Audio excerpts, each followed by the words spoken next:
I got the chi into my body on the ninth try, and something in my stomach ate it. Not blocked it, not deflected it, ate it.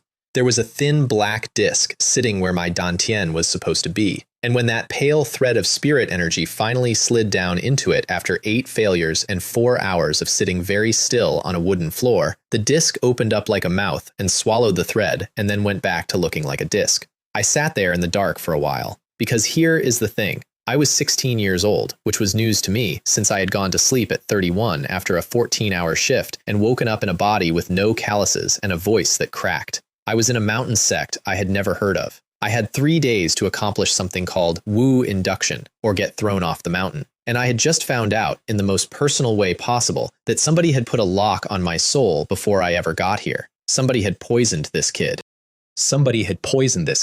And then, when the poison did its job and he couldn't cultivate no matter how hard he tried, that same somebody had leaked a rumor about a secret manual hidden in the woods outside the servant quarters. And the kid, desperate, 3 months of failure behind him and a deadline in front of him, went and found it. I know he found it because I found it too. In a false bottom under the bed, wrapped in cloth, still warm from being held. Refining spirit art. Cultivation by devouring the living souls of others. I flipped through maybe 6 pages before I put it down and washed my hands, which did nothing, but it made me feel better. This was not a technique. This was a trap with a book cover. You give a drowning kid a rock and tell him it floats. He grabs it, he goes down, and now he's dead and you never touched him. That's what happened to the boy whose body I was in. His name was Li Ming. My name was Li Ming. The universe had a real sense of humor about the whole thing. He'd kept a diary, which is the single luckiest break of my entire life, and also the reason I knew he was doomed. Nobody in a cultivation sect keeps a diary. You write down what you're doing and where you sleep and how badly you're failing, and then you leave it in a cabinet next to your bed. Somebody found that diary. Somebody read every page of it. That's how they knew exactly how desperate he was and exactly when to dangle the rock. So my first act in a brand new immortal world was to memorize a dead teenager's handwriting and figure out who had murdered him with a suggestion. Great start. Very promising. 10 out of 10. Where I'd landed was the Azure Dew sect, and I was in the part of it they don't put on the brochure. A utility disciple. A servant. They scoop up the worst spiritual roots in 6 kingdoms, hand each of us a cabin and a pill and 3 spirit stones, and give us 3 months to reach Wu induction. Make it, your staff. Miss it, and you go home to a dirt hole. Except now you've seen people fly. Everybody else in my batch had made it. Every single one. It's not hard. The pill is so good that even a plain mortal has a chance. And the kid whose body I was wearing had failed for 3 months straight with a black lock sitting in his gut. 2 days left. Great. Now, the other thing. When I first woke up in that body, I did the obvious thing and went looking for his memories. And there weren't any. Just a wall. So I pushed, because I'm stubborn, and my head went sideways, and then I was standing somewhere else. It was a space. That's the only word for it. A floor made of something smooth that wasn't stone and wasn't metal, and past the edge of my arms in every direction, black mist. Thick, dead, silent black mist that made my hand go numb with cold and my chest go tight with a fear that wasn't mine when I reached into it. I pulled my hand back and did not do that again. And in the middle of that little bare circle, sitting on the floor like somebody dropped it there, was a seed the size of a pigeon egg. I picked it up, thought about leaving, and was out. Then, because I am fundamentally a person who pokes things, I grabbed a wooden cup off the table and thought about the space again, and I was back in there holding the cup. It takes things in, it lets things out. Nobody can see me do it. A free, unfindable storage space in a world where a decent storage pouch costs more than a house. But the seed was the thing. I stared at it long enough and text appeared. Floating, faint, right there in the air. And I laughed out loud in an empty cabin because after everything else, of course there was a screen. Sunflower, grade 1, low. Effect, condenses the essence of the sun. Planting conditions, tier 1 spirit field. Now, I had no idea what the essence of the sun was, but I had 2 working eyes and a functioning sense of self-preservation. And I could read a line that said, condenses the essence of the sun, and understand that this was not a decorative houseplant. Problem. Tier 1 spirit field. I did not have a spirit field. Spirit fields are made by spirit veins. Spirit veins are underground. Underground is owned by the sect, and I was 2 days from being escorted off the property. So I went to the library. The servant library is a sad room. It's every book the real disciples decided wasn't worth shelving, plus manuals on how to feed things and how to not kill things and how to clean things. And in a book about soil management, on a page nobody had ever creased, I found a sentence that changed my entire life. If no spirit field is available, bury objects containing spirit energy in Earth to raise the Earth's spirit energy artificially. I read it 3 times. Then I went back to my cabin, found a clay basin, went outside and dug up dirt with my hands like a raccoon and smashed my 3 spirit stones, my entire net worth, the resources I was supposed to spend 2 months cultivating with, into powder and mixed them into the soil. 3 low-grade spirit stones in a basin's worth of dirt. That's a Tier 1 spirit field. A very small, very temporary, very stupid Tier 1 spirit field. I planted the seed and went to bed. I woke up to a flower. It was maybe as tall as my forearm. Thick, straight stem, 2 big flat leaves, and on top of it a head that people would call a sunflower if they saw it from across a room, and would call something else entirely if they got close. Because it wasn't yellow. It was warm red at dawn, and it got brighter and harder and more golden as the sun climbed. And it turned to follow the light, and when I put the basin on the windowsill, the sunlight falling on that head stopped behaving like sunlight and started behaving like water going down a drain. It was collecting. I sat in that cabin for 1 entire day and did not leave for any reason. Not to eat, not to check on anything. I sat there and watched a plant drink the sky, because I had done the math and I had 1 sunrise left before they threw me out. At sunset, the head went dim, and 1 last spark of gold stayed in it, and the screen came up with a word on it. Harvest. I pressed it, and a bead of light the size of an egg came out of the flower and dropped into my palm, and it was warm. Not hot, warm the way a mug is warm through a glove, and when it touched my skin, the warmth went up my arm and through my chest, and every muscle I had unclenched at once. I want to be clear about what I did next, because I want credit for it. I had one of these. I had no idea what it did. I had no way to get another one if I wasted it. Tomorrow was the deadline. I ate it. The warmth went down into my gut and hit that black disc, and the disc melted. Not fought, melted, the way frost goes off a window when the sun finds it, quiet and total, and in about 4 seconds. And then the warmth just sat there, where the lock had been. I had done Wu induction. Technically, I had not done Wu induction. I hadn't drawn in ambient spirit energy the way the manual said. I'd swallowed a small sun. But whatever was now living in my dantian was spirit energy. It was just spirit energy that had gone to a much better school. And I sat on that floor in the dark, grinning like an idiot at absolutely nothing. Somebody had spent months building a cage around this kid's future. A flower ate it overnight. The next morning, they lined up 400 of us in a square and tested us with a jade tablet. You put your hand on it, it glows. Brighter glow means more spirit energy, and everyone watches. My whole batch, one after another, hand on the stone, little glow, get your bag, congratulations. The instructor was a middle-aged man in a blue robe who had been openly disgusted with me for 3 months, and when my turn came, he looked at me the way you look at a stain. The jade lit up. His entire face changed. Not because he was happy for me, because I was the single failure on his assignment sheet, and my failure was the difference between him getting his mission reward and not getting it. He said good, which I'm fairly sure was the first kind syllable that man had produced in a decade, and handed me a bag and moved on. I stood there holding my little cloth sack of belongings, a token, a gray robe, a basic cultivation manual, a bottle of fasting pills, 3 condensation pills, 3 spirit stones, and I understood something. The sun essence read as spirit energy. The tablet couldn't tell the difference. Nobody could tell the difference. That was the entire game right there, and I hadn't even been alive in this world for 4 days. Li Ming! I turned around and there were 4 of them walking at me, led by a kid in clothes that cost more than the building. Wang Long, he said, and cupped his hands and gave me a smile with actual candle power behind it. Wang Long deserves a proper description because he matters and because I got him wrong. He was a nobleman from the same kingdom I supposedly came from. In the mortal world, his family was untouchable, And here he'd been measured, weighed, and stamped inferior spiritual root, same as me, same as everybody in the servant quarters. And he was taking it about as well as you'd expect a duke's son to take being told he's a janitor. He also had something none of us had. An ancestor of his had joined this very sect 100 and some years ago, got as far as outer disciple, died, and left the family a set of cultivation insights. Not a technique, insights, notes, the stuff that a real teacher tells you and a book doesn't. The road is long, he said, and it's dangerous, and if a few good friends can lend each other a hand in hard times, maybe we all get further. We're all from Great Sha. We should stick together. And I said yes.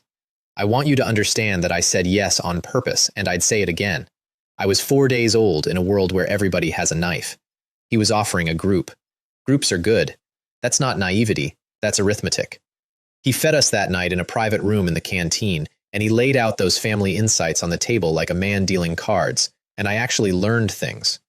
The whole shape of Wu refinement, you accumulate energy, you use it to open meridians, 9 small circuits, 3 medium, 1 great, and where each level sits in that.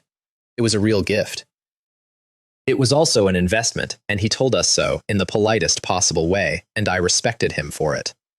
The other 3, Shu Feng, short, quiet, apologized when other people bumped into him, going to Pill Peak. Gao Wei, big, loud, second-best test result in the group, and the kind of guy who tells you his rank the way other people tell you their name. Weapon Peak, Zhou Mei, 15 or 16, the only woman at the table, and I'm going to be straight with you, Shu Feng and Gao Wei spent that entire dinner performing for her, and she spent that entire dinner not noticing, which was answer enough. Array Peak. Then Wang Long asked which peak I was going to. Spirit Plant Hall, I said. 4 faces did the same thing at once. Look. There are 4 peaks everybody wants. Pills, weapons, arrays, talismans. Learn a trade, have a life. Below those, there's beast taming and puppetry and feng shui and a few others. And at the very bottom, underneath everything, is Spirit Plant Hall, where you go to be a farmer because what future does a farmer have? Wouldn't it be better if we spread out and covered each other? I said, smiling. True, said Wang Long, and dropped it immediately, and I watched him file me under makes up the numbers. Which was fine. I needed a spirit field. Spirit Plant Hall has all the spirit fields. That's the whole thought. There was no strategy deeper than that. Shu Feng caught me outside afterward. Li Ming, Spirit Plant Hall? There's really nothing there. Certainly, I said. I'll bring you some spirit rice. He laughed like I'd made a joke, nodded, and went off to go be miserable at Pill Peak. Remember that. It's going to come back. Now, the year. They give you a year in the servant quarters before you have to pick a peak, and everyone spends that year the same way, cultivating until their eyes bleed, eating fasting pills so they don't lose time to chewing, and not washing. Nobody washes, and that needs explaining, because it's the setup for the single dumbest and most important decision I made in my first decade in that world. Cultivating is slow. Cultivating with a bad spiritual root is slower. If your root is bad, you have exactly 1 lever, and the lever is hours. So you sit for 12 hours a day, and you scrape together maybe 2 hours worth of a decent person's progress, and every minute you spend on anything else is a minute your rivals are gaining on you. Grooming is for people with talent, except I wasn't cultivating 12 hours a day. I was cultivating for about 4 breaths a day. That's how long it takes to swallow a bead of sun essence. 1 bead was worth 2 full days of somebody grinding their teeth on a cushion, and my flower made one every single evening for free. 2 days of work, every day, for 4 breaths of effort, which meant I was sitting on something better than time. I was sitting on all of it. So I went back to that sad little library, and I picked the most useless spell in the building. Cleaning technique, unranked, below tier 1. It's not even a real spell. It's a courtesy. You wave your hand and you're clean. Every cultivator learns it eventually the way everybody eventually learns to tie a knot. I picked it because of 1 line in the description. It works by vibrating spirit energy at the dirt. Vibration, frequency, ultrasonic cleaning. I'd seen a machine do that to a pair of glasses in a shop on a street that no longer existed in any world I could get back to. I understood the principle in about 10 minutes, and the difference between understanding a spell and memorizing a spell is roughly the difference between speaking a language and owning a dictionary. 1 week later, I had it at major achievement. That's the level most cultivators never reach on anything, and I got there on a cleaning cantrip in 7 days because I knew what a wave was. At the next group meeting, Wang Long and Gao Wei and Xu Feng showed up looking like they'd been living under a bridge. Sunken eyes, ration pills, hair with opinions. I walked in with skin like a boiled egg. "You've got time to dress yourself up?" said Gao Wei, and it wasn't friendly. "It's just the cleaning spell," I said. He looked at me like I'd told him I spent the week learning to whistle. And that's how it went for a long time. That's how it kept going. Every so often, somebody would find out that a piece of my life had gone into something stupid, and they'd feel a little better about themselves. And I would let them, and the stupid thing would quietly turn into a weapon. Zhou Mei was the one who came over. "You got the cleaning technique to work? Can we compare notes?" Because she was a woman in a mountain full of unwashed men, and to her, a spell that keeps you clean wasn't a joke, it was infrastructure. I said sure. I sat down with her and walked her through the frequency idea, badly, in the language of a world that didn't exist here, and she went away with her eyes doing that far-off thing people's eyes do when a wall moves. Then Wang Long coughed for attention and told us somebody had already reached Wu refinement. Not a peak disciple, one of us. A servant. Name of He Jin, and when he'd touched the test jade a month ago, it had lit up brighter than Wang Long's had. The whole table went quiet. Reaching Wu refinement in under a month, from a bad root, is not talent. It's not effort. It's an opportunity, a treasure, an inheritance, a thing you found. Everybody knew it instantly. Wang Long went very still. He had planned on being first. He had built his whole ladder on being first. He took a breath and said, "Gentlemen, I need your help." He wanted our resources. All of them pooled into him, get one person up fast, and that person protects and pulls up everyone else. It's a good plan. It's a real plan. It's also the plan of a man who has just been overtaken and can feel his schedule sliding. Zhou Mei negotiated us down to half, which she did smoothly enough that I decided then and there she was the actually dangerous one at that table. Everyone put in 3 spirit stones.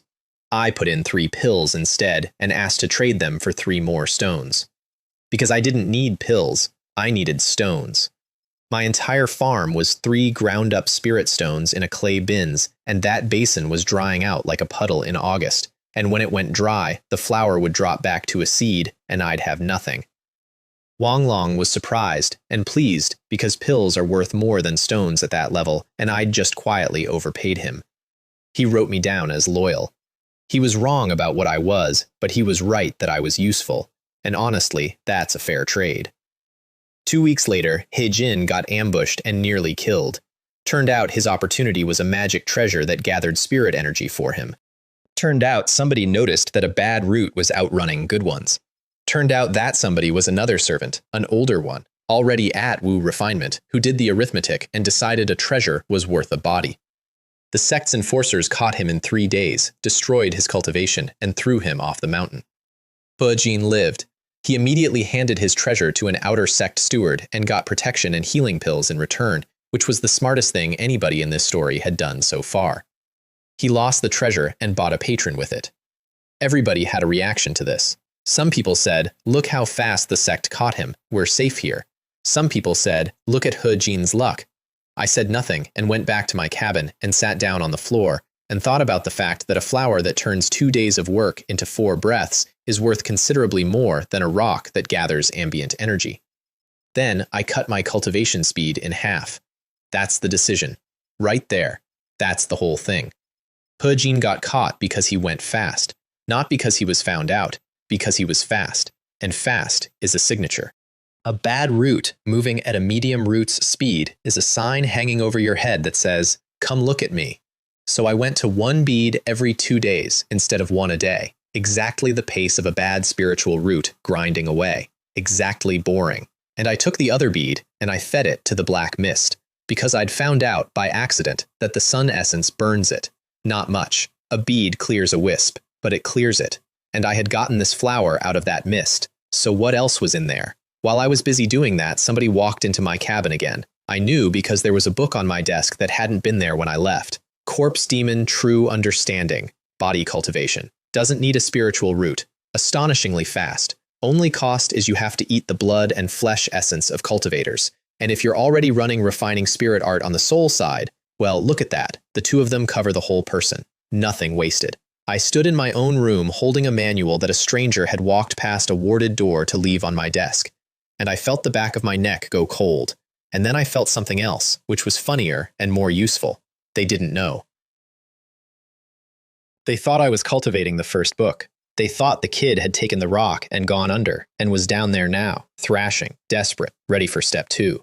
They were feeding me, grooming me, investing. Which meant they weren't going to kill me for a while. I threw the book in the black mist with the first one, and started searching my cabin. And I found nothing, because whoever they were good.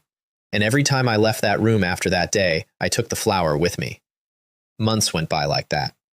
Jo May kept coming back with questions about the cleaning spell, and something strange started happening to her, and she didn't tell me what. Wang Long went into seclusion and came out at Wu Refinement, second in the batch, and he looked like a different animal, straight-backed, clear-eyed, wearing his cultivation like a good coat. Then he packed and left for Talisman Peak, because he'd spent everything to get ahead, and he wasn't going to sit around and let his lead evaporate. And me? I got the cleaning spell to perfection. There is no perfection level of the cleaning technique. The library tops out at major achievement. Perfection was a thing I made up, because I'd worked out that if the spell cleans the outside of you by shaking dirt off, then in principle you could pick frequencies that shake the inside of you and clean the organs and the marrow and the meat. That's not a spell. That's a medical procedure I invented in a shack with no supervision. I cast it on myself, and every bone in my body screamed at once. It felt like somebody was running a washboard down the inside of my skeleton. I sat there gritting my teeth and thinking, oh, I have made a serious error. This is how I die, in a hut, from hygiene. Then it stopped, and I felt light in a way I have never felt before or since, and I looked down and my entire body was coated in filth that had come out of me. Marrow cleansing. That's a real term here. When you break through to Wu Refinement, the flood of spirit energy scours you out, and you come away with a stronger body. That's the reward the realm gives you for arriving. It's the single biggest permanent gain in early cultivation, and you get it once per breakthrough, and that's it. That's the deal. I had just done it to myself, in a hut, with a cleaning spell, before Wu Refinement. I want you to sit with that, because I certainly did. A cultivator gets 9 of these, 1 per level, 9 baptisms across the whole first stage. I could take one whenever I felt like it, so I did, every day, for months. I delayed my breakthrough on purpose. The better your foundation before you break through, the bigger the payout when you do. And every day I scrubbed myself down to the bone and let the sun essence build. And then Jo May asked me to come to her cabin, and told me she needed a favor, and got very red when she realized how that sounded. Here's what it was. Every time she used the cleaning spell on herself, her cultivation sped up. She couldn't figure out why. It wasn't in any description. She'd studied the spell for days and gotten nothing. So she needed somebody who was better at it than her to cast it on her and watch what happened. I hit her with a major achievement cleaning technique, and Jo May stopped being a person and became a painting. I don't have a better way to say it. One second she was a tired teenager in a wrinkled robe, and the next she was standing in a shaft of light like something out of a temple mural. And the entire cabin filled with a smell, not perfume, a fragrance, layered, wrong in the best way. There was a scent in it that made my head clear like cold water.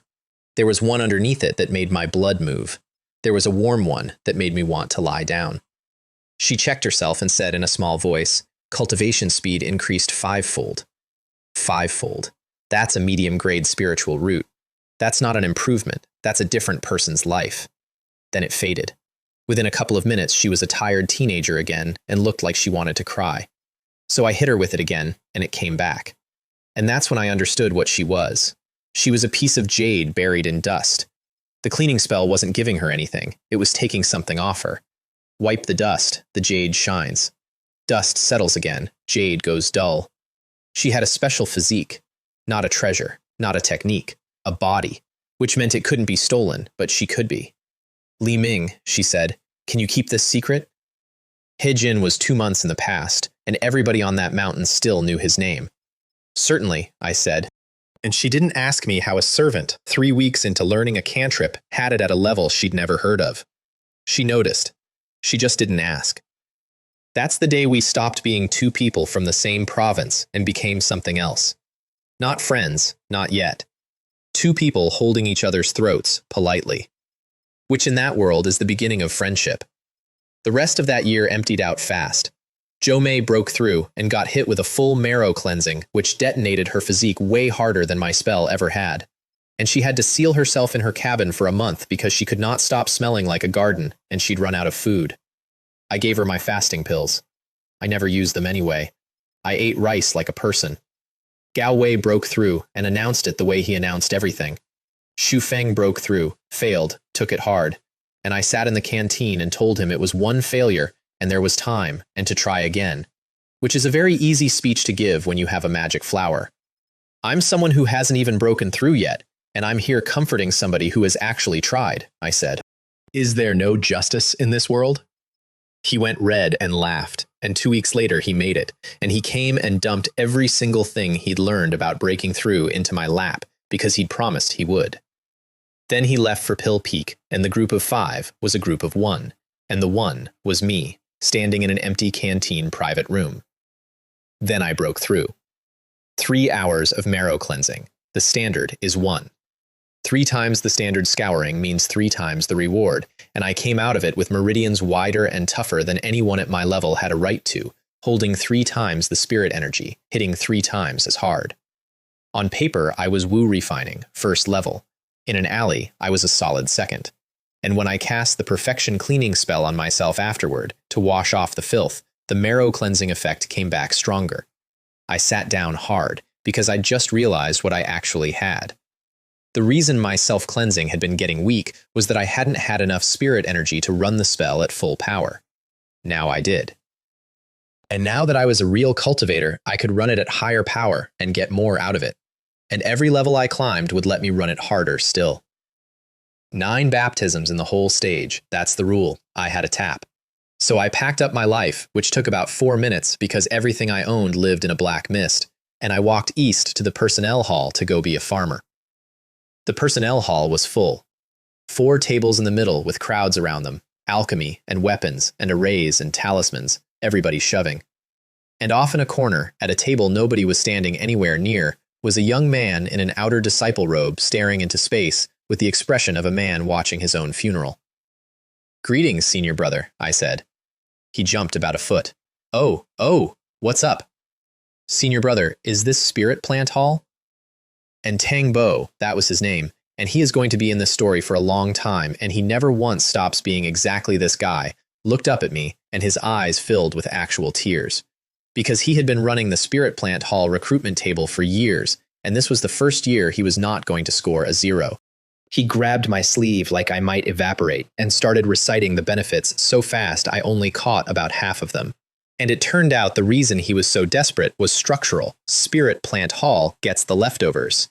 Every year, the servants who get rejected by the good peaks eventually get shoveled into the farm, and they arrive resentful and hopeless and useless. And the actual outer disciples who run the fields have to spend their own cultivation time doing the work themselves because their staff can't. So the hall had tried to fix it with perks, and since they had no spare resources to give away, the perks they'd invented were the free kind. Namely, any servant who volunteers and passes an assessment gets outer disciple treatment on land. You get to rent a spirit field, not work one, rent one, pay a yearly rent, keep everything you grow, plant whatever you want, and the hall does not ask questions about what's in your dirt. I stood there in the personnel hall while a man cried at me about crop yields, and I thought, this is the single greatest offer anybody in this building is making today, and there is a line of 40 people at the alchemy table. "Let's go," said Tangbo. "We'll talk on the way." He was moving me physically toward the door before I finished agreeing, in case I changed my mind. He summoned a sword, made it grow, told me to get on, and we went into the sky at about the speed of a high-speed train. And I stood on a flying blade for the first time in my life, with my hands out like a lunatic and my hair going straight back. And I want to be honest with you, that was the moment.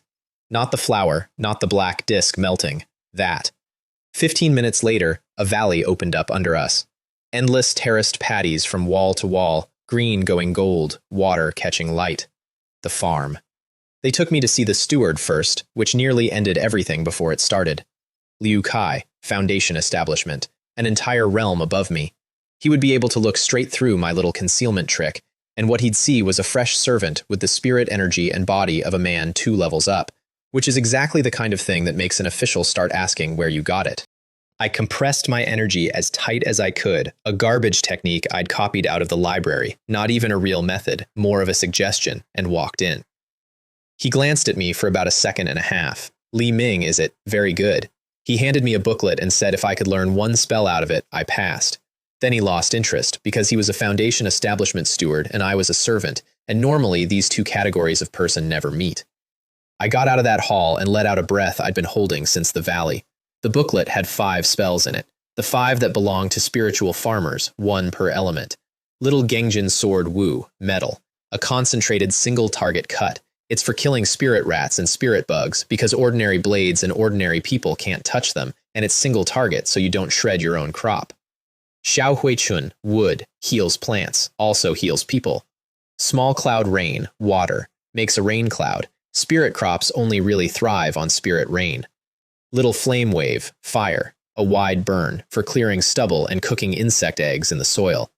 Little earth dragon, earth, summons a giant worm to plow the field. I read those 5 descriptions and had 2 thoughts in immediate succession. The first was, this is a farming game. The second was, why does every single one of them start with the word little?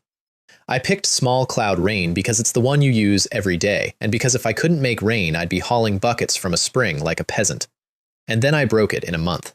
Not learned, broke. Because the incantation turns your spirit energy into tiny particles, throws them into the air, and those particles pull water vapor out of the sky and grow droplets around themselves until they fall. That's cloud seeding. That is literally cloud seeding. I have watched a documentary about that. Somebody in this world reverse-engineered atmospheric physics and wrote it down as a farming cantrip, and then everybody spent 1,000 years memorizing the syllables without ever once asking what they did. Understanding what a spell is doing is worth more than any spiritual root in existence, and nobody here had noticed. 1 month for a Tier 1 spell. In the servant class, that's unheard of. In the inner sect, that's top-tier talent. Which is why I sat on it for 2 more months and learned a second spell before telling anybody. Because He Jin. When I finally reported it, Tongbo dragged me straight to the Hall of Affairs, where, through no fault of mine and entirely through the fault of him being congenitally unable to read a room, he announced it in front of Steward Chen and every outer disciple on the farm at the exact moment they were all standing around dividing up this year's shipment of useless servants. 3 months for a Tier 1 spell. Every head in that hall turned.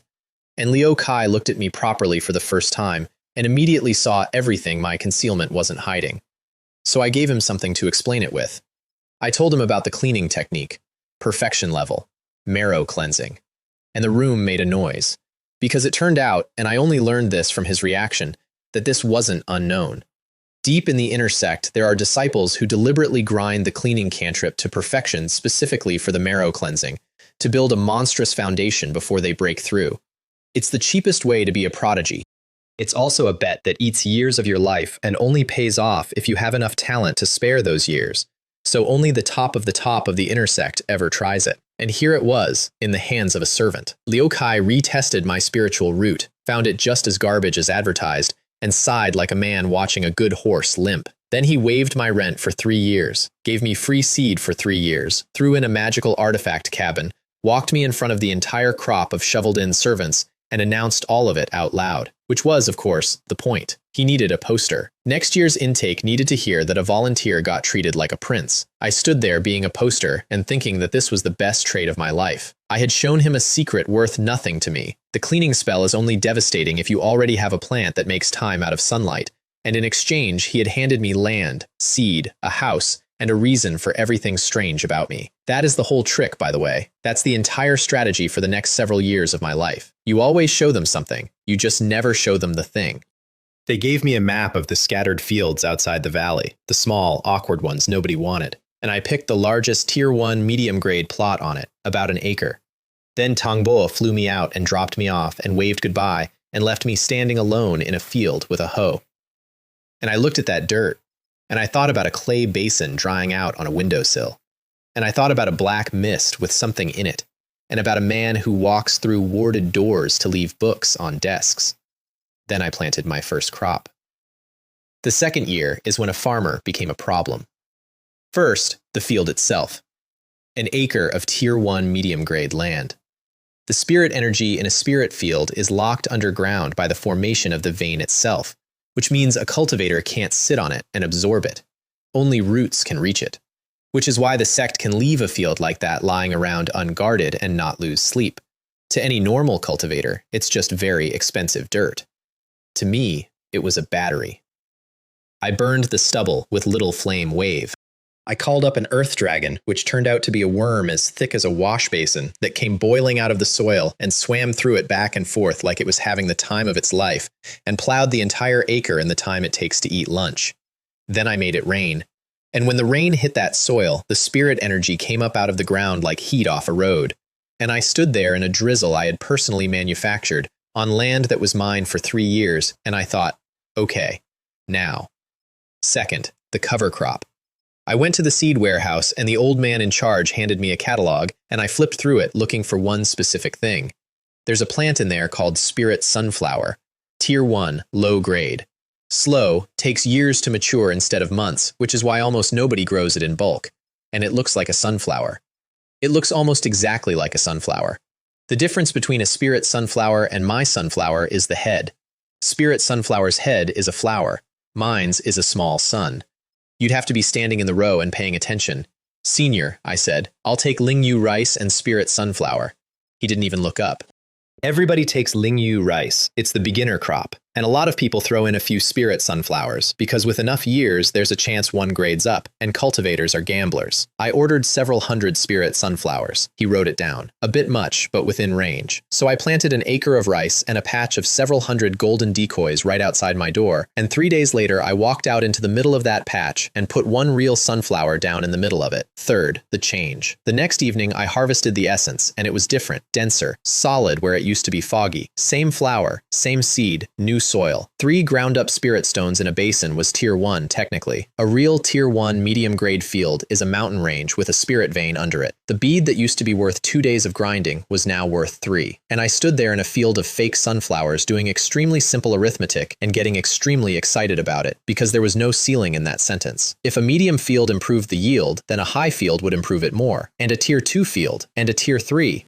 The plant scaled with the dirt, which meant every single thing I did from that day forward, every fight, every risk, every deal I would eventually make with people who could have killed me by looking at me, comes down to one sentence: get better dirt. Fourth, the vending machine. I want to be careful describing this part because I have thought about it a lot and I still don't have a good explanation. I kept feeding the black mist, bead by bead, night by night, month by month, and it kept peeling back. And one day, there was a corner of something in there. I gave it more, and eventually, enough of it came clear that I could see what I was looking at. And I sat down on the floor of a black void inside my own head and laughed until it hurt. It was a vending machine. A vending machine. Glass front, slot, little goods window. In a mystical space attached to my soul, in a cultivation world, sitting there like it was waiting for the lunch rush. And behind the glass, in the one window I could see, was a sunflower. Price, 50 units of sun essence. So the space wasn't a storage room. The space was a store. And the flower I'd been handed at the beginning wasn't a gift. It was a free sample. 50 beads. At 1 a day, that was 50 days of my life, with no cultivation at all. Because you can't spend a bead twice. I did it anyway, obviously. 2 flowers make 2 beads a day, so the third one only took 25 days, and the fourth took less, and this is the most beautiful curve in mathematics, and I rode it like a sled. By the time my first rice crop was ready, I had 3. Now, the rice. 5 months instead of 6, because a medium-grade field and 5 farmer spells beat the standard schedule. 500 caddies off 1 acre, which the warehouse steward informed me, while staring at me, was average for the valley and would be considered a very good year anywhere else on the continent. First harvest, first crop I'd ever grown, average for professionals. I handed over 300 caddies for sect contribution points, kept 100 to eat, and took 100 to market to sell for spirit stones. And that's where I met Guo Sheng, and where I accidentally acquired a fake reputation that would keep me alive for years. Guo Sheng ran a wine shop in the market outside the sect gate. Wu refining, middle stage, loose cultivator, decades in the trade. And when I walked in wearing a servant's gray robe and said I wanted to speak to the manager about business, he came out fast and friendly. Because a servant of the Azure Dew sect saying business means there's someone standing behind that servant. He assumed I was an errand boy. Then I put 100 caddies of this season's rice on his counter. You have to understand the supply chain.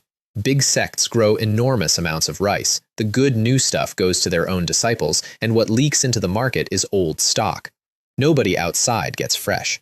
Cultivator families with their own fields eat their own fields. Loose cultivators can't farm because they can't survive standing still. So this man had spent his whole career brewing with stale grain, and I set fresh in front of him. He paid me 330 spirit stones, and then he took out another 30 and a bottle of wine and gave me those too, as a token. Because he had decided, entirely on his own, I did not say one word, that the person standing behind me was extremely powerful and had sent this rice as a test. I could have corrected him. I did not correct him. A powerful, invisible patron is the best armor a nobody can wear. It costs nothing, it can't be stolen, and it makes everyone in a market town decide, independently, that robbing you is a bad idea. I walked out of that shop with 360 spirit stones, which a year earlier would have been more wealth than I could imagine, and went shopping. I bought a paper crane for 8 stones, a talisman that turns into a person-sized crane and flies you around at roughly the speed of an electric scooter, which sounds unimpressive until you've spent a day walking to a mountain. And then I went to the square where the loose cultivators set up stalls, because that's where the legends come from. The legends are a lie. It's a flea market. A man tried to sell me a piece of scrap metal by telling me it came from ruins. Everybody there had been surviving on their wits for 40 years, and I was a 15-month-old baby with money. But I did find 2 things. The first was a broken formation tile. A formation plate is a shortcut for people who don't understand formations. You set the stones and press the button. This one had 2 arrays carved on it, an illusion array and a defense array, and half its array stones were missing, so it could only run one at a time while eating the spirit stones for 2. That flaw dropped it from a 1,000-stone item to 200. I got it for 180 and watched half my fortune evaporate in one transaction and did not care in the slightest. Because an illusion array over my field meant I could stop hiding the sunflowers among decoys and start hiding them behind nothing at all. The second thing was a fish. There was a stall selling pseudo-spirit beasts, ordinary animals with a throwback or a mutation in them, a tiny chance of becoming real spirit beasts. The good ones get bought by Beast Taming Peak. The stall gets the leftovers, 3 to 5 stones each. And the man selling them was working his way down a list of increasingly insulting claims. This dog has howling moon wolf blood. This red sparrow is descended from the vermilion bird, which are technically not lies, because a wolf is descended from wolves. And in a basin at the end, there was a red koi about as long as my forearm. I bought it for 3 spirit stones, not because it was special, because I had been wondering for a year whether sun essence worked on anything besides me, and I was never going to find out by testing it on a person. A fish I could control. A fish couldn't tell anybody. So I brought it home, fed it a bead, and it immediately rolled over and showed me its belly. "Oh no," I said, out loud, to a fish. Did I kill it? I hadn't. It had fainted, and in the morning it was swimming around perfectly happy, and 3 of its scales had turned gold. Gold, like the sun. I fed it another one, and got 3 more scales, and I did the math. The thing had about 1,000 scales. That's over 300 beads, months of my life, and put the fish in a tank, and told myself I'd get back to it. That fish is going to save my life. I want that on the record. I bought it for 3 spirit stones out of idle curiosity, and it is going to save my life. And also, it is going to become a small god. And also, I am going to name it very badly. Second season, I planted rice again, buried the formation plate's array stones around the field, fed it 18 spirit stones instead of the normal 9 because it was broken, and turned on the illusion array. And then I bought a pea shooter. New window on the vending machine. 100 beads, which was outrageous. Tier 1, low grade. Effect, launches pea seeds to attack enemies. I planted it in the middle of the rice, and it came up in about 4 breaths. Not a day like the sunflower, 4 breaths. As a bright green stalk half my height with a pod on top, shaped exactly like a little cannon and a curled leaf behind it. And it was, frankly, adorable. Then it rotated the cannon on its own, pulled spirit energy up out of the field through its roots, and shot a black spirit rat that I had not seen and did not know was there. The rat squeaked once. Black spirit rats are a genuine plague. They're cautious, they hide well, and every farmer in that valley loses crop to them. This thing had found it, locked it, and killed it, unprompted, while I was standing there admiring the leaf. The pea hit with about as much force as a first-level cultivator going all out. Not scary. But it never stops. It never sleeps. It aims better than I do, and a month later I checked again, and its attacks had climbed to second level. It grows. The plants grow in the field. The dirt levels them up. I set it to auto, whitelisted every human being alive, so it wouldn't shoot a passing senior brother in the head, and learned that in manual mode, it shoots whatever I say. By the end of that year, I had 5 of them, in the 4 corners and the center of the field, and no rat or bug ever got into my crop again. I also had all 5 farmer spells, which took me a year, and the last one nearly beat me. Xiao Hui Chun, the wood spell, heals plants, heals people. That one is a wall. Most farmers never get it, and the ones who do stop being farmers and start being wanted. A spiritual farmer who can heal is a part-time medic, and any team going out on a mission will take one. I got over it using every scrap of biology and botany and medicine I could still remember from a life that felt further away every month. And I'll be straight with you, without that outside knowledge, I would never have found the door. And by then, I had my second harvest.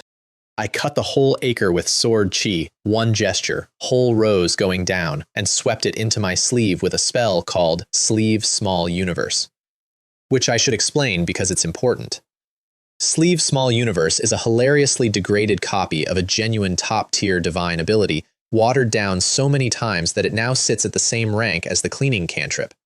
It stores things in your sleeve. Except you still carry the weight, and it drains energy the whole time, so basically everyone who can afford a real storage pouch buys one. And everyone who can't just carries a big bag. The only reason to learn it is that carrying a big bag makes you look like a farmer instead of an immortal. I learned it for a completely different reason. It's a cover story. From the outside, a man reaching into his sleeve and a man reaching into a secret space attached to his soul look exactly the same. As long as I never pulled out more than a strong man could carry, nobody would ever ask. 800 caddies per acre. The steward at the warehouse weighed it twice. 800 is a number outer disciples don't hit. 800 from a servant who'd been farming for a year was, and I quote, in the running for this year's yield champion. And why report 800 honestly, instead of shaving it down to 5? Same trick as before. Underreporting is easy. Nobody would have blinked at 500. But every year the hall gives a prize to the best yield per acre, and prizes come from stewards, and stewards remember.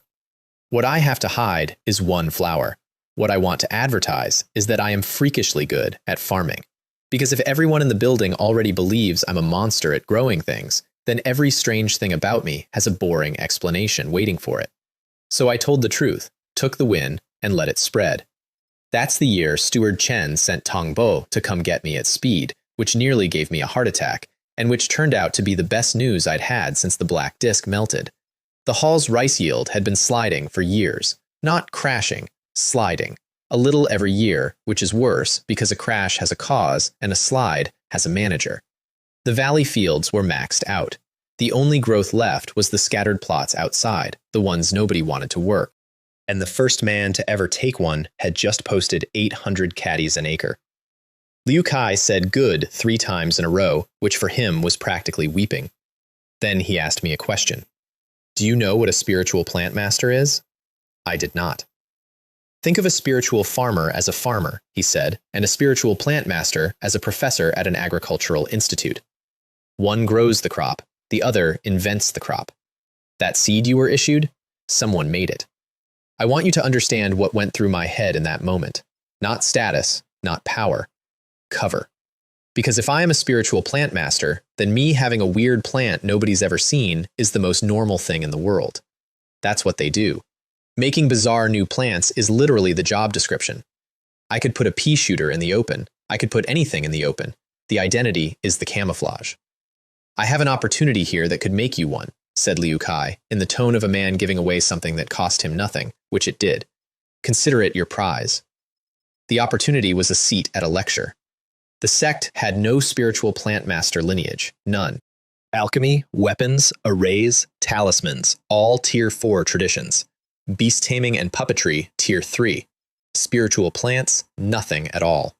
So at some point, the sect master had gone out and found a wandering Tier 3 spiritual plant master and paid an enormous amount to install him as a guest elder, and then paid an enormous amount again to get him to agree to teach a little.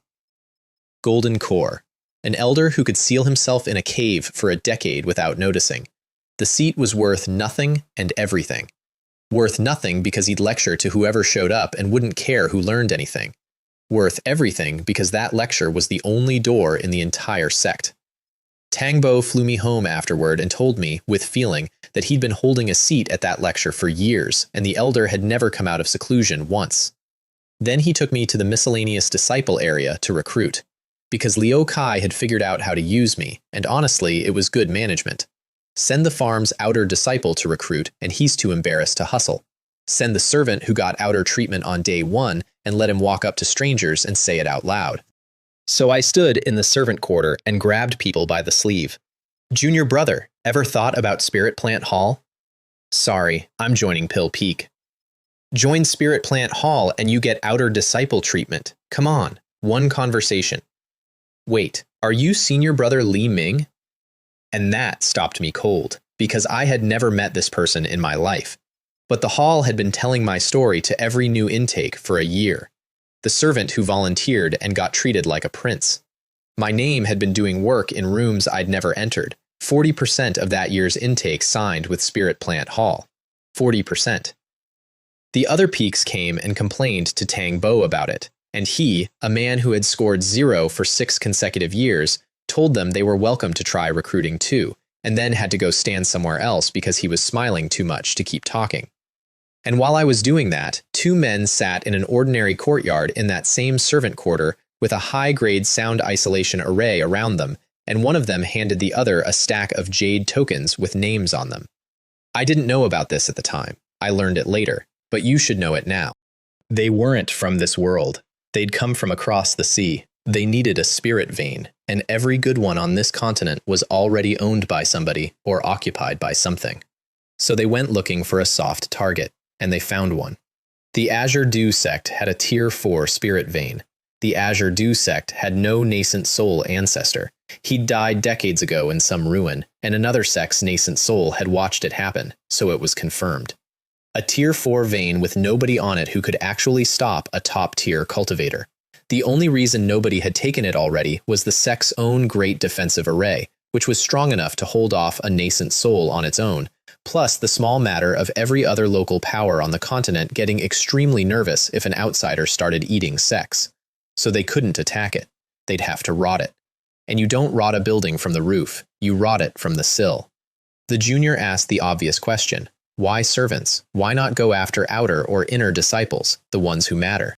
And the senior gave him a proverb about a dike and an anthole, and did not mention the real answer, which was that a 1,000-year-old sect has extremely good defenses against infiltrating anybody who matters, and servants were what they could get. Then he asked if there was anyone in the batch worth cultivating, and the junior pulled out one token, and the name on it was mine. He'd been watching me since I arrived, for the very simple reason that I kept to myself.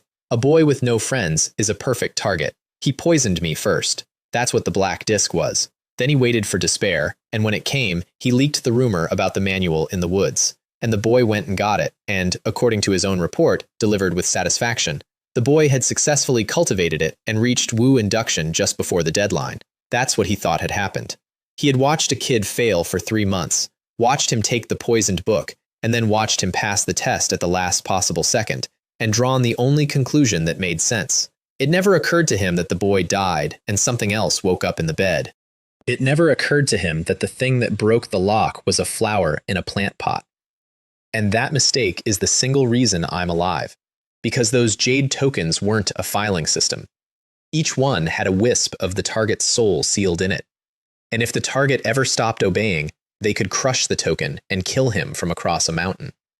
They had a wisp of soul in a jade tablet with my name on it. They had the wrong soul. They'd taken it from a boy who was already gone. So the senior asked whether I deserved to be nurtured. The junior said yes, and a booklet and a jade bottle went across a table with the words, "Give these to that little guy," and both of them believed they were investing in a controlled asset. The booklet was the breath concealment technique, which is a secret art for hiding your presence and your cultivation level of a considerably higher grade than anything the sect would sell me, and which I had been trying to acquire for a year and could not afford. I'd found the sect's version in the exchange catalog at 3,000 contribution points, which at 1,000 caddies of rice a year was 3 years of farming.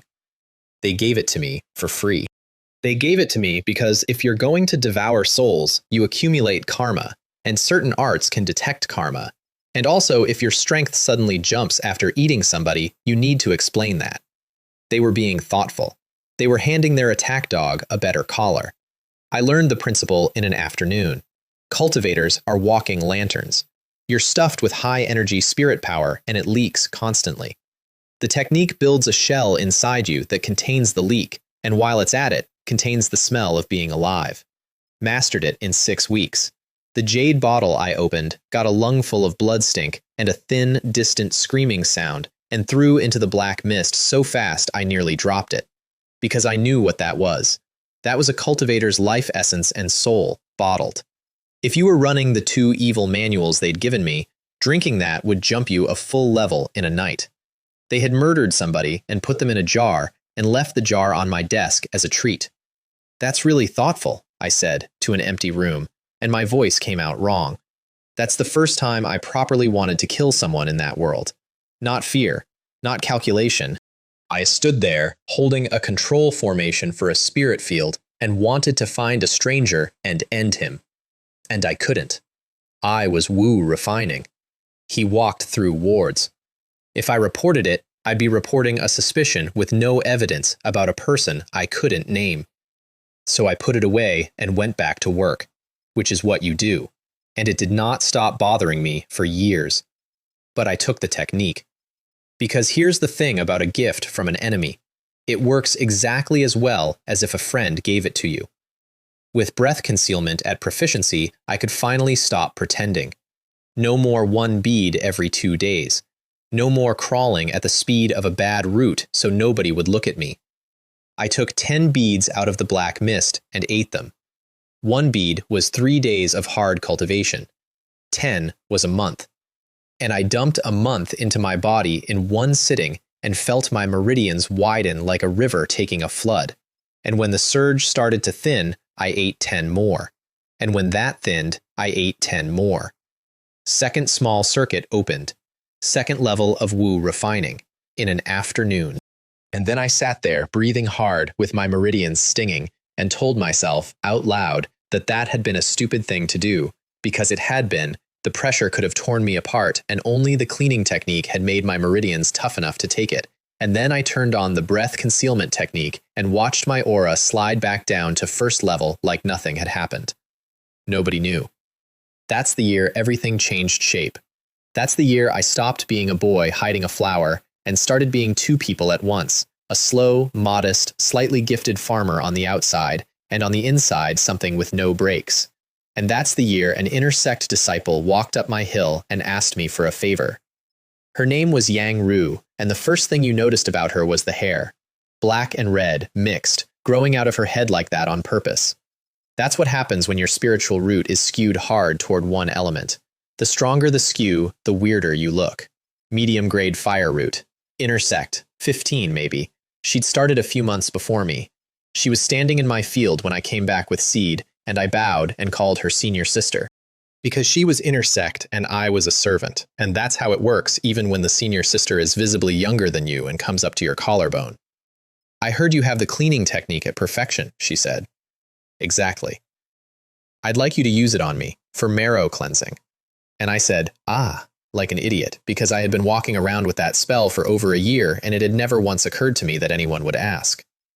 Here's why nobody had. Perfection cleaning technique doesn't work generically. Every body is different.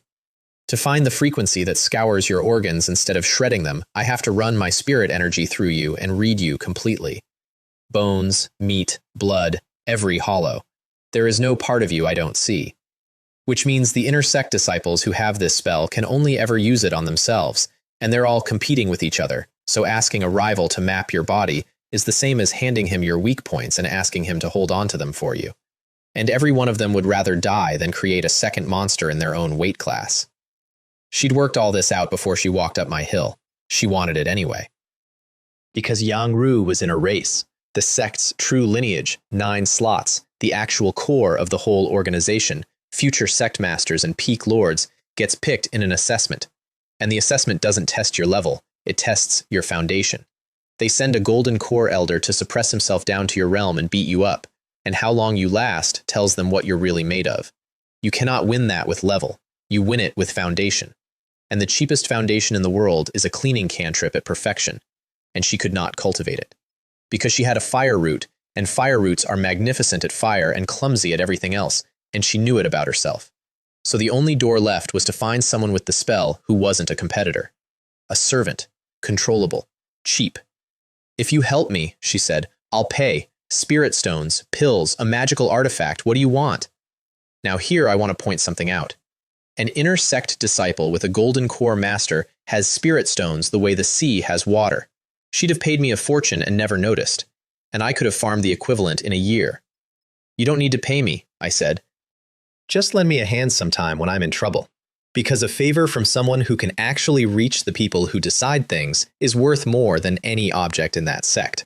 And I was going to be in trouble eventually, and I knew what kind. She agreed instantly, because to her, a favor was nothing, lifting a finger. Then we went into the cabin, and I took her hand and pushed spirit energy through her. I'm going to keep this brief. 2 things happened, and both of them mattered. The first is that partway down, I hit a discrepancy. What my spirit energy was reading did not match what my eyes were reading, at chest level, by a lot. I did not say anything. I did not change expression. I heard her knuckles crack. She knew exactly what I'd just found out. There was no version of this where I didn't. The second thing happened lower down, and her whole body locked up and went red. And I closed my eyes and made a great show of concentrating on frequency calibration like a man who had noticed nothing at all. And we both silently agreed to never mention any of it for the rest of our lives. Then I cleaned her. 15 minutes. She came out of it flat on the floor, soaked through, looking like she'd been pulled out of a river. She also came out of it with her eyes blazing, because the effect was stronger and longer than anything in any record she'd read, and she knew immediately that she'd found something. Li Ming, she said, sizing me up, you've been hiding quite a few secrets. Senior Sister Yuan has quite a secret too, I said, and that was the deal. She could tell everyone I had an impossible spell. I could tell everyone her chest was structural. Mutually assured destruction between an inner sect prodigy and a farmer, and honestly, it worked great. I dosed her heavy on purpose, by the way. The normal perfection cleaning technique runs about 10 breaths and needs doing daily, and I could not have her walking up my hill every single day where anybody could see her. So I ran it 15 minutes at once and made it last a month. She figured that out on her own eventually and was extremely annoyed about it in a way I found deeply satisfying. She came back a month later and demanded I turn it up because she was about to break through and her cleansing was lagging behind her cultivation.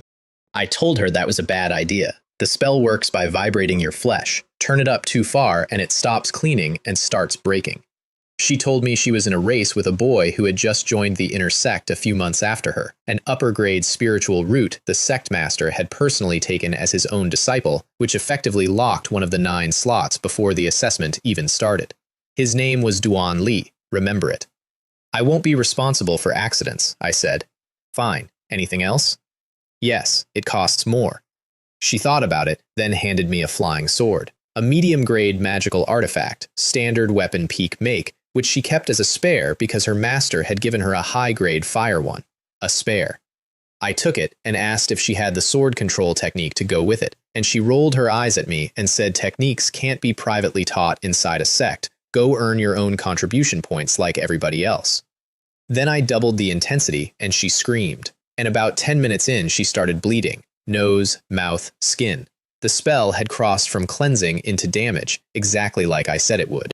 And she took a healing pill, and the pill barely touched it because the injury was in a layer that pills don't reach. She was about to call it off. I could see her getting ready to. So I hit her with Xiao Hui Chun, the wood spell, the one that heals plants and people, the one almost no farmer ever gets. Green light, and the damage started closing, and she opened her eyes and stared at me like I'd grown a second head. What are you looking at? I said. Is it strange for a spiritual farmer to know Xiao Hui Chun? It was extremely strange. Under 2 years in, and she'd been told this was the wall most farmers die against. But she couldn't argue with results, and she couldn't ask. And she rode that session all the way to the end and broke through. Afterward, she stood up, filthy and shaking, and said, Li Ming, I owe you one. Then I told her not to forget her padding on the floor, and she made a noise like a kettle and fled. That's the woman who is going to save my best friend's life. Right there. That one. Now, the rest of that stretch. I broke into Wu refining middle stage, which took a proper effort. Merging 3 small circuits into 1 medium circuit is a delicate piece of work.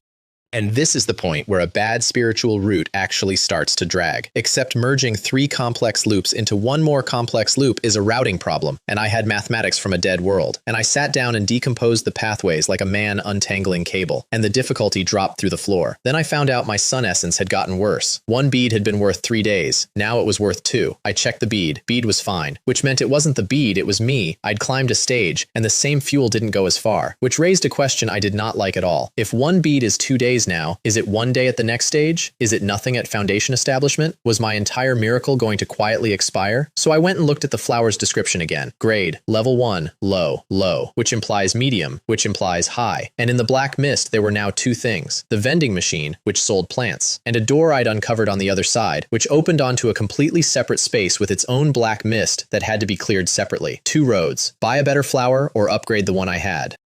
I picked the door, on a hunch, and spent months burning beads into it, and behind the mist there was a shelf, and on the shelf there was a pot.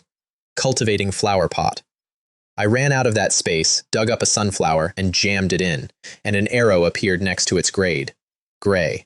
I fed sun essence into the pot, and the bottom of the arrow went green.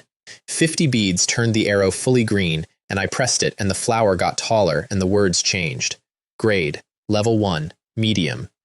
I put it back in the field and waited 1 day and harvested it, and it was worth 3 days of hard cultivation again, 3 days at middle stage, which is a much bigger 3 days than the old one. And there was another gray arrow next to the new grade, 100 beads for high grade, 200 for top. And then the arrow didn't go up at all no matter how much I poured in, because the next step wasn't a grade, it was a tier. Tier 1 to Tier 2.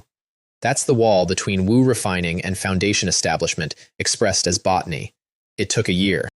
An entire year of every bead from every flower going into 1 pot, with my cultivation completely frozen, while I told everyone I was slowly and carefully studying farming. And in that year, I did 2 things worth mentioning. The first is that I started using the cleaning technique on other people. Not many. Yang Ru every month, harder and harder as she climbed. And Jo Mei. I ran into Jo Mei at what turned out to be the last real meeting of our little group, in the market. And she'd made 2nd level of Wu refining, which she was hiding, and I'd made 4th, which I was hiding. And we spent the whole conversation pretending to be impressed by each other. Wang Long didn't show. He'd sent a note saying his cultivation was at a critical juncture. Gao Wei was thrilled by that, because a critical juncture means progress, and he immediately proposed a bigger investment. Here is what Wang Long was actually doing. He was lying in a room with his meridians in ruins. He'd been buying a pill off a loose cultivator in the market. Cheap, several times more potent than anything at its grade, and violently unstable. The kind of medicine that gets you there fast and wrecks the road behind you. He'd been eating them for 2 years. He'd reached 2nd level on schedule, at the cost of having only 90% of the spirit energy a normal 2nd level should have, and he knew it, and he kept eating them. And a few days before that meeting, his meridians finally gave out under a dose and tore. That's it. That's the end. Ruptured meridians means no more cultivation, forever, unless you can afford medicine that a servant will never afford in 10 lifetimes. Wang Long had spent everything he had, borrowed from 4 people twice, and burned his own body down to the frame, all to get ahead of a line he was never going to reach the front of. So he tidied himself up so he wouldn't look weak, walked out, and went to the main peak. And he stood outside it for hours, wounded, until Duan Li came out. And Wang Long, the nobleman, the one who'd organized us, the one who'd refused this exact man's invitation months earlier out of pride, because he wanted to rise on his own and become inner sect himself, knelt down in the road in front of everyone and asked to be saved. Duan Li looked at him for a second, threw him a jade bottle and an identity token, said, "Come find me when you're healed," and walked off. That's how you buy a man. You don't offer. You wait until he's on the ground, and then you don't even stop walking. The second thing I did that year was invent a weapon by accident. New window on the vending machine. Potato mine. 25 beads, the cheapest thing in the machine, which felt insulting until you read the line under it. Effect. Inflicts powerful explosive damage on the triggerer. I bought 4 and buried them around my cabin and around the sunflowers. And they came up after an hour as one small, round-headed wooden stick each, poking out of the dirt, easy to miss, and, this is the important part, emitting absolutely no spirit energy whatsoever. A cultivator senses danger by sensing energy. A buried potato mine has none. It is, as far as any spiritual sense in that world is concerned, dirt. I tested one by throwing a rock at it, and nothing happened, because it has an anti-misfire feature. Non-living things don't set it off. I stared at the little wooden stick and said out loud, "That's so thoughtful," in a completely different tone from the one I'd used on the jade bottle. It also has a whitelist. People I approve can walk right over it. So I turned the safety off, stepped way back, and threw another rock. 3 meters across, everything inside it simply not there anymore. Not burned, not blasted, gone. Rock and soil annihilated down to a smooth bowl. 3 meters is small. That's the trade. Small radius means I can put them in a field full of crops without losing the crop. But anything standing inside that circle, at Wu refining, at any level of Wu refining, dies instantly, no exceptions. Middle stage takes catastrophic damage.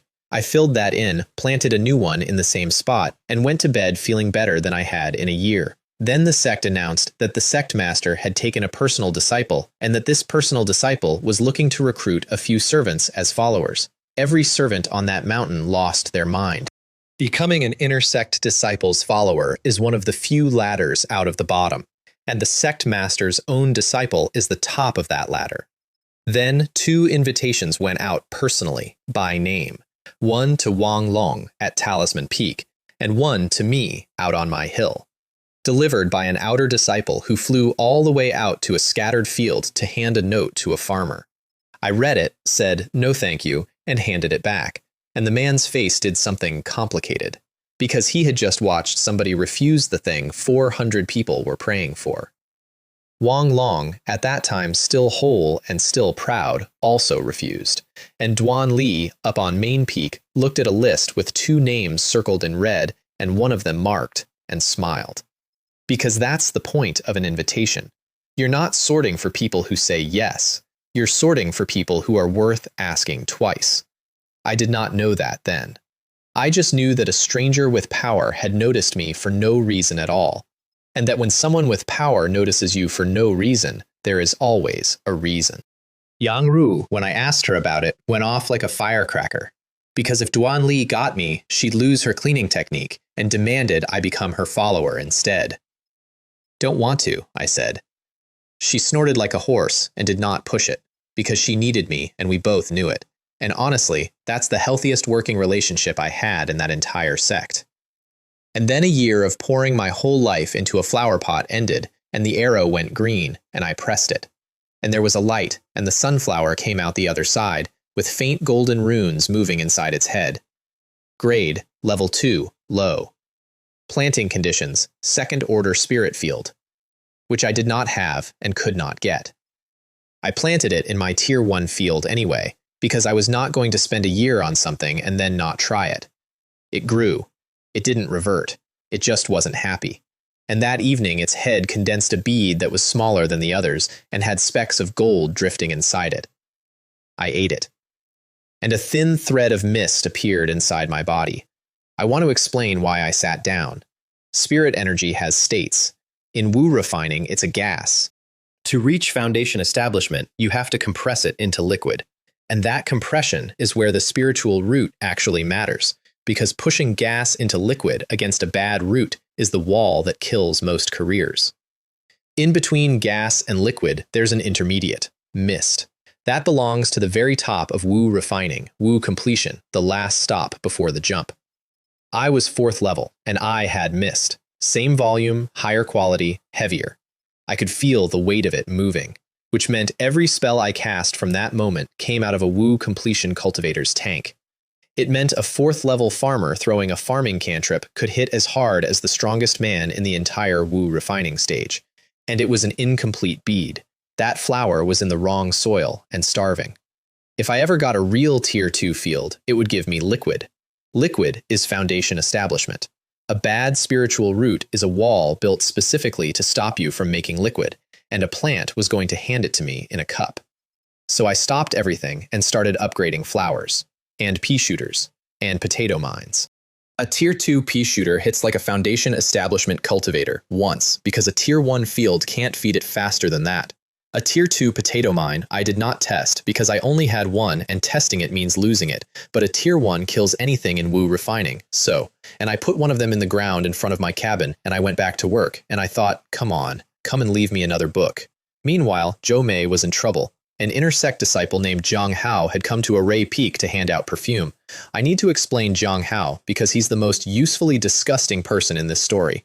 He was beautiful, genuinely the kind of face that makes a room reorganize itself, soft manners, gentle smile, and he handed out little bottles of scent that he blended himself, and half the female disciples on that peak followed him around like ducklings. And underneath that, he was standing in a crowd of women thinking about how badly they all stank. Because Zhang Hao had acquired, on a mission, a fragment of a genuine divine ability, the nose, and his own nose had been born abnormal, which is the only reason he could cultivate it at all. With it, he could smell your cultivation, your constitution, your emotions. He could smell the difference between a body that was clean and a body carrying impurities, which is why the top of the inner sect had no odor to him and everybody else on that mountain smelled like a slaughterhouse. And his divine ability was stuck, fragmentary, half-learned, and he'd tried everything. Then he walked into a mission hall full of servants who made him want to be sick. And through all of it, he caught one thread of a fragrance he'd never encountered, and his stalled divine ability moved. She refused him, politely, twice, in public, in front of a hall of people who would have killed for the offer, and walked away. And Zhang Hao stood there and worked out that this wasn't a woman, this was his career. So he went and found the Array Peak steward, a Foundation Establishment woman named Wei, whose lifespan was running out and who could smell her own ending. And he held her hand and made her promises, and she agreed to help. A few days later, Zhou Mei got assigned to an inspection detail on the great sect-protecting array. Servant-eligible, low-priority nodes, and the reward for completing it was the Formation Master Inheritance, the exact thing she'd been working toward for years. She took it, obviously. And when she pulled a specific array stone in her assigned section, exactly as the manual said, that whole section of the sect's great defensive array shuddered and started to come down. Steward Wei appeared instantly and stabilized it, which tells you everything about how prepared she was.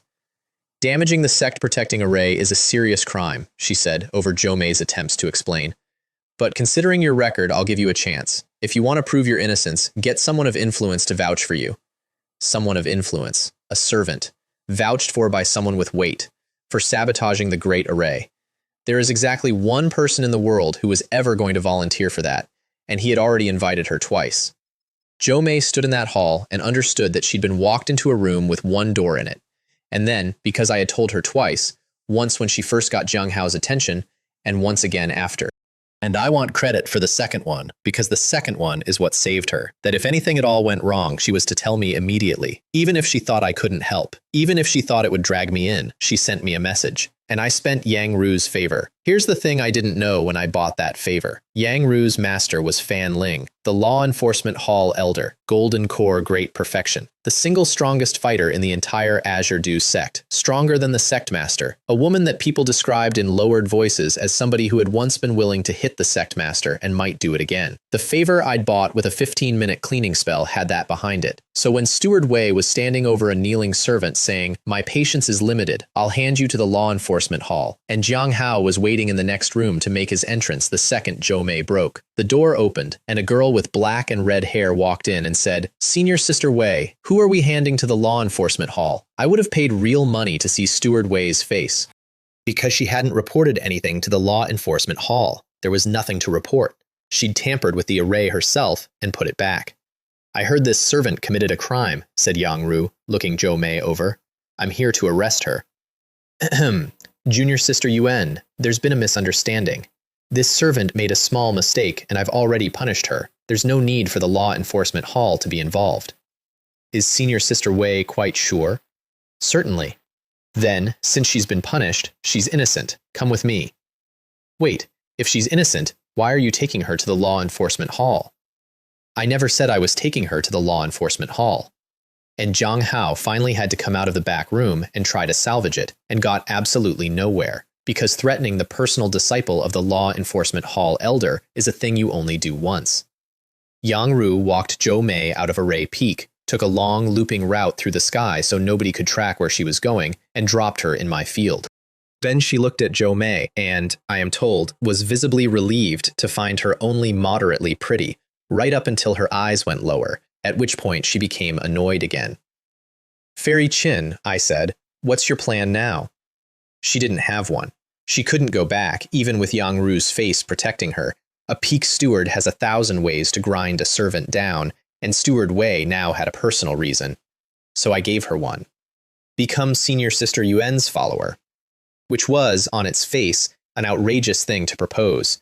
Yang Ru had no followers, wanted no followers, and was being asked to take on a servant with no freedom restrictions, meaning Zhou Mei could walk away whenever she liked, purely as a favor to a farmer. So I brought them both into my cabin and shut the door and hit Zhou Mei with a perfection-level cleaning technique, and the room filled with that fragrance. And Yang Ru, mid-complaint about me using her private spell on another woman, stopped talking. Because Yang Ru cultivated the mind fire art, it came from her master. It is one of exactly 2 techniques in the entire sect that can carry a person to nascent soul. And it is monstrous in a fight, and it has one flaw. Every time it condenses heart fire, the heart fire eats a little of your mind. Fan Ling had gone up the ladder at full speed decades ago, when the sect's ancestor died and everything was falling apart, and she'd reached Golden Core great perfection, and the price was that she was now so corroded that she did not dare attempt nascent soul, because the flame she'd condense on arrival would drive her permanently insane. She spent her days arranging flowers. That was her medicine. Her disciple was on the same road, with the same ending waiting, and in that cabin, standing in Zhou Mei's fragrance, Yang Ru ran her technique and felt the corrosion stop. She grabbed Zhou Mei's hand and said, "Junior Sister Qin, from now on, I'll protect you." That's how the 3 cushion rooms started, because from that day, Yang Ru wanted Zhou Mei with her, and Zhou Mei needed me to unlock her. So the only place all 3 parts worked at once was a shack on a hill outside the valley belonging to a farmer. Yang Ru brought a formation. Zhou Mei set it, a spirit dispersing array, which takes spirit stones and detonates the energy out of them into the air, which is an absolutely obscene way to cultivate, and she did it 1,000 stones at a time. I dismantled my bed and put down 3 cushions. And 2 of the 3 areas of my single-room cabin developed a distinctly feminine character because they left their things there. The routine was, Zhou Mei sits in the middle. I hit her with the cleaning technique. The fragrance comes up. Yang Ru runs mind fire on one side with no side effects at all. Zhou Mei absorbs at 5 times normal in the middle. And I sit on the other side running the wine god body tempering art. That last one needs a sentence. I'd traded Guo Sheng 50 caddies of premium rice for it. It's a soul-forging method that works through the intoxication of spirit wine. The better the wine, the better the forging. And it's an absurdly expensive way to cultivate a soul, which is why he had it and nobody used it. And it turned out Zhou Mei's fragrance ran it better than wine did. By the time we'd been doing that for a year, I'd saved something like tens of thousands of spirit stones worth of alcohol. Yang Ru had jumped 2 entire levels, and my soul had gotten strong enough that I could feel something in it starting to sprout. 3 people in a shack, on 3 cushions, getting stronger than anybody outside had any idea about. It was the best year of my life in that world, and I did not know that at the time, which is how those years always go. That was one half of those years. Here's the other half, running the whole time underneath it. I stopped growing rice. Lingyu rice is the beginner crop. It's low grade, it's fast, and it earns 1 contribution point a caddy. When I switched, I went straight past everything sensible and picked water spirit rice. Tier 1, high grade. 10 contribution points a caddy instead of 1. Nourishes meridians, massive amplifier for anybody running a water technique. And in the entire Spirit Plant Hall, there were only a handful of veterans who could grow it, all of them ancient, all of them with the rain spell at proficiency. Because water spirit rice is a paddy crop, and you cannot fill a paddy with ordinary water.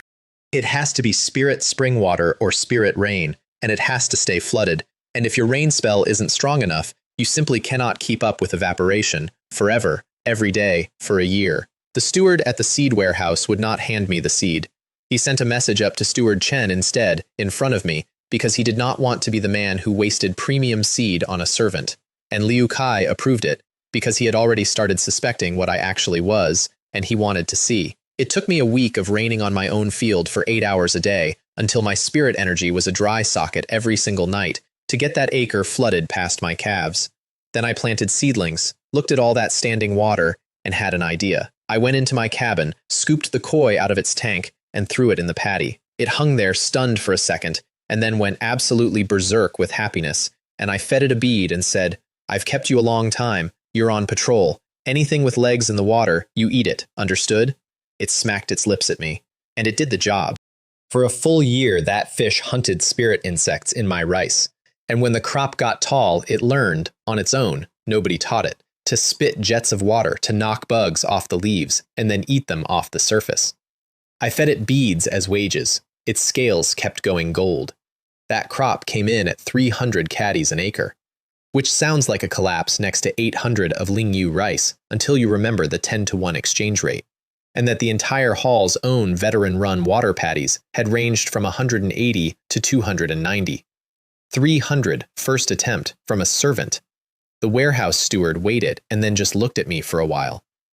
Liu Kai waived my rent permanently in exchange for 200 caddies a year, told me I'd still get full contribution for those 200, and said that if I could keep the yield stable, he'd put in my application for outer disciple. Which, and this matters, is not a promotion a servant gets. That's a decade for the lucky ones. Most never.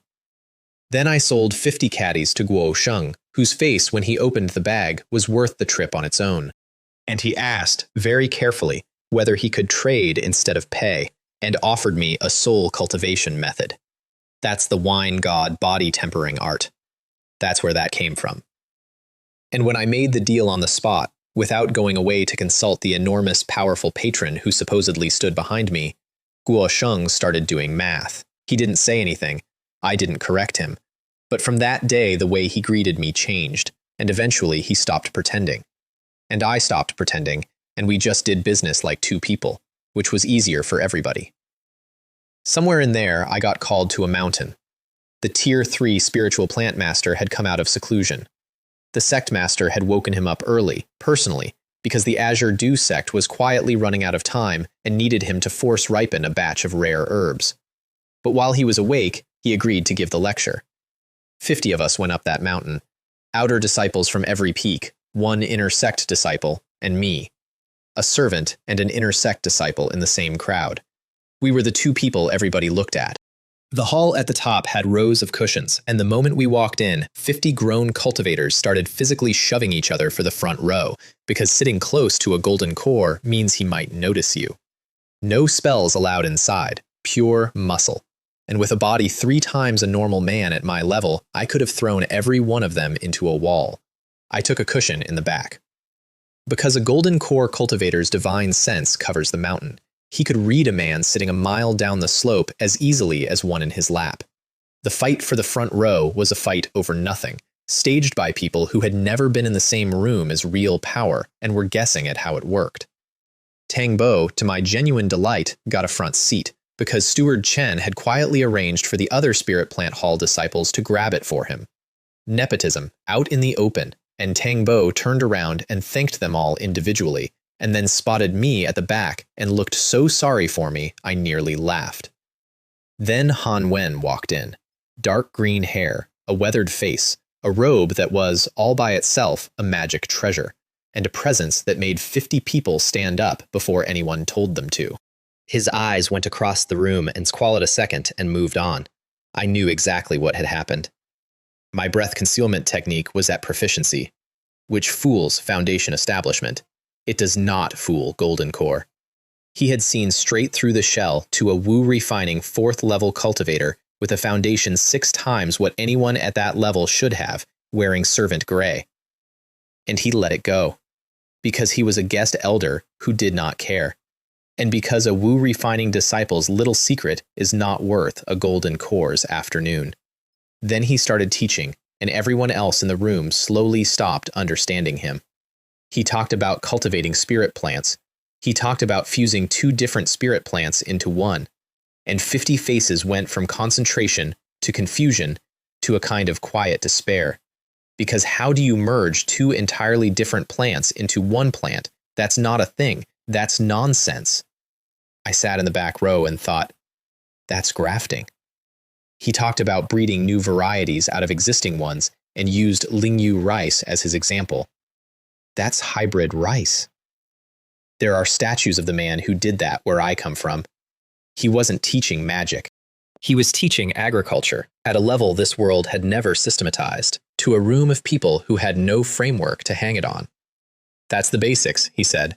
Master this, and you can become a formal spiritual plant master. And then he left. No questions, no guidance, nothing. He'd been paid to leave some inheritance behind, and he'd left it. And he was not about to leave anything belonging to his own sect. And I found out much later that even that stripped-down lecture was more advanced than what most sects had. Everybody trailed down the mountain, looking gutted. The core of the whole thing is a secret technique called plant perception. Spirit plants have channels the way people have meridians. Perceive the channels, and you're in the profession. Cultivating it requires soul strength, and I'd been feeding my soul on Joe May's fragrance and a wine god method for months. I got it in about a month. Then I went out to my paddy, put my hand on a stalk of water spirit rice, and watched a map of glowing channels light up inside the plant with pale blue water element energy running through them like a river system seen from the air. And I thought, what if I pushed? So I did. I pinched the stalk, poured spirit energy in, and sped up the flow through its channels. In 15 minutes, that one plant sprouted, headed out, and matured while everything around it was still leafing. I had just done something that has a name, and I did not know the name. Accelerated growth.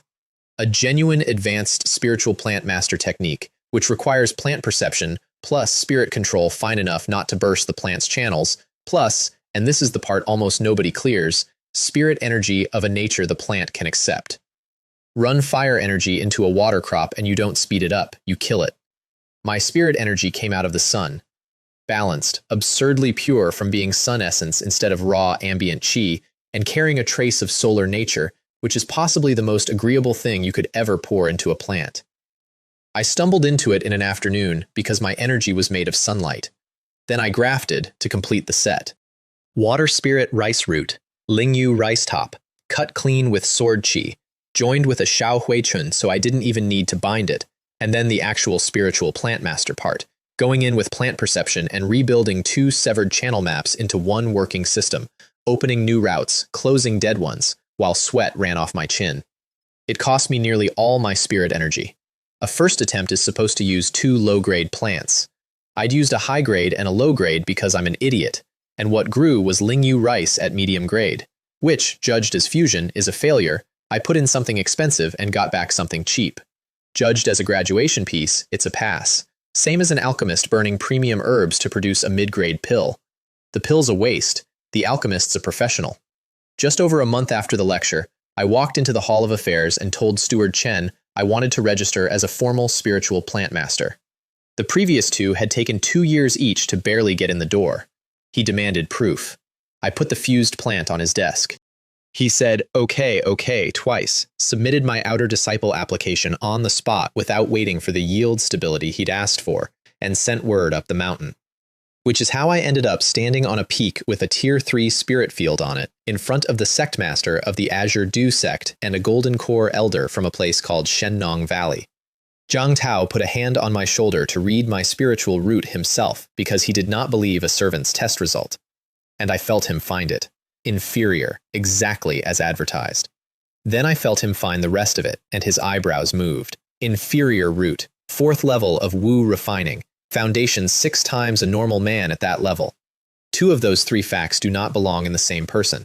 A bad root caps out around 3rd level and stops. 4th means you found something. And the sect master of a nascent soul grade sect did not care in the slightest what a Wu refining disciple had found, because he could produce a bottle of that himself out of storage, which he then did. 3 breakthrough pills, enough to shove me straight to the 6th level. I took them and thanked him, and my hands were not shaking from excitement about the pills. They were shaking because he had just handed me a receipt. That's what those pills were. From that day forward, every impossible thing about my cultivation had an official, publicly witnessed origin. The sect master gave me medicine.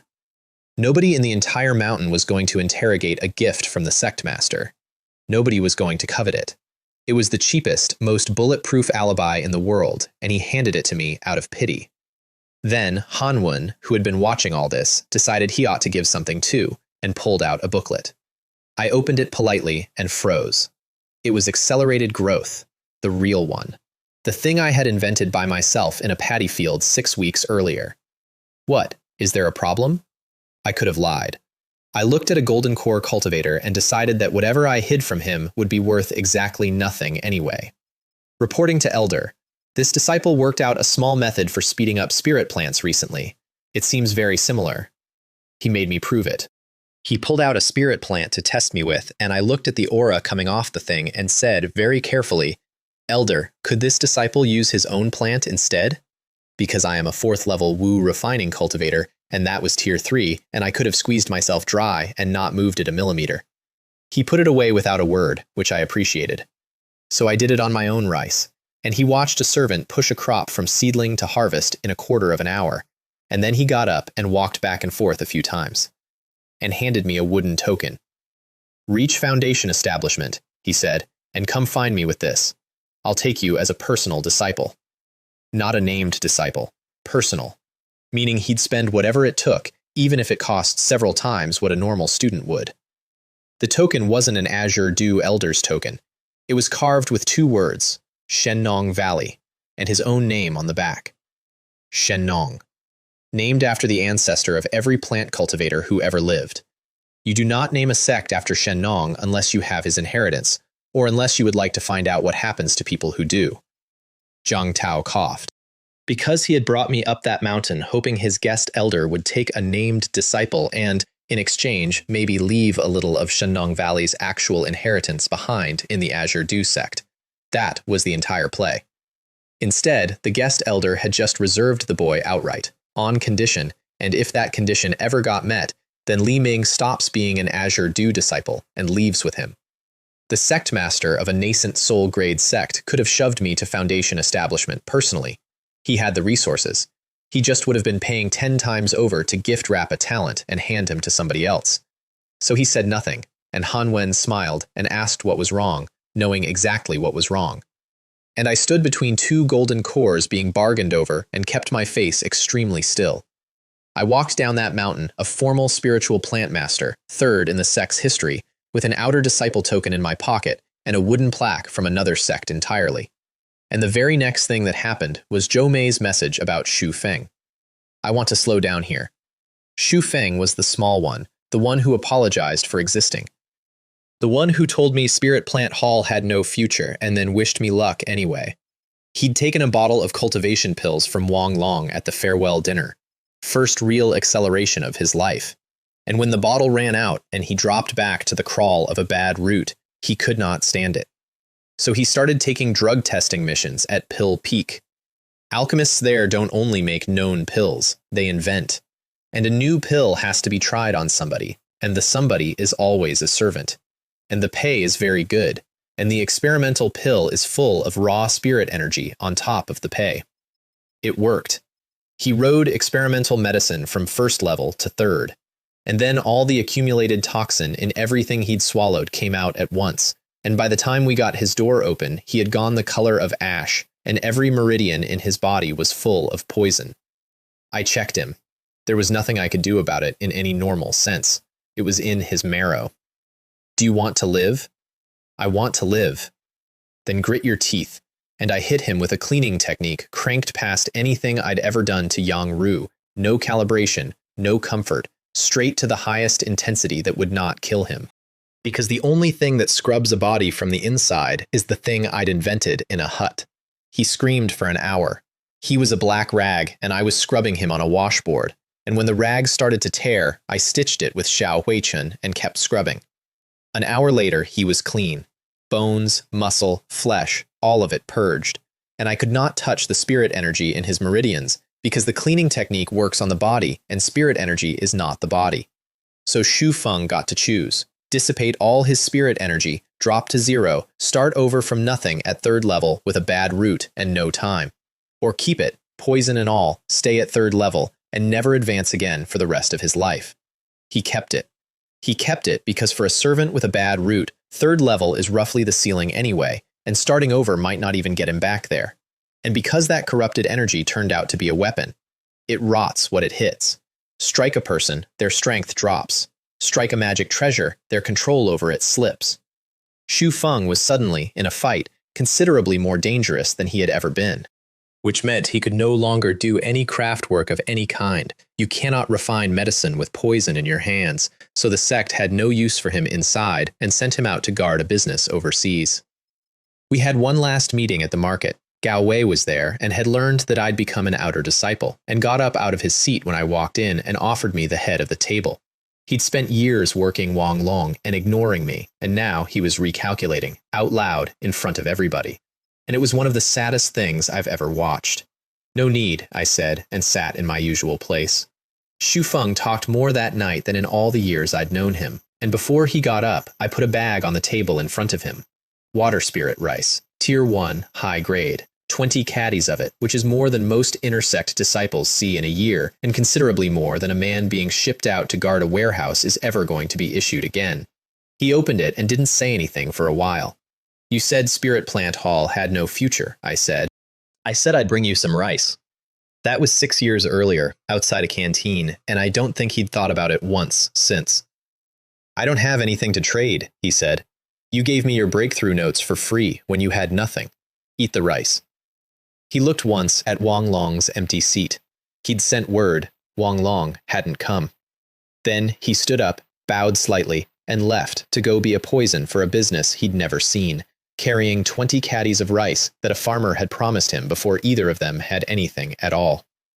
That's 4 out of 5 gone. Wang Long sold. Xu Feng exiled. Gao Wei, still a servant at Weapon Peak, quietly making plans to leave the sect entirely, go back to the mortal world, marry, and hope a grandchild came out with a decent root. That's a real strategy in that world, by the way, and the sect encourages it because those families become the sect's outer network and eventually send back better children than the ones they scraped off the street. And Zhou Mei, whose life had gone entirely sideways and who was about to come to my cabin and ask me for something. Li Ming. I want to try the perfection cleaning technique, because she'd watched me use it on Xu Feng, and she'd realized her own physique might respond to it differently than to the major achievement version. Do you know the price of letting someone use it on you? Don't worry, I'm not afraid of pain. She thought I meant it hurt. I explained what it actually meant, and her face went from the neck up. Do you still want it? Yes. So I sealed the doors and windows so the fragrance couldn't get out, and took her hand. And the thing that happened when I ran the full perfection technique on Zhou Mei was different from every other time, because it wasn't a wipe, it was a scrape. The major achievement version brushes dust off jade. The dust settles back. The perfection version took a patch of that dust off permanently. One small permanent patch. And a fragrance so thick that I got one lungful and had to hold on to the wall. And then something happened that neither of us expected, which is that my wine god body tempering art started running on its own, without wine, better than it had ever run with wine. So she cultivated at a speed she'd never touched, and I forged my soul on a smell. And we sat in a dark, sealed cabin for an hour, and both got measurably stronger, and that's the moment the third cushion became permanent. When it faded, there was a single bright spot on the jade where the dust would never come back, which meant this was cumulative. Do it enough times, and Zhou Mei stops being a woman with a secret and becomes whatever she actually is. Can I come back? You can. Then I leaned in and told her she needed to hide the smell, because it was faint now, but it would only get stronger. And she went pink and said she'd find a way, and I handed her the breath concealment technique, the one the enemy gave me, passed straight along to the person they'd have wanted it kept away from. I enjoyed that. I enjoyed that a lot. And then she looked at me holding the manual and did the arithmetic on what it meant that I had it, and I said, "Am I that good looking?" "No," she said, "I'm going back," and left grinning, because she'd found another one of my secrets, and she thought that made us even. She was very wrong about how many there were. 4th window on the vending machine. Nut, 50 beads, tier 1, low grade. Effect, strengthens and heals itself. I planted it, and it came up in seconds as a rounded yellow thing as tall as I was, with a rough shell. And I knocked on it, and it went thump, and I thought, well, that's a wall. Walls are useless. You can walk around a wall. Then I hit it with my little Gengjin sword Wu. Now, at that point my sword chi was at proficiency, I was 5th level Wu refining, and my spirit energy was mist.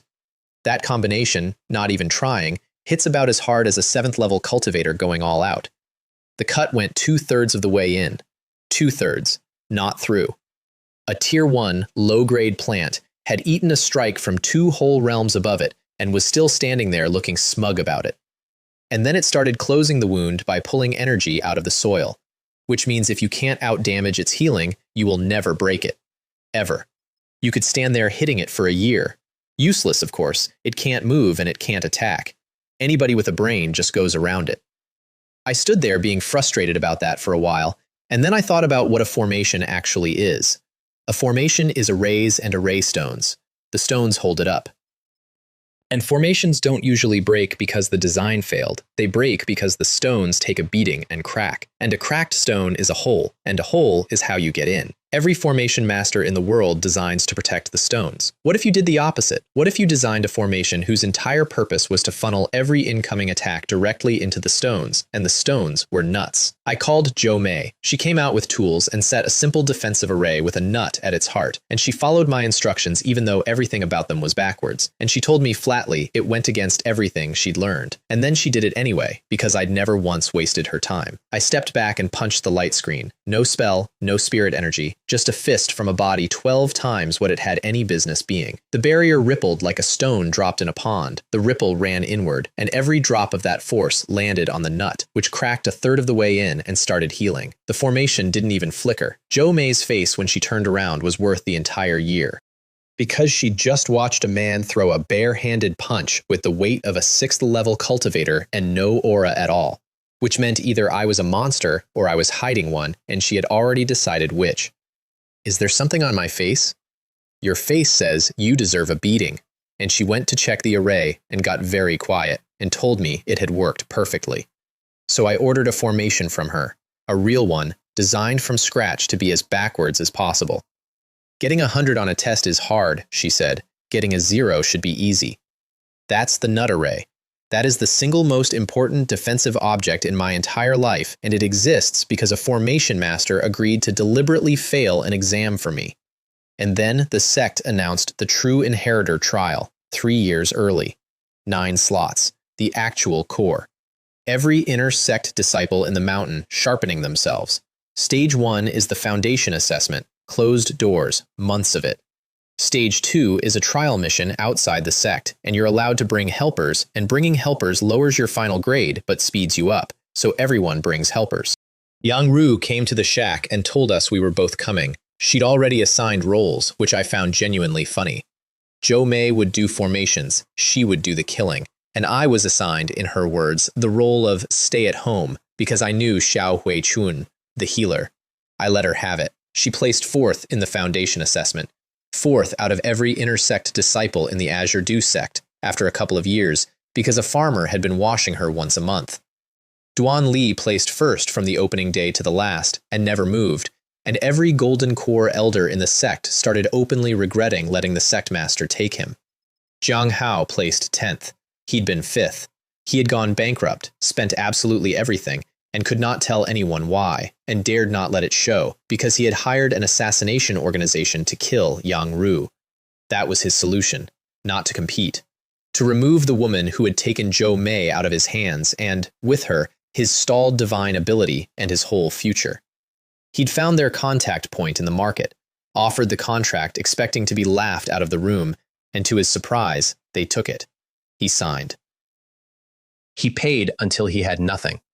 And Duan Li's people, who ran that assassination organization as a front, took the contract, read the name on it, and brought it to Duan Li, who was, at that same moment, planning to have every top-ranked true inheritor seed in the Azure Dew sect intercepted and killed on their trial missions. 2 separate conspiracies aimed at the same girl from 2 different directions, and neither of them knew about the other. Duan Li put a pin in Jiang Hao's name and filed it for later. Then we all went to the mission hall to draw. The hall was full of inner sect disciples with their helpers. I saw Wang Long at the registration desk, and I called him Boss Yao out of pure habit. He turned around and looked at me for a second.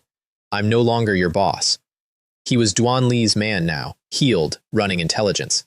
And he did that job well. When he later briefed Duan Li on Zhou Mei's situation with Jiang Hao, he did it in a flat, clean, unbiased voice, without one word of coloring, about a woman he'd sat at dinner with. That's a professional. That's also a man who has decided to stop having a self. Ah, I said, and stopped talking. Then Jiang Hao came over to say hello to Yang Ru, all charm, and let his eyes drift to Zhou Mei, and then to me. This junior brother must be no ordinary person to be valued by junior sister Yuan. I had a divine sense by then. I'll get to how. And with it, I could see, under the smile, exactly how much he wanted to kill everyone at that table. I didn't answer him. An inner sect disciple being ignored by a servant is a slap. He absorbed it. He decided we had days to live, cupped his hands, and left. Then Duan Li came over. This is junior brother Li Ming, isn't it? The first-ranked seed, the sect master's own disciple. And he had come across a crowded hall specifically to talk to a farmer. I was going to invite junior brother to assist me in this trial, but senior sister Yuan beat me to it. And every head in that room turned to look at me. And Yang Ru grabbed me by the arm and physically towed me away mid-sentence because she was not about to let him poach in front of her. He watched us go, still smiling, because he'd just found out that his best available piece was going to be standing right next to the target he most wanted dead. Yang Ru drew a mission and came back grinning. Evil cultivators, remote towns on the border of a mortal kingdom, whole populations slaughtered for their flesh and souls. The sect had sent people 3 separate times. Each time the killing stopped, and each time they started again the moment the disciples left, which is one of the higher difficulty draws, and therefore exactly what you want if you're good. And I read it, and my stomach turned over, because whoever these people were, they had beaten sect investigation 3 times running, which meant they had eyes inside the Azure Dew sect. I'd been getting books left on my desk for years by someone who could walk through wards. We didn't get 1 day out of the market before the ambush. Here's what happened that I couldn't see. There was a Foundation establishment cultivator following us, our protector, assigned by the sect, 1 per top-ranked seed, because after losing their ancestor, the Azure Dew sect was not going to lose a generation. And behind him was another Foundation establishment cultivator, who caught our protector in an illusion, sealed the 2 of them inside a concealment formation, and sent a signal. We walked in disguise. I made everyone walk out of the market on foot instead of flying, and doubled back, and generally behaved like a paranoid. And our protector, before he got caught, watched me do it and approved. Then I felt a divine sense sweep over me and turned around. The protector nearly gave himself away because a Wu refining cultivator cannot feel a divine sense. That is the entire point of a divine sense. I could feel it because I had one, which brings me to the part I skipped. Somewhere in that year on 3 cushions, forging my soul on a fragrance, something in me sprouted, and one afternoon, a strange pressure came out from between my eyebrows and unrolled, and everything within a few hundred meters of me existed in my head at once. Every leaf, every stone, the exact number of insects in my paddy. Divine sense, the signature ability of Foundation establishment, the thing that separates a real cultivator from a person with a lot of energy. It's how you read a jade slip. It's how you see. It's how you lock a target so hard that dodging becomes a formality. I had it at 6th level Wu refining, and no, that is not a thing that happens.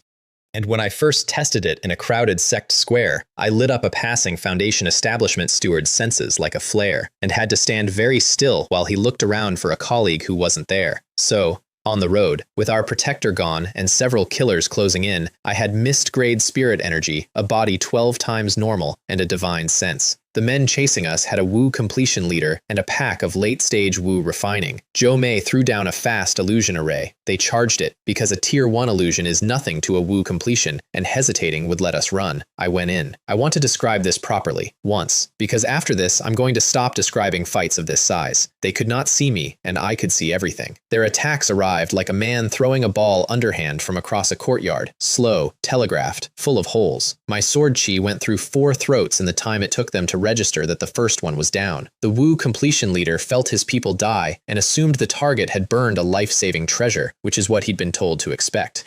Then something locked onto him, and he recognized the feeling because he'd sparred against Foundation establishment stewards in his own sect, and this was exactly that.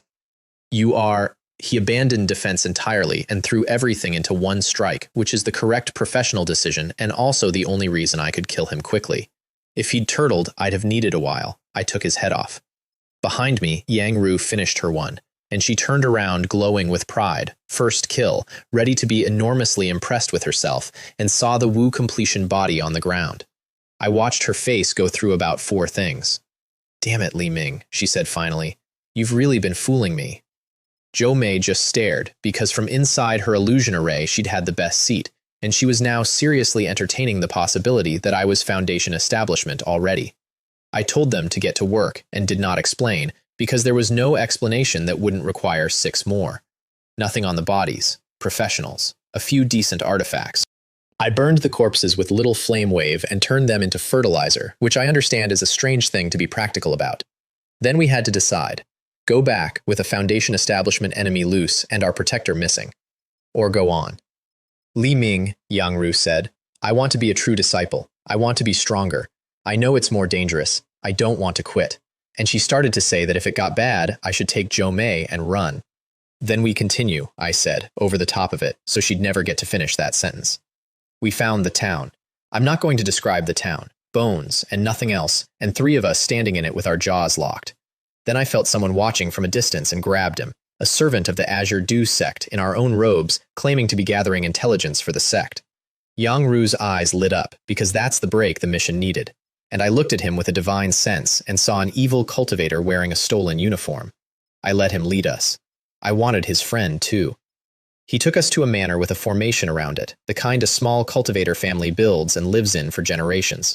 And Yang Ru checked her jade map, and the manor was on it. The owner was ex-Azure Dew sect, listed as someone she could ask for help, which is exactly why the man inside had been able to walk up and kill him. You don't fight your way into a family's home. You knock wearing the right robe.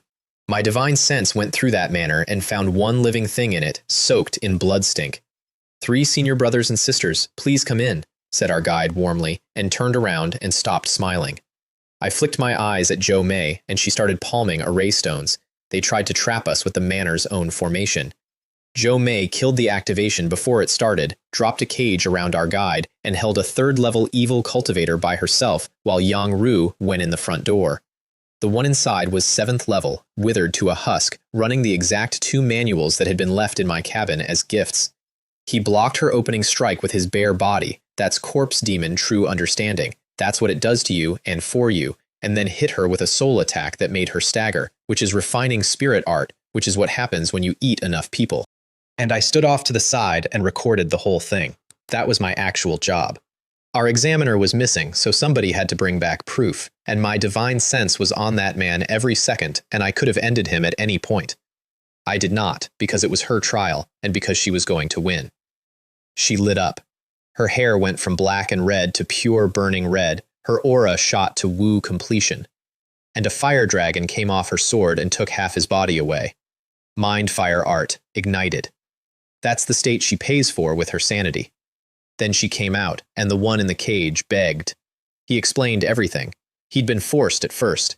Then he'd felt the speed, and after that he'd hunted mortals of his own accord.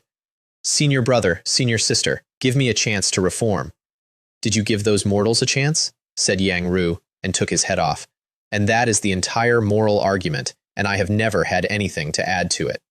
We buried what we could find of the family that used to live there. Then, on our way out, my divine sense picked up a team coming, and no protector anywhere. So we turned around and went back into the manor, because there was a miniature spirit vein under it. 1 acre of high-grade spirit field around a thatched hut. The dead owner had spent his life building it up, and I do not fight in the open. I want to be extremely clear about this because it's the doctrine of my entire life. Out on a road, in the sky, in a market, I am a man with a sword and some spells, and a Foundation establishment cultivator will kill me. In a spirit field, I am a fortress with a garden in it. 9 nuts at top grade, half buried, Zhou Mei building the array around them. 10 pea shooters in the paddy, 1 tier 2, 2 at tier 1 top, 7 at tier 1 high. which translates, in the only language that matters, into 1 foundation establishment gun, 2 Wu completion guns, and 7 Wu refining guns, all of which aim better than any of us, and none of which get scared. And mines. Everywhere. 3 at Tier 1 top, 7 at high, 20 at medium, all of them buried and invisible and silent. Because the more you plant, the higher the odds someone steps on one. Yang Ru lit the manor's formation. Then she walked past me toward the hut, and there was a crunch under her foot. Her whole face went white, and she looked down at a small, round-headed stick. Li Ming, what do I do? Relax, it won't go off. She lifted her foot. Nothing happened. She was on the whitelist. She looked at the crater-free ground and then at me with enormous suspicion. Is this thing just for show? No. If an enemy steps on it, it explodes. 3-meter radius. Try to be somewhere else. She thought about that for a second. Were those 2 big holes in your field from these? They were. She had no idea what she was standing in. Neither did they. Zhou Mei finished the nut array. Yang Ru handed her the manor's control talisman. And Zhou Mei asked me, quietly, whether we could win. They can't get in, I said. The team arrived. A foundation establishment early-stage leader, a Wu completion, several late-stage Wu refining. Their leader broke the manor's great formation in 2 strikes, because a family's array does not stop a foundation establishment cultivator, and everyone came pouring through the gap. And the foundation establishment leader stopped and did not advance, because he could feel there was supposed to be a protector somewhere, and he could not find him. So he told the rest to handle 3 Wu refining children while he watched for the grown-up. They charged. The first man to step wrong got annihilated. 3-meter hole, no body. Everyone flinched, and flinching moved their feet, and the second man got annihilated. Nobody move! And their commander stood in a minefield, doing frantic arithmetic about what could possibly reduce a late-stage cultivator to nothing inside a 3-meter circle.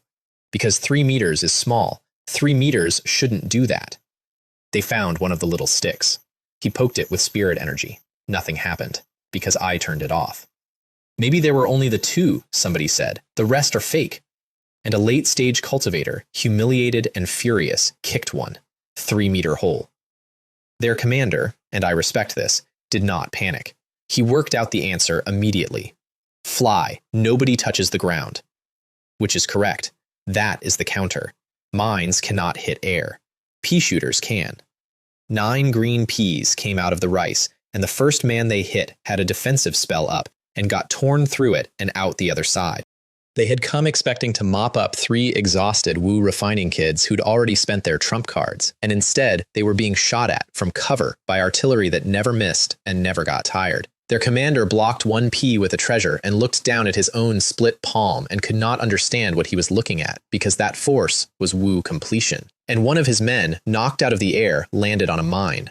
Li Ming, said Yang Ru, watching a row of cheerful little cannons work. Your silly plants are amazing. Have you called for help yet? She had. Help was far away. Then their leader stopped waiting for a protector who was never coming and went straight at the field. He shattered the outer concealment array with 1 strike, and the sword light rolled on and hit the nut array and stopped. 9 top-grade nuts split the force 9 ways, and each one cracked a little, and each crack started closing while he watched. He hit it again, same result. And I watched a foundation establishment cultivator work out in real time that he could stand there hitting this thing until the sun went out. He took out a communication talisman, calling for a second foundation establishment, which I could not allow because my whole battle line was rated for 2 of them, and I did not want to test the ceiling.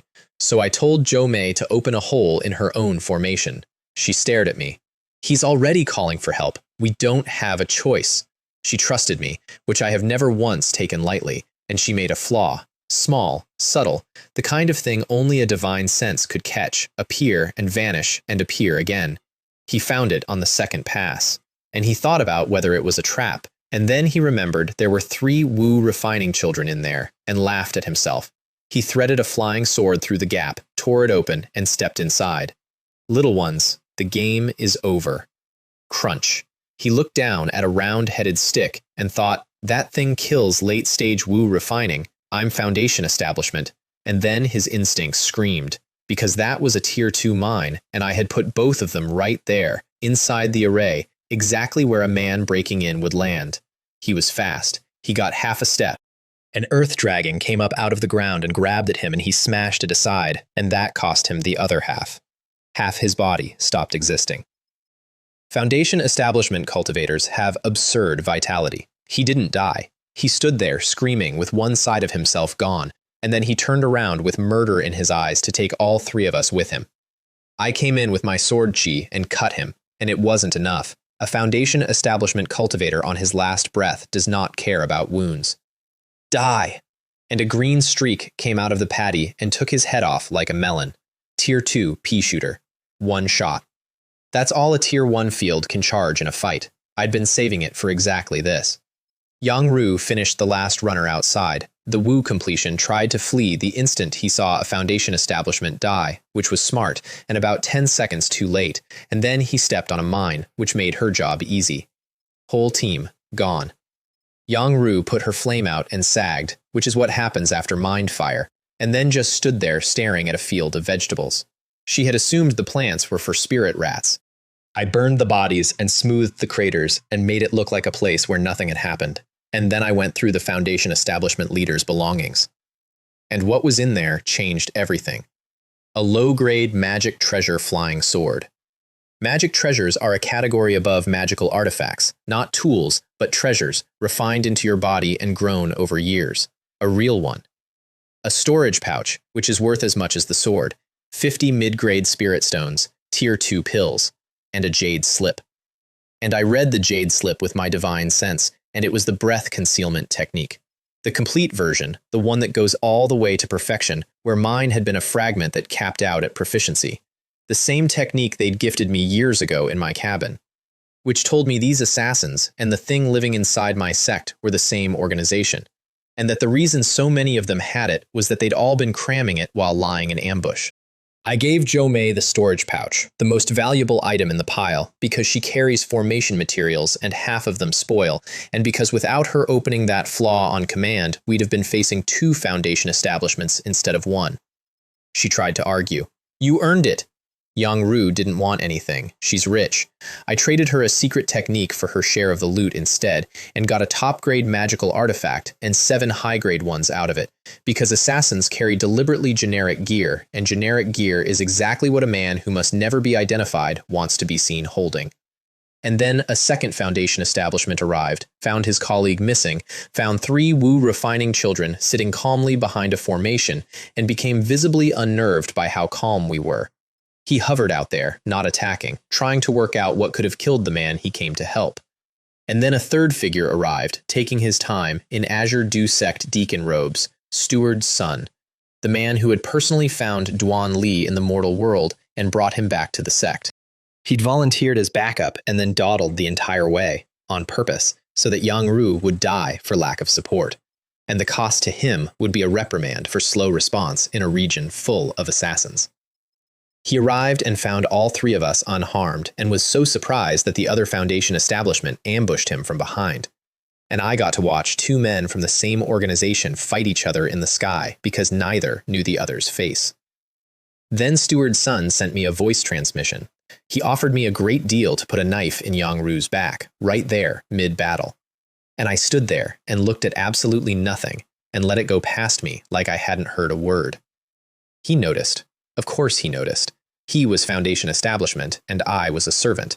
And a servant who does not react to a voice transmission is either deaf or lying.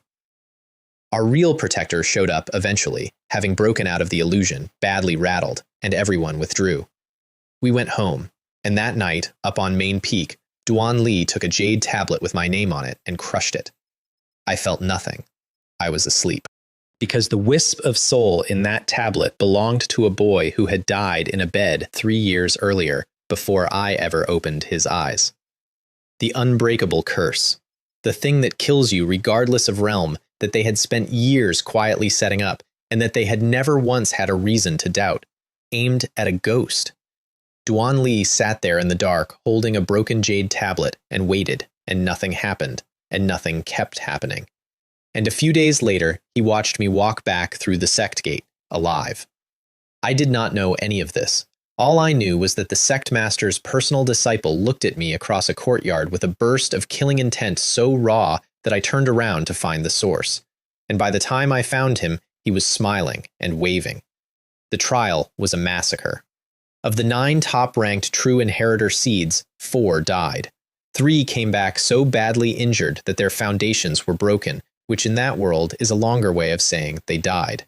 2 came back whole, Duan Li and Yang Ru. Add in the inner sect disciples further down the list, and the outer disciples who'd gone along as helpers, and the Azure Dew sect had just lost an entire generation in a few weeks. Zhang Tao stood in the main hall and read the list, and his hands closed on it.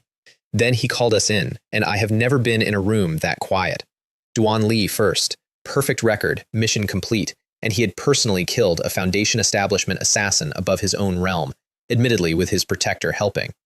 Work hard, said the sect master to the man who had arranged all of it. The future of the Azure Dew sect depends on you. Yang Ru second, mission complete, plus a Wu completion and a stack of late-stage Wu refining at 6th level. And Zhang Tao handed her the token and told her she fought like her master had at that age, and she lit up like a lamp. Zhang Hao third, he had dropped clean out of the top 9. He got a slot because the 2 men above him were dead. He walked up to take the token of a true disciple with his face perfectly composed and his mind screaming. Because he had personally hired assassins to kill Yang Ru weeks before a coordinated assassination campaign hit the entire trial, and if anybody ever connected those 2 facts, he was going to be executed as a spy. Then the sect master announced an outer disciple tournament. Top 10 get into the inner sect. Because the inner sect had holes in it now, and he needed to fill them, and there was no time to go find geniuses in the mortal world. Every outer disciple on the mountain lost their minds, and I read the notice and thought, yes. Because I had a problem. I now knew what Steward's son was, and Steward's son had personally brought Duan Li into this sect from the mortal world, which meant Duan Li was theirs, the sect master's own disciple, the first-ranked true disciple, the future of the Azure Dew sect. I had exactly 0 evidence, not one thing I could hand anyone, and I was an outer disciple accusing the single most protected person on that mountain. If I reported it, I would be the one arrested. So the only thing I could actually do was get taller, make myself expensive enough to remove that removing me became a project. Also, I'd been thinking about Han Wen's offer. Reach Foundation establishment, get taken as a personal disciple, get a golden core standing behind me. But that requires showing him I'd condensed a divine sense at Wu refining, and if that got out, then when Duan Li came for me, he'd come prepared for it. Whereas the tournament let me climb without spending that card.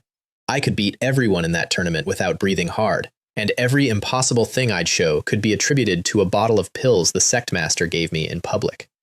Also, and this mattered, I'd pushed the breath concealment technique to major achievement with the complete manual off that assassin's corpse. Proficiency fools Foundation establishment. Major achievement fools golden core. And major achievement does something new. It stops being a blanket and starts being layers. You look at me, you see 2nd level. You look harder, you find a hidden true level of 6th. You feel clever because you've caught somebody hiding. You have not caught anything. My real level was 7th, sitting underneath the level I'd built for you to discover. The whole mountain came to the arena, sect master and every peak lord watching from the summit. They opened by dropping golden core pressure on the crowd, and about 360 people folded onto the ground and then quietly went home. 40-odd left standing. Zhang Tao swept the survivors with his divine sense, looking for anything promising, and found mostly old men, Wu completion cultivators with no potential left, here because the inner sect gets given a Foundation establishment pill, and a Foundation establishment pill is a last chance at another 100 years. And then he found me, 2nd level on the surface, 6th level underneath, 4th level the last time he'd checked, with an inferior root, and then he remembered the bottle of pills he'd handed me himself, and relaxed and moved on, exactly as designed. Duan Li ran the tournament because he was being groomed. He drew the lots. He handed me number 1, which put me in the very first match against Duan Chengzhi, the strongest man in the field, a Wu completion, white-haired, out of time, here because this was his last door. The strongest against the weakest, first match, and everybody in that arena knew what had been done and to whom. That was petty, by the way. Duan Li wasn't trying to kill me there. The sect master was watching. Nothing was going to be allowed to go wrong. He just wanted me humiliated. "Junior brother," said Duan Chengzi, not unkindly. "Show me what you've got." I bowed. Then I threw a little flame wave. The crowd laughed. A farming cantrip, in a tournament. Duan Chengzi smiled and let it come, because he'd let me have the first move to avoid looking like a bully. Here's what he was actually looking at. My spirit energy was mist, same as his. So every spell I cast came out of a Wu completion tank. On top of that, I had a divine sense, and a divine sense lets you shape a spell, compress it, hide its weight, wrap it so that what a man's senses report is a first-level cultivator's cantrip, and what arrives is not. He realized about a quarter of a second too late. The blast knocked the entire arena silent, and up on the summit, the sect master turned to the elders around him and asked if anyone could tell what trick I'd used. Every one of them shook their heads, not because they weren't sharp, because they were all searching for the treasure or the secret art that would let a 6th-level cultivator do that, and none of them considered the answer that it was simply mind, because a 6th-level cultivator cannot do that. The nested concealment had led them to a wrong answer, and then let them feel clever about finding it. Duan Chengzi ended up on his knees with sword chi at his throat, staring at me, working out that he had just lost his last chance at another century to a boy whose level he could not read. I watched him think about doing something stupid, and I watched him decide not to. I lost. "You're too kind." And then, before the second match could start, Xianxia walked into the arena and stopped the tournament. "Sect Master, this disciple has discovered a group of evil cultivators inside the sect." Zhang Tao came down out of the sky, because when the trial got ambushed, he had suspected a traitor inside the sect. He quietly investigated his own elders and stewards and found nothing. "Absolutely true. They have all been taken by this disciple." And Xianxia waved, and law enforcement disciples brought in a line of servants in chains, and the sect master grabbed one and read him and found an evil cultivator inside 2 seconds. Then Xianxia laid out his findings. "These people are all servants. The techniques are all about rapid cultivation. So, investigate every servant whose cultivation has advanced abnormally, and you'll have them all." And the crowd started murmuring, and inside that murmur, my name. Because if you had to name the best performing servant of the last several years, there was only one answer. Servant to outer disciple to spiritual plant master, and now standing in an arena having just flattened a Wu completion. Heaven-defying growth. Exactly the shape you'd expect from somebody eating people. Duan Li, running the tournament with a neutral face, was hearing his own plan work. He had burned every single pawn his organization had cultivated in that servant quarter, years of infiltration, the entire network, and handed them all to Xianxia to arrest, for the sole purpose of building a frame with my name in it. He'd thrown away the board to take one piece. That's how badly a man who cannot be killed by a soul curse frightens somebody who relies on soul curses. And I stood there in an arena listening to my name go around a crowd and thought, there it is. Because it's a good frame. It's got everything. Except one thing. Li Ming, I'll give you a chance to prove your innocence. This disciple is willing to be examined. Zhang Tao didn't check me himself. He'd done that already. He pulled out an ancient jade pendant instead, a treasure of the true lineage, which detects karma. You can hide your presence. You cannot hide karma. There has never been a technique that conceals karma in the entire history of the world. I took it in my hand. Everybody watched. Duan Li watched hardest of all, and I want to spend a moment on him here because this is the exact moment his life goes wrong. He had been told by his own operatives that I had cultivated refining spirit art. He had years of reports. His organization's entire model of me was built on it. The soul curse failing was strange, but he could rationalize that, some fluke, some interference. But the karma jade cannot fail. So he stood there and waited for it to change color, and it did not change color. And it kept not changing color. And I watched a very intelligent young man's face do something very small. Because if I had never cultivated an evil technique, then how had I done Wu induction that night? How had I done any of it? The reports weren't wrong about my results. They were wrong about the reason. And the reason was a plant in a clay basin, which is not a possibility a man like Duan Li can generate. Good, said the sect master. And Duan Li recovered instantly and laughed and said, "How could someone like junior brother Li Ming be an evil cultivator, senior brother? You need to investigate more thoroughly." Which was a signal, and Jiang Hao read it perfectly. "Senior brother He, this junior disagrees.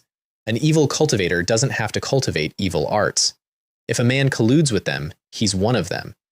And he produced the second set of evidence, which Duan Li had prepared, and which was entirely real.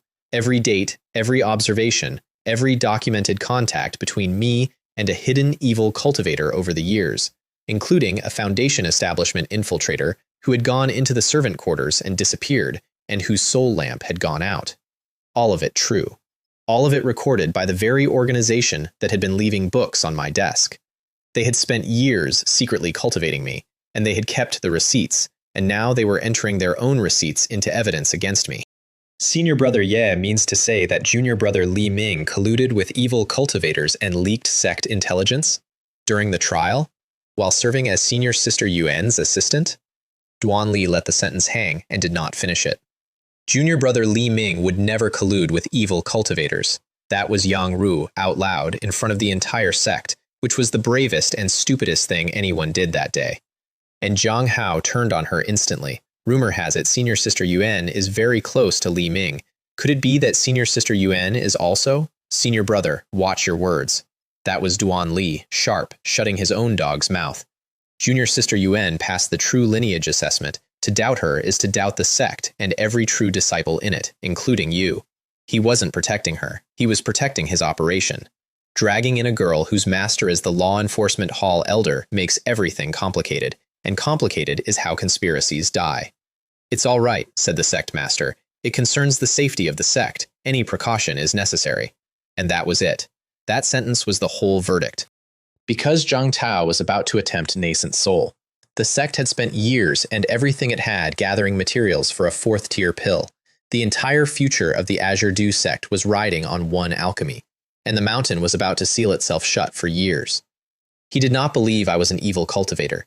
He also could not disprove a mountain of accurate evidence, and he was not going to leave an unresolved question standing inside his own gate while he bet the sect on a pill, especially not a question who happened to be a spiritual plant master with legitimate access to the spirit herbs going into that pill. So he did the thing a sect master does. "Li Ming, you are now an inner sect disciple." The whole arena stopped. "As an inner sect disciple, you must contribute. One of our resource points has been harassed lately. Go and guard it for a while." Promotion and exile in the same breath, delivered kindly, as compensation. Duan Li had gotten exactly what he wanted. He could not touch me inside the sect. Outside, he had an entire organization. And I stood there and understood that I was going to be shipped out and hunted. And there was nothing I could do about it, and I was extremely unhappy about being handled that passively. So I opened my mouth.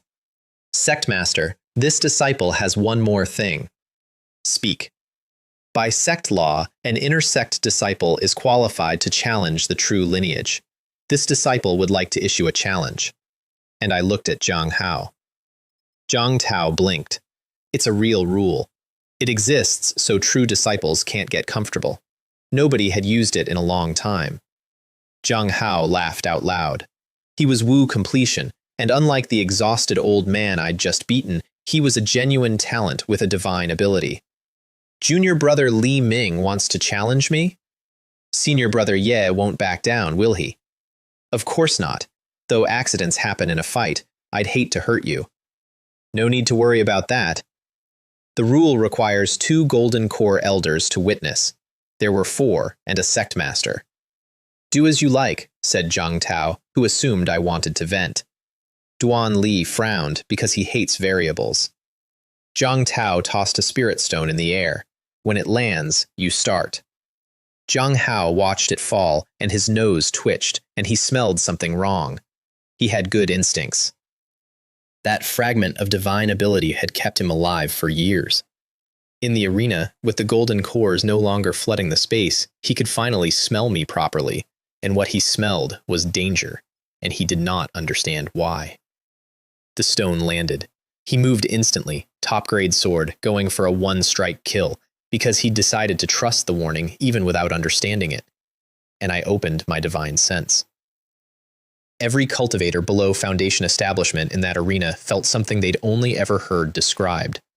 Hundreds of people, in a single breath, feeling the specific pressure of a Foundation establishment divine sense, coming off a Wu refining cultivator. Jiang Hao couldn't feel it, but he could smell what it did to the air, and he yanked his sword back to defend, and I want to give him credit. He blocked. Locked by a divine sense, and he still got his blade in the way. Then an earth dragon came up under him and threw him. He recovered midair and threw a lightning spear at me without ever once looking at me, tracking me purely by scent, which is genuinely one of the more impressive things I saw in that world. His nose worked like a divine sense. It was just a fragment, and mine wasn't. I recalled my sword, loaded it with sword chi, and cut. Our blades met, and his went backward into his own chest, and he came off his feet coughing blood. Sword chi at proficiency, plus Wu completion grade spirit energy, plus a body 12 times normal, plus a divine sense holding him still. Up on the summit, Zhang Tao named all 4 components out loud, one by one, and then could not reconcile any of it with an inferior spiritual root, and stopped trying. The victor of this true lineage challenge is Li Ming. Half an hour. Inner sect disciple to true disciple in half an hour, which I am fairly confident is a record. Jiang Hao lost his slot. He could challenge for it back in a year.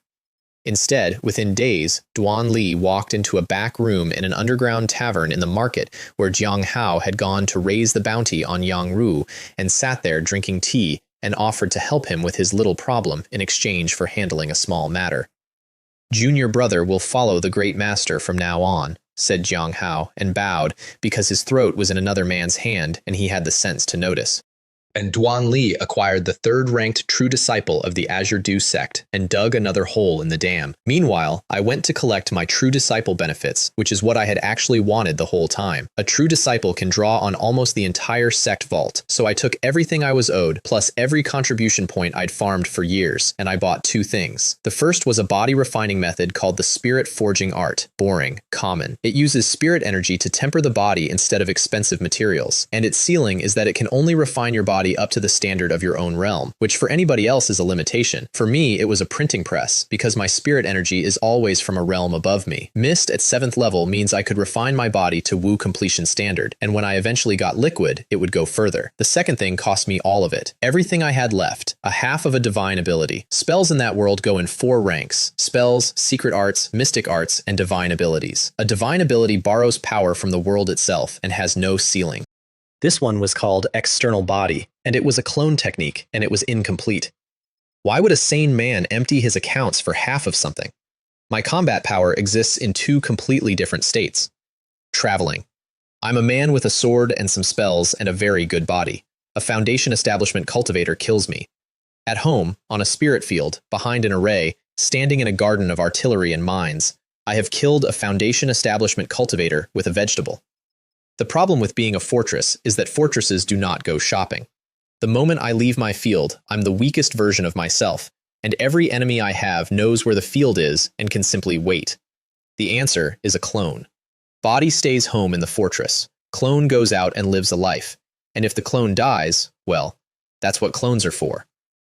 I did not know then that the fragment I'd bought would need something to make it work, or that I'd have it, or how. I packed. It took 4 minutes because everything I owned lived in a black mist. Jo Mei gave me 3 formation plates she'd made for me: illusion, concealment, and nut array, so I could set my whole defensive doctrine anywhere in the world in about 10 minutes. Yang Ru stood in the doorway and got angrier and angrier and eventually said, "How about Fei Fei and I come with you? Stop fooling around. I'm not joking, I'm serious." And she was, which is exactly why I couldn't let her. 3 people traveling together is not 3 times the strength. It's 1 target and 2 hostages. I'm leaving temporarily. Once I'm settled, senior sister can come find me. That worked because it let her plan a visit, and Yang Ru has always been much better at looking forward to things than at sitting still. I got on my sword, and then I sent them both one last voice transmission from the air where nobody could see my face. By the way, senior sister, Fairy Chin, be careful of Duan Li. I felt them both freeze behind me. I'd told them to watch Steward's son once. Now the man Steward's son had personally brought into the sect. Just keep a watchful eye, I said, and did not explain. Because I had no evidence, and because if Yang Ru went up against Duan Li with her temper and her honesty, she would lose. And I would rather she was alive and confused than correct and dead. Then I flew away from the Azure Dew sect, and I did not know it, but I had already seen it for the last time. I did not go straight to the resource point. I stopped in the market town outside the gate and rented a room. Because I knew there would be an ambush on the road, and I wanted to be a different person when I met it. Specifically, I wanted to be Foundation Establishment. Here's the problem with that. Foundation Establishment means liquefying the spirit energy in your body, and liquefying is the wall that a bad spiritual root exists to stop you at. Unless somebody hands you liquid in a cup. A Tier 2 sunflower in a Tier 2 spirit field condenses complete second-order sun essence, and complete second-order sun essence is liquid spirit energy. I did not have a Tier 2 spirit field. I had 50 mid-grade spirit stones off a dead assassin. 50 mid-grade stones is 5,000 low-grade stones, which is more money than most cultivators see in a lifetime, and I buried every single one of them in a flower pot. It worked exactly the way 3 cracked stones in a clay basin had worked 6 years earlier, scaled up until it was obscene. A Tier 2 spirit field in a pot on a windowsill for about a week before it ran dry. I put a second-order sunflower in it and waited for sunset, and there was gold flowing in that head, and I harvested it, and it was complete. Then I set up all 3 formations in a rented courtyard in a market town, illusion, concealment, nut array, because I am not an idiot, and swallowed it. A thread of liquid spirit energy appeared in me, and every scrap of gas in my body came screaming toward it like water finding a drain. And the thread became a drop, and the drop had weight. A normal cultivator condenses 1 drop. I had the foundation for 12. 12 drops came out of my dantian and started running the circuit, and my body and my soul began climbing at a speed I could feel. And I turned on the spirit forging art to strip mine the moment for everything it was worth, and it stopped halfway. Just stopped. Dead. Because I was 7th level, and I had never completed the Great Circuit.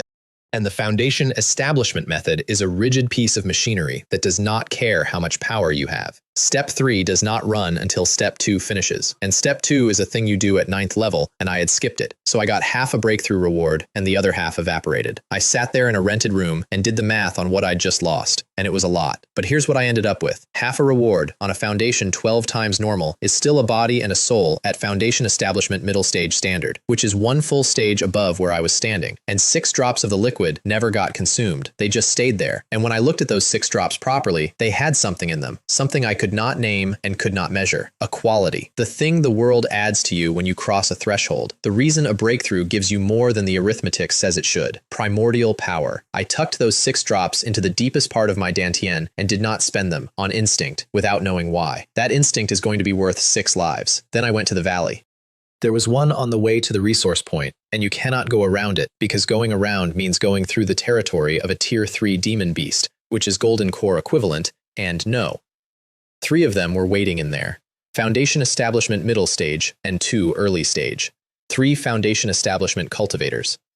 To kill 1 Wu refining farmer. That's not an ambush, that's a message.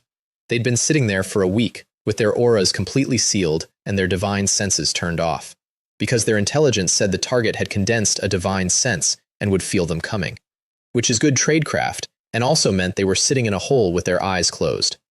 I stopped a long way out and swept the valley once, very gently, and found the anomaly, and immediately stopped sweeping. Then I put the breath concealment technique at major achievement, all the way up until I was nothing at all.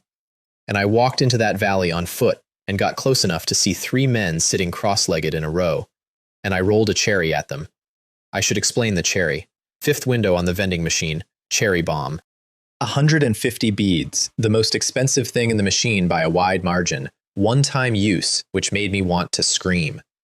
Planting conditions, none. That's the line. No spirit field, no soil, no conditions. You throw it. I'd tested one in a corner of my paddy, and it took out a circle 10 meters across, 3 times a mind, and everything inside it stopped existing. And I had upgraded one to Tier 2. The middle stage leader felt something and did the only sensible thing, which was to release his divine sense to see what it was, and found a figure sprinting away in the distance. "Stop him!" And then he saw the cherry. I was already running when it went off. Here's how that actually felt. I did not feel clever. I ran flat out with my ears ringing and my heart going like a bird, because 3 Foundation Establishment cultivators is not a fight I win. It's a fight I have to end before it starts, and if that cherry had missed, I would have died in a valley. I came back to check. Both early-stage men were gone, along with everything they owned, which is the tax you pay for annihilation-grade weapons. The middle-stage leader was standing up, covered in blood, missing pieces. He'd burned a forbidden technique at the last instant, dumped every drop of energy in his body outward, and bought himself survival at the price of everything else. He was eating pills as fast as he could get them down, and the first thing he did with the trickle of energy he'd recovered was throw a sword strike at me, which I dodged. And then he looked at me and knew exactly who I was, and did not panic, because even gutted and empty, a Foundation Establishment cultivator kills a Wu refining farmer without much trouble. He was right about that. He was wrong about which one I was. I summoned the magic treasure flying sword I'd taken off his dead colleague, and I poured a week's worth of hoarded liquid spirit energy into it. And a low-grade magic treasure that had never once shown its real face in my hands finally opened up. Your Foundation Establishment. And his expression went from surprise to something much worse, because a wounded Foundation Establishment middle stage beats a Wu refining cultivator and loses to a healthy Foundation Establishment one. And he had just found out which fight he was in. I put the sword through his head. Then I looted him, 100 mid-grade spirit stones, replacing the 50 I'd buried in a pot, plus his storage pouch, plus another low-grade magic treasure sword. And then I spent a while arranging the site so that it looked like 3 men had wandered into a demon beast's range and been eaten. Because the valley bordered Tier 3 demon beast territory, and because if Duan Li believed his team had been unlucky rather than beaten, he'd wait before sending another. Time is the only thing I've ever really needed. The resource point was a low mountain with 3 trees on it. Jade Dew fruit trees, Tier 2, high grade, each about as tall as a person, each radiating enough spirit energy to make my teeth itch. Their fruit is the main ingredient in Foundation Establishment pills, which is why, for years, every time that fruit ripened, cultivators had shown up and taken most of it, and the Azure Dew sect had paid them off and let it go, because the Azure Dew sect had no ancestor and could not afford a fight over fruit, and now they'd sent a true disciple to sit on it, which was the sect's way of saying, enough. The garrison was a Foundation Establishment steward named Sun Jian and about a dozen Wu refining cultivators, all elderly, all with their potential spent. That's who you post to a resource point. Nobody with a future gets sent to sit on a hill. Sun Jian bowed to me and I bowed back, because I was 20-something and he was several hundred, and rank is rank, but manners are cheap. Then I looked past the trees at the field. Because those 3 trees had, over decades, driven their roots so deep into the vein under that mountain that they had anchored it and terraformed the ground into a natural spirit field. 10 acres of Tier 2 medium grade, and about an acre of it not occupied by the trees themselves. And that acre was planted with Tier 1 crops, badly, by men who were not farmers, because none of them had the faintest idea what they were sitting on. Tier 1 crops, in a Tier 2 field. Steward Wei, I said, I have a use for this field. He said yes immediately, because I was a true disciple, and because he did not care. So I burned the stubble, called an earth dragon, made it rain, and rebuilt an acre of Tier 2 spirit field with 5 farmer spells in about 20 minutes, while a Foundation Establishment steward watched with his mouth slightly open, and eventually asked whether I was a spiritual farmer. Spiritual plant master, which is the cover story. It is going to explain everything he is about to see. Then I set my 3 formation plates, and the field vanished behind illusion and concealment and a wall of nuts. And I put my cabin down inside it, and I planted everything I owned, and I let the fish out. Little carp, that's what I'd named it. And I want to be upfront that I am terrible at names, and that this is a running problem, and that it is going to get worse, had by then eaten so much sun essence that it was more gold than red. And it took one look at a Tier 2 spirit field, smacked its lips, and went straight up into the air, because it had transformed. That happened not long before I left the sect. I'd fed it a complete second-order bead as a bonus, and it swallowed the thing like scalding lava and went shooting around the patty so fast its fins blurred. Except they weren't blurring, they were growing, long trailing phoenix fins, gold, like a goldfish crossed with a comet, and then it leapt out of the water and did not come back down. It swam in the air. using ambient spirit energy the way it used water. And then it flicked that tail and went straight up into the clouds and started running laps through them. And it looked exactly like a golden dragon calling rain. And a moment later, the sky opened up. Small cloud rain technique, at major achievement. A pseudo-spirit beast that becomes a real spirit beast awakens a racial talent, and almost all of them awaken it at entry level. Mastery is rare. Major achievement means noble bloodline. That fish cost 3 spirit stones, and the vendor's actual sales pitch had been, "This koi contains true dragon bloodline." I had assumed that was a lie. I still assume it was a lie. What I think actually happened is that years of sun essence woke something up that was going to sleep forever otherwise. Either way, from that day, my crops were watered by a small god, and I signed a spirit beast contract with it. And it was so happy about it that I felt the happiness through the contract. At the resource point, it took one look at 10 acres of Tier 2 natural spirit field, made a noise like a kettle, and went up to make weather. I planted 100 sunflowers, 50 at Tier 2, 50 at Tier 1, and the number climbed from there, and I stopped bothering to hide them behind decoys. Because I was a formal spiritual plant master with Stakenly Kongi promise in my pocket, and a spiritual plant master with strange plants is a man doing his job. And then I made a person. Here's how external body works, and here's the part I couldn't do. The technique needs a treasure containing primordial power to seed the clone. Not spirit stones, not medicine. Primordial power, which is a thing that exists mostly in legends and in objects that nations go to war over. I read that requirement, and my face fell all the way to the floor.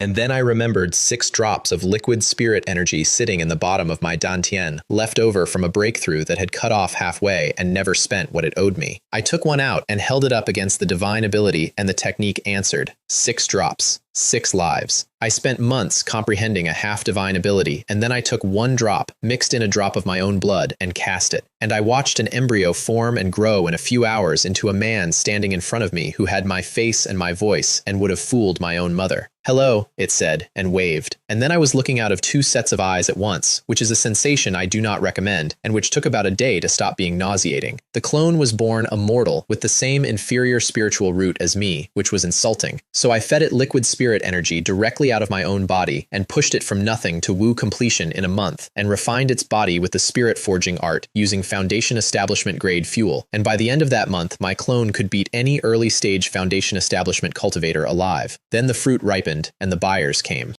9 jade dew fruits, which was the best yield the old men had managed in years.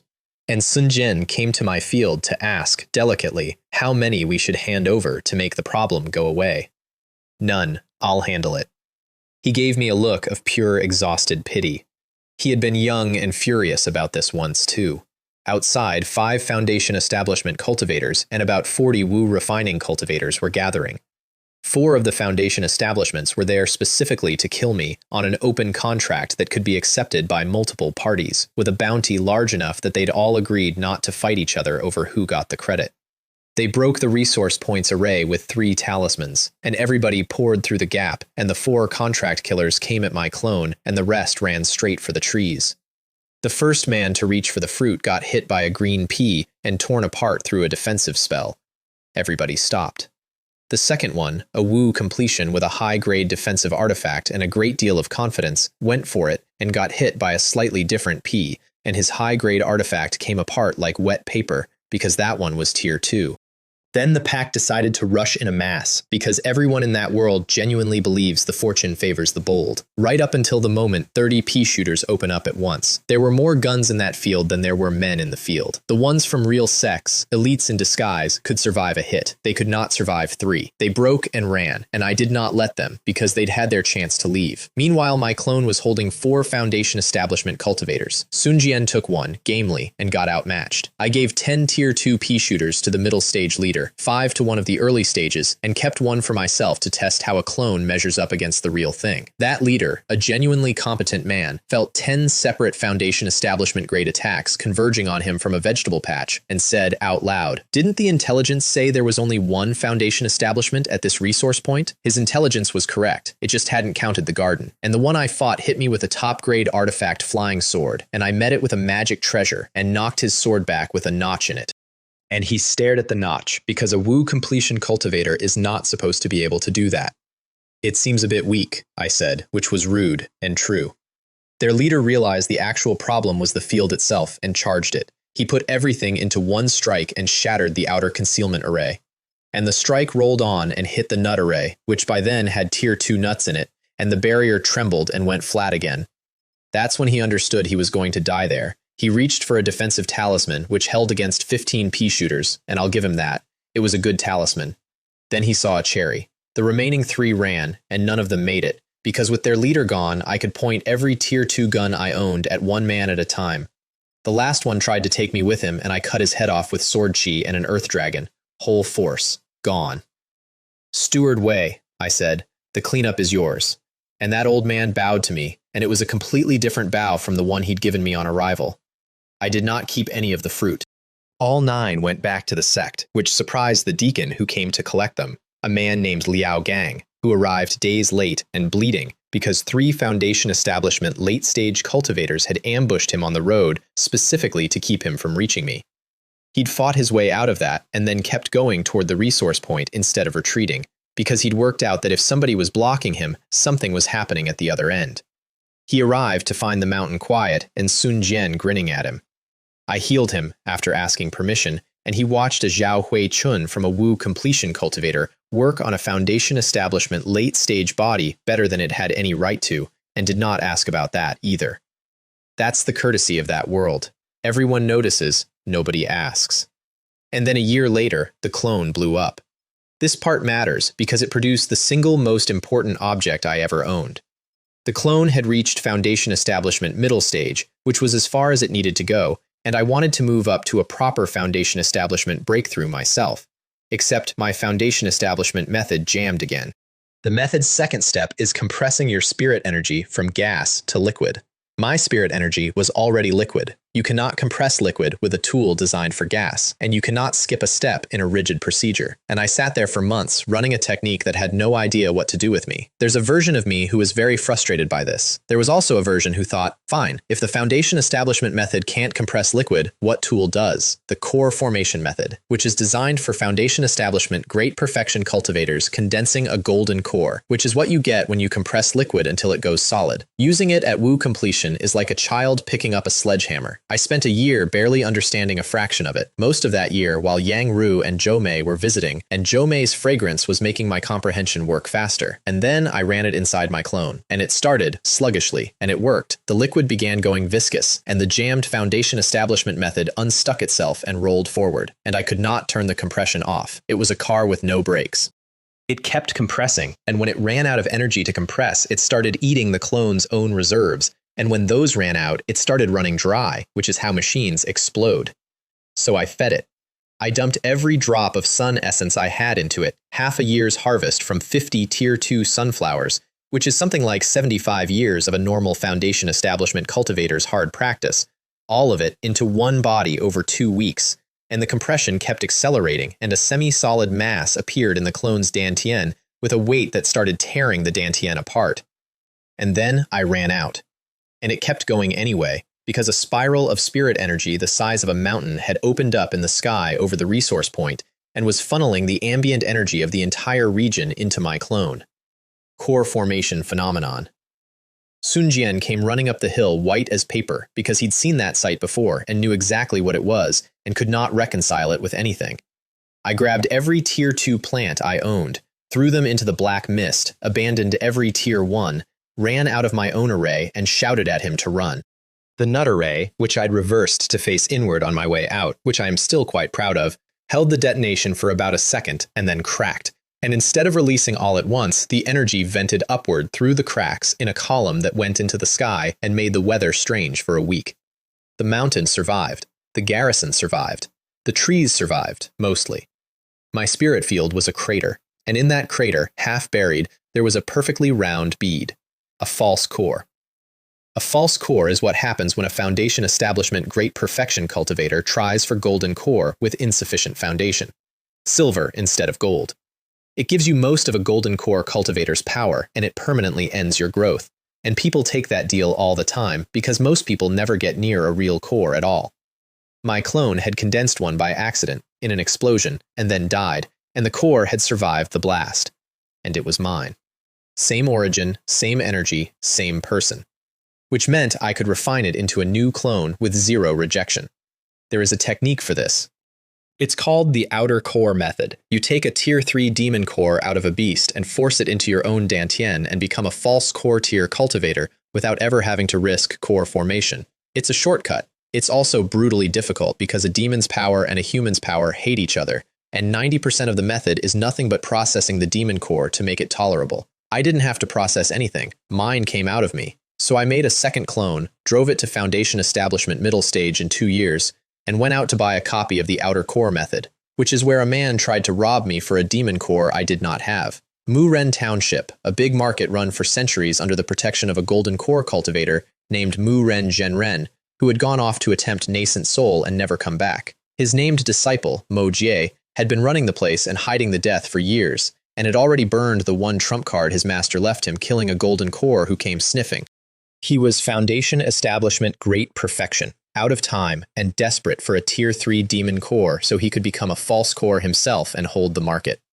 And a stranger walked into his shop and bought the outer core method. You do not buy that method unless you have a demon core. So he had me watched for a full year while I sat in a rented cave doing something that was not what he thought. And then he followed me out of town, blocked the road, and told me to hand it over. Your Excellency has been following me a long time. What brings you here? You have a Tier 3 demon core. Hand it over and I might spare your life. And I understood the entire chain of reasoning in about a second and a half and laughed. Because I had bought the manual for a false core that was already in my chest, and this man had spent a year of surveillance building a theory out of a receipt. They say Muren Zhenren has perished, I said. It seems that's true. His face changed, which confirmed it. You don't know when to be quiet. Do you think clever people die quickly? People with poor eyesight die faster. Then I lit up. Because a Foundation Establishment Great Perfection cultivator robbing a Foundation Establishment Middle Stage cultivator is a mugging, and a Foundation Establishment Great Perfection cultivator standing in front of a false core is a man who has walked into traffic. He tore a Tier 3 defensive talisman, an expensive thing, the kind you buy to survive a golden core, and it held against my flying sword. Then he reached for a Tier 3 escape talisman, and I threw a cherry at him. The talisman shattered. A wave of fire from little flame waves slowed his escape light by a fraction, and my sword took his head off in the gap. He was carrying a storage bracelet, which is a grade above a pouch. Inside it was 100,000 mid-grade spirit stones, 10 million low-grade, liquid capital he'd pulled together to go bid on a demon core at auction in the Immortal City, right before he heard a rumor that a middle-stage nobody was carrying one and decided robbery was cheaper. Also in there, a top-grade magic treasure shaped like a jade abacus, which is a formation weapon and useless to me, Tier 2 pills, and a jade slip, the Muren sword manual, which was not written by Muren Zhenren at all. He'd found a fragment of a nameless sword scripture in some ruin, organized it and named it after himself, and built an entire reputation on an incomplete piece of somebody else's inheritance. I read the opening and knew immediately I was holding something far above the world it was sitting in. I am not a sword cultivator. My technique is wood, the Qingmu Sutra, which Elder Wu had sent me by then, a foundation-level scripture from Shennong Valley that cultivates to golden core and lengthens your life and is very, very bad at killing people. Which meant every sword move I learned out of that manual would come out weaker than intended. I learned them anyway.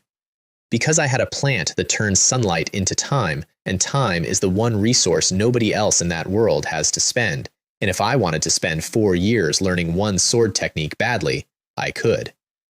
I got exactly one move out of it in 3 years. It's called Severing Heaven. It is a pure killing strike with nothing clever about it.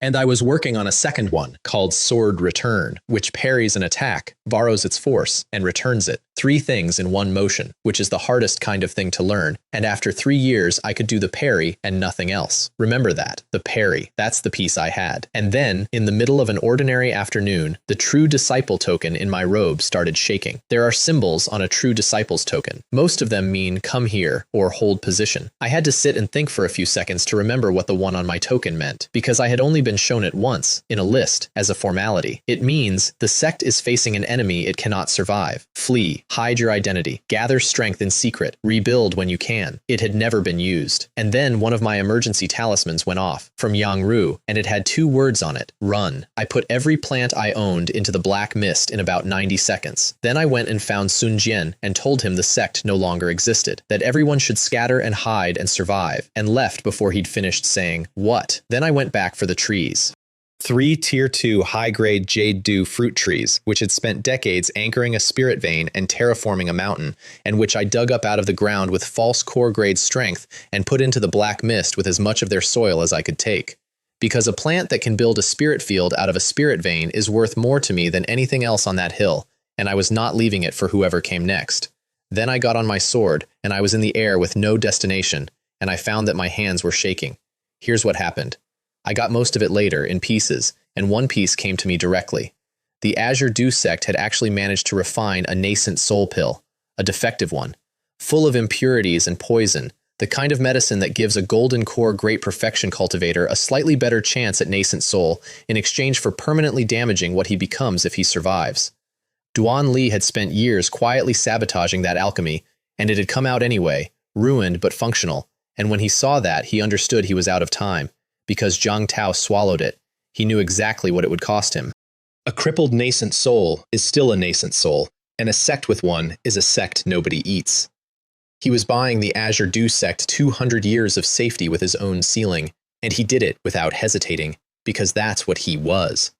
And at the exact moment he was most vulnerable, mid-breakthrough, unable to move, unable to intervene, Duan Li, as acting sect master, used his authority to open the sect-protecting array from the inside. And the true disciples he had turned did the same at their nodes, and the Fenghua sect came through the gate. Fenghua sect.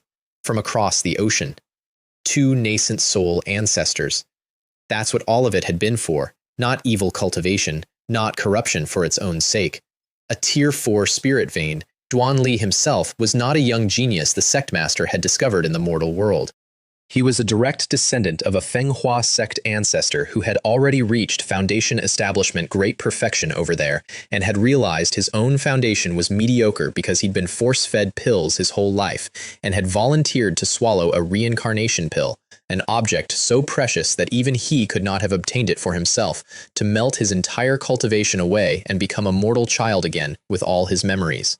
So he could walk in through the front door of the Azure Dew sect and be adopted. He had erased his own existence to get inside a building. That is who I had been dealing with, and I had no idea. The sect fought. That's the part I want on the record.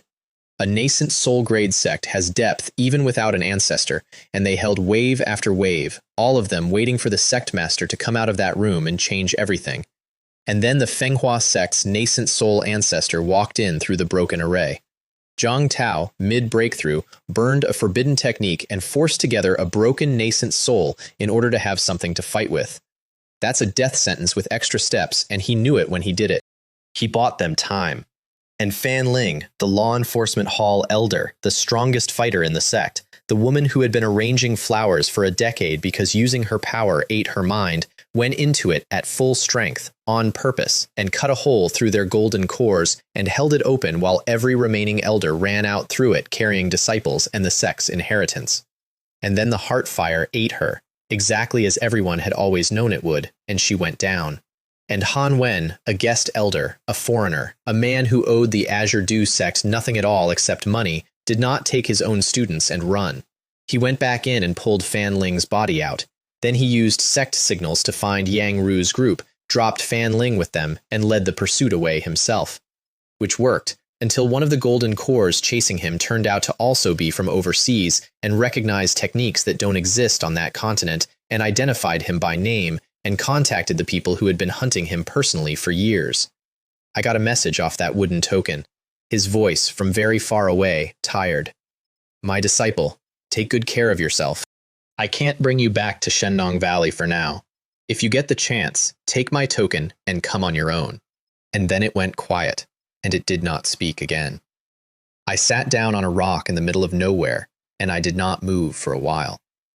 There's a version of this where I go back. I want to be honest that I thought about it, seriously, for about 10 minutes, and that it was not a brave impulse, it was a stupid one, and the only reason I didn't act on it is that I could count. 2 nascent soul ancestors. I was Foundation Establishment with a false core clone. The correct move was to survive, and I have never hated a correct move more. So I went to the Immortal City, and on the way I started killing people. Here's why. The Azure Dew sect has marks, little signs disciples leave in market towns so that other disciples can find each other. Every big sect has them. And in the first market I passed through, on a street corner, there was one, and it was the distress form. I followed it to a house at the end of a quiet lane, and I stopped a good distance out and swept it with a divine sense. And there were 5 men inside, and the strongest was Wu Completion, and they were all sitting very still. So I walked around the block, and in a corner where nobody could see, I put my clone out, and my clone knocked on the door. They opened. They were servants of the Azure Dew sect, real ones, wearing our robes because they were ours. They let me in, and the door shut, and a trapping array lit up in the room, and 5 flying swords came down on me at once and rang off my body like coins off a wall. For the sake of our past as fellow disciples, I said, I'll give you a chance to explain. And their Wu Completion leader screamed at me, with his eyes red, that they'd been forced into it, and that I should blame the sect for being too weak to protect them, and that they just wanted to live. That's what the manhwa sect had built. They'd taken surviving Azure Dew disciples, put a leash on them, and made them stand at their own sect's distress marks as bait to draw out the ones who'd escaped.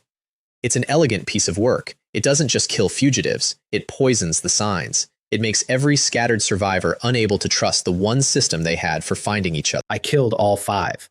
And then someone started clapping, and 5 more figures came out of the back. And these were the actual trap. A Foundation Establishment, late stage, and 4 others, all manhwa sect, waiting for whatever big fish the bait pulled in. The bond between sect disciples is truly touching, said their leader, looking at a Foundation Establishment early stage cultivator and calculating the bounty. So noisy, I said, and I killed all 5 of those too, with one sweep of sword chi, because a false core against Foundation Establishment is not a fight, it's a chore. They weren't fishing for me, they were fishing for a golden core elder, and they knew perfectly well their bait was too small for it. They'd put out worms and caught something that ate the pier. I left the bodies where they lay as a note, erased the sect marks so no real survivor would ever walk into that house, and moved on to the next town. And the next. And the next. Months of it. I cleared every hook I found on the road to the Immortal City, and I made a considerable fortune doing it, a few 100,000 spirit stones, because those teams were funded, and by the 3rd one they knew somebody was doing it and started hunting me and could not find me. Because major achievement breath concealment plus a disguise technique plus a clone that looks nothing like a farmer is a very hard combination to catch. And Duan Li, now a golden core cultivator himself, sitting in the mountain gate that used to be my home, had to shut the entire operation down because he was losing more men to the bait than he was catching. That is the single most satisfying paragraph in this entire story, and I would like to read it again. Then, in a small town a few days out from the Immortal City, I saw the marks again and decided not to bite, because I'd pushed my luck far enough. And then I saw Tang Bo, being dragged down the main street of a market town on a chain that had been driven through his collarbone, covered in blood. The man who had cried at me because I was his first recruit in 6 years, who had flown me to my first field, who had told me about the lecture, who could not read a room to save his life, and had once accidentally announced my talents to an entire hall of stewards and nearly ruined me. They were using him as bait because he was a spiritual plant master, which made him valuable, and valuable bait catches bigger fish. They had a false core cultivator waiting. The thing I did next is the only piece of pure tactics in this story I am actually proud of, so I will be precise about it. I did not go to the trap. I went and looked at it from far away, felt the danger, confirmed the false core, and backed off. Then I went and found the sect mark they'd drawn on the wall, the sign pointing to their ambush, and I erased it, and I drew a new one, pointing 50 miles south. Then I rented a cave, walked in, walked out as somebody else, walked out of town, and set up my entire battle line in an empty field. And their false core elder took the bait, because his own informants dutifully reported that a new mark had appeared. And he led his men out of the market and 50 miles south to the place I had chosen. I let my clone go into the market and cut Tangbo off his chain and heal him and hand him a sword and pills and talismans and tell him to run. Then I let them chase me. We fought on the way. He was a genuine false core with decades of experience, and my clone was a false core of 2 years. And he outclassed me at every exchange, and I retreated and retreated and retreated. Until there was a crunch under his foot, and then a cherry appeared behind him. And when he chose to go up instead of sideways, I hit him with Severing Heaven, the one sword move I'd managed to learn in 3 years, cast through a wood element technique that made it tougher and less lethal than it was meant to be, and it did not need to kill him. It only needed to hold him in the blast radius for 1 second. A Tier 2 top-grade potato mine and a Tier 2 top-grade cherry bomb went off at the same moment. There was nothing left to loot. His Foundation establishment escort tried to run, which was even less successful. And Duan Li, in the mountain that used to be my home, punched a table into splinters. Because he had just lost a false core elder to a target he had been assured was the Foundation establishment farmer. Then I went to the Immortal City, and I want to try to describe it.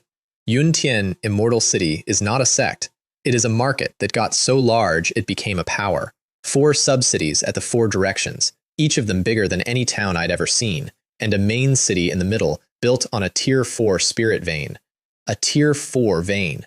The same grade as the one the manhwa sect had just destroyed a 1,000-year sect to take. And the Immortal City let anybody walk on it, if you'd spent enough money in the sub-cities. Which means there are almost certainly solitary nascent soul cultivators living in that main city as tenants, cultivating on a vein they could never afford to own. And if anyone ever threatens that city, those tenants will come out of their houses. Nobody has ever tested it. I paid 1,000 spirit stones for A-rank intelligence on the Azure Dew sect, which is roughly what a decent flying sword costs. And it was cheap because half the continent was buying the same file. Manhwa sect, overseas, 2 nascent soul ancestors.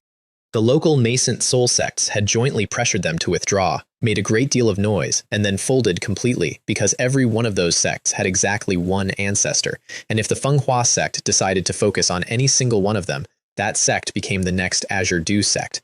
So they took concessions and went home, and the manhwa sect kept the mountain, and the only party that lost anything was the party that had been eaten. And the surviving Golden Core elders of the Azure Dew sect, who had run in every direction carrying the sect's wealth and its children, went completely dark. They had been hoping the locals would help. The file also told me that the manhwa sect had posted bounties. Most of the survivors were priced modestly. The Golden Core elders weren't priced at all, because the manhwa sect had assessed them and concluded none of them would ever reach nascent soul, and that killing a Golden Core costs more than it's worth. 2 names had a full core formation resource on them.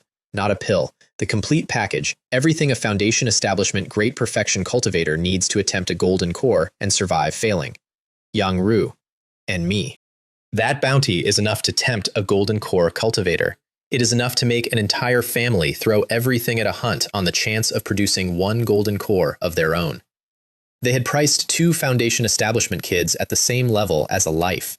Because their analysis said that out of everyone who walked out of that sect, we were the only 2 who might reach nascent soul. I sat in a rented cave in a city built on a Tier 4 vein and read my own price. And I thought about the fact that somewhere out there a girl with black and red hair was reading hers. And then I went and rented a farm. Because I still needed better dirt, and my sunflowers were still capped, and none of the rest of it moves until that does. The Immortal City has an office that manages every spirit vein, spirit field, and shop inside its territory, and the whole thing is a wall of wooden tags you read like a job board. There were no Tier 3 fields on it because nobody in their right mind rents out a Tier 3 field, and the clerk told me straight out that Tier 3 fields only show up at the grand auction, which happens once every 5 years. But there was a Tier 2 Supreme.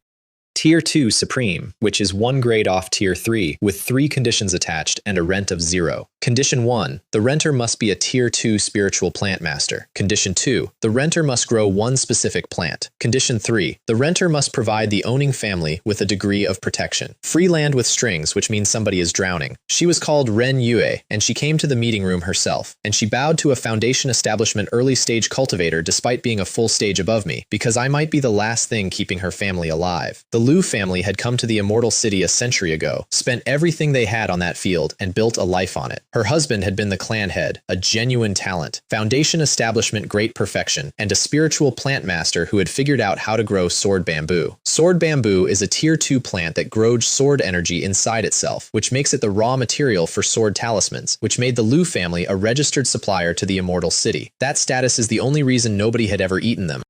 Attacking an Immortal City supplier means interfering with the Immortal City's business, and the Immortal City has never once written down what it does to people who interfere with its business, which is more frightening than writing it down.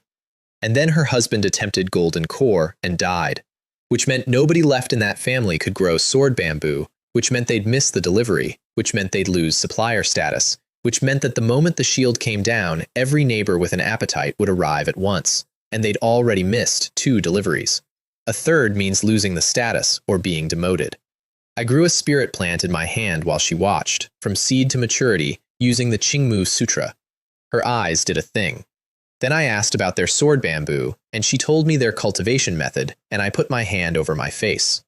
They'd been growing Tier 2 low-grade sword bamboo by brute forcing it with the spirit energy of a Tier 2 supreme field. That's all. No technique. Sword bamboo needs to be tempered. You hit it with sword chi regularly as it grows, and it grows back harder around the wound. Elder Wu had mentioned it once in a single throwaway line in the Qingmu Sutra's notes, the way you'd mention that bread rises. They didn't know. Their inheritance was a fragment her husband had bought second-hand in a trading market, and it did not contain the sentence. The spiritual plant master inheritance you received is incomplete, isn't it? I said, and she went red because she'd assumed I was fishing for their family secret, and I had instead been embarrassed on her behalf. So I signed and set my 3 formations over that hilltop and moved in. And the first year, I handed her 100 stalks of sword bamboo that had been tempered with a major achievement sword chi every few days for 12 months. She took it to the collection hall on a bad day. The Immortal City had just caught a senior official taking bribes, and every steward in the building was suddenly painfully honest. And the acquisitions manager was rejecting substandard goods one after another in front of a room full of terrified suppliers, and everyone was hanging back. So Rinyue walked forward first and put 100 stalks on the counter, and the entire room turned around, because 100 sword bamboo at once makes a sound. Tier 2, medium grade. From a plant whose species is Tier 2, low grade, raising a spirit plant above its own species grade is the actual mark of a spiritual plant master. And the manager knew it on sight and immediately tried to recruit whoever had done it, and then offered to promote the Liu family to first-class supplier. She came home with a bag of mid-grade spirit stones and a look on her face like a woman who has just been let out of a cell. And then she brought her daughter. Guanhua, 12 or 13, low-grade water root, obvious talent for spirit plants. And Rinyue had decided, sensibly, that the long-term answer to her family's problem was to have someone in the family who could do this job. So she asked me to let the girl run errands, which is a way of asking a master to take an apprentice without ever saying the word, so that when he says no, it isn't a refusal. I let the girl run errands. I did not take an apprentice because I am not a formal disciple of Shennong Valley myself, and I am not entitled to hand out anything, and because I was going to leave. But I taught her sword bamboo, specifically and only sword bamboo, over 3 years, the rain spell, which she took to like a duck because of her water root, and the sword chi, which she fought with for years, because when I walked out of there, that family needed someone who could keep the delivery going, or everything I'd fixed would come apart the day I left. Meanwhile, I did the actual work. Sun essence into the flower pot, month after month, and eventually the arrow filled on a Tier 2 Supreme Sunflower, and the tier said 3. And when it upgraded, something new happened. It felt happy. A faint, simple, undeniable emotion coming off a plant. High-grade spirit plants developing consciousness is not unheard of in that world. The very top ones can take human form. It had simply never occurred to me that this was on the same road I was already walking. which raised a question I have thought about more than almost anything else since. If a sunflower can wake up, what about a pea shooter? Because right now I aim them, and there is a hard ceiling on how many guns one man can personally point. If they wake up, I don't aim anything, I just say what I want. That Tier 3 sunflower planted in a Tier 2 supreme field condensed a bead with silver light in it. Incomplete third-order essence. Silver is false core. And a false core is not an upgrade for me anymore, because my clone already has one. What that bead was worth was the ability to upgrade everything else at 4 times the speed. Also, and this is the part that mattered, I fed a few of those beads to my clone, whose cultivation was supposed to be permanently, structurally, unfixably capped forever, because that is what a false core means. And it moved. A little. Barely. But it moved, and no false core in the recorded history of that world has ever moved. Because the power in that bead came out of a plant grown by me, from the same source as my clone's core, and there was no rejection at all. There is one more step on that road. A complete third-order bead is not silver, it's gold. Golden core energy. If a false core can absorb golden core energy and go gold all the way through, then a false core becomes a real one. And the thing everybody in that world knows is impossible becomes a Tuesday.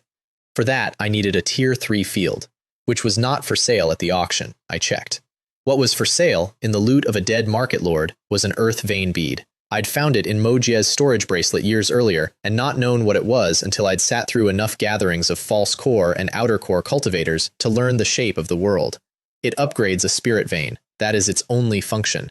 That is why the Shu family had spent everything they had trying to take the Lu family's Tier 2 supreme field. They had one of these. And it wasn't enough to push their own Tier 2 high grade over the line, but a supreme would have made it. I know they had one, because they came to take the Lu family while I was living on it. Their clan head, Pan Lei, had turned the Lu family's most senior elder, a Foundation establishment late-stage man named Huo Ming, who was out of lifespan and terrified of dying, with a longevity pill and a contract. And that old man had sabotaged the previous clan head's life-saving equipment before his core formation attempt. That's why Ren Yue was a widow.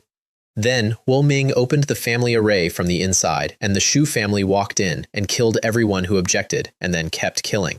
Because Pan Lei had decided that as long as he was in there, he'd take the Lu family's strength down to nothing so they'd never resist again.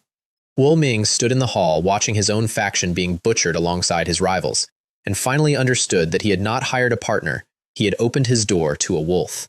Ren Yue got the survivors up the hill and knelt outside my formation. I let them in. And Pan Lei came up after them, with an outer core cultivator he'd hired specifically in case the spiritual plant master turned out to be a problem, and stood outside my array and made me a polite offer to vacate.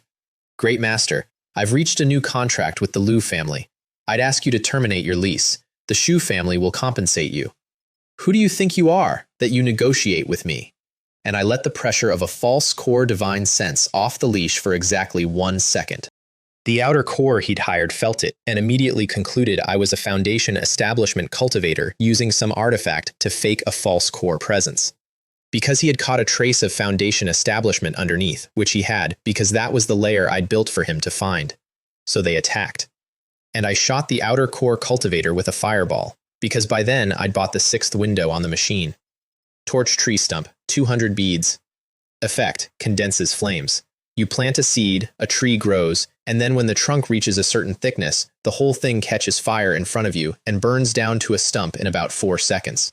And the stump keeps burning forever, feeding on spirit energy through its own roots. It's a spirit flame, a permanent, self-fueling, perfectly stable spirit flame, which alchemists and artifact refiners spend fortunes on materials trying to produce. And when a pea shooter's energy pea passes through that fire on its way out, it ignites. A Tier 1 low-grade torch tree stump paired with a Tier 1 pea shooter blew 2/3 of the way through a nut in one shot. That's a Wu refining level plant hitting like a Wu completion cultivator. I had them both at Tier 2 Supreme. The outer core cultivator's defensive magic treasure went spinning away and he coughed blood, and Pan Lei looked at his own hired monster bleeding and turned around and ran, and I let him, because the real me needed to stay a quiet farmer. Then my clone met them on the road home and killed every single one of them, because the real me needed to stay a quiet farmer. The outer core cultivator abandoned his employer instantly, which was correct, and I burned my last last Tier 2 cherry to make sure he didn't make it, because my clone's escape technique was bad and a runner would have been a problem. And in Panlay's storage pouch, there was a small box, and in the box was an earth-colored bead with the weight of the ground in it. So now I had the thing that upgrades a spirit vein, and I was sitting on a quarter 2 supreme field. I did not use it for 3 years, because that field belonged to the Liu family. If I upgraded it to Tier 3 and then left, I would be handing a broken family a treasure they could not possibly hold. And every power within 1,000 miles would come and take it and them. I would be killing them with a gift. So I waited for the grand auction, hoping to buy my own. The grand auction was the largest gathering I have ever been in. 5 nascent soul true lords attended, which was a record. I was there as my clone, under the name Yu Liang, moving in the false core and outer core circles I'd spent 3 years quietly joining, because real golden core cultivators will not associate with false cores. They consider us defective, and so the defective ones have their own parties, and those parties are where all the actual information in that world gets traded. There were no Tier 3 fields on the list. There were no Tier 2 Supremes either.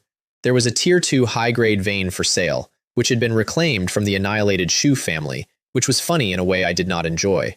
So I gave up on buying and bought other things. A secret art called the Wind Tunnel Technique, 4 million spirit stones, roughly half my net worth. Because it descends from the golden escape of the 5 elements escape technique, and because I had been chased by 3 separate parties in 5 years and had learned that being able to run is a form of power. And I traded the Jade Abacus for a top-grade magic treasure flying sword. I picked a wood element one, which almost nobody wants. Metal is the sword element, fire is second, because it matched my technique, and because wood is not good at killing, but it is very good at not letting go. And I had a half-learned parry that needed exactly that. It turned out to be made from a Tier 3 sword bamboo, which is to say, somebody had taken the same plant I'd been growing for 3 years and raised it a full tier and then forged a sword out of it, which put a face on my own ceiling in a way I appreciated and did not enjoy. I named it Bamboo Sword. I'd like to remind everyone that I named my fish Little Carp, and that this is a consistent and incurable defect. 2 things happened at that auction that I did not plan. The first was that a nascent soul true lord arrived and announced herself not with pressure, like the others, but with a fragrance that filled the entire main city. The 100 Flowers Sect. A sect made entirely of women who cultivate through incense. I stood in the street and smelled clarity, and I thought about a girl in a sealed cabin. The second was that I passed Yang Ru on the stairs of the auction house, disguised, aura hidden, walking beside an old man who was very obviously a golden core elder in a bad coat. I recognized her in about a quarter of a second, for reasons I'm not going to elaborate on, and that any man who has spent an hour a month for years mapping someone's body with his spirit energy will understand. I kept walking. Because we were 2 core formation resources standing in one stairwell, and if anyone ever connected us, the price on us stopped being theoretical. She stopped, about 10 steps later, and turned around and looked at a total stranger's back with her brow furrowed, because something about him was familiar. Then she decided she was imagining it, because there was no version of the world in which Li Ming was a false core cultivator. That's the only time I saw her. And it worked out, because she was there for the same reason as everybody else. And she was smelling the same fragrance I was, and she was better positioned than me to do something about it. She went and bought intelligence on the 100 Flowers sect, read that it was a decent place, then bribed an auction runner with high-grade spirit stones to carry a message up to a nascent soul true lord. The message was a plain jade pendant, worth nothing, ordinary. The runner didn't dare deliver it and took it to the city lord instead, who examined it, found nothing, and then decided to let it through anyway, partly out of old business ties with the Azure Dew sect, and partly because a neutral commercial power does not enjoy watching one sect grow 2 nascent souls and start throwing its weight around. Wen Shuyi of the 100 Flowers sect took that ordinary pendant in her hand, and her nose twitched, because Zhou Mei had worn it, and the faintest ghost of a fragrance was still on it. And a nascent soul true lord who has spent 300 years cultivating incense read that trace like a book. Then she stood up so fast that a woman who had not lost her composure in a century lost her composure.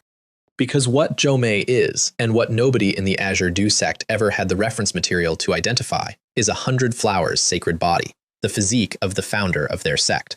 The one thing required to cultivate the founder's inheritance, which had sat unclaimed for so many centuries that the sect had slowly slid from a top-tier power to an ordinary one. Yang Ru walked in and asked for help with her master's heart fire. Wen Shuyi said heart fire erosion was not a big problem, which for her it wasn't, and then looked at Yang Ru and said, "And you cultivate that same technique with no side effects at all. That's your friend too, isn't it?" Then she outbid a nascent soul true lord of the manhwa sect for the moonflower pure water without noticing she was in a competition, went to a mountain villa, woke Fan Ling up with a wisp of smoke, took Zhou Mei as her personal disciple on the spot before her own sect could see her and start fighting over her, and handed over a bottle of Tier 4 fragrant dew as a thank you gift. Fan Ling, who had needed that dew to survive her own nascent soul attempt, immediately turned around and gave it to Yang Ru. My heart fire is cleared. The sect's resources are enough for me to try. And that's true, and it's also not why she did it. She did it because one nascent soul only lets the Azure Dew sect defend itself, and the Fenghua sect has two, and you need two of your own before you can go home. And the girl standing in front of her had a foundation better than her own master's, because a farmer had washed her once a month since she was 15. So Fan Ling bet the safer path on herself and gave the insurance to her disciple. And Zhou Mei left with a nascent soul true lord across the ocean, and asked Yang Ru to tell me where she'd gone if she ever saw me. None of that reached me at the time. I learned it much later, in pieces. What I knew at the time was that a fragrance went past me in a street and reminded me of a friend, and I thought that sect would suit her. I did not send a message. I couldn't. That's the thing nobody warns you about. It isn't the fighting. It's that the correct move, over and over, for years, is to walk past people and say nothing. I upgraded the Liu family's field, not because I'd stopped worrying about handing a broken family a treasure, because there was nothing left to wait for, and because I'd worked out what to leave behind when I went. I told Renyue first, so she could handle the noise. I'm going to upgrade this Tier 2 Supreme Field to Tier 3. It'll cause a commotion. Keep an eye out. She and her daughter both just stood there, because the sentence has no natural place to go in a normal person's head. Fields do not get upgraded. Veins take centuries. Great Master, are you going to upgrade my family's field? Consider it compensation.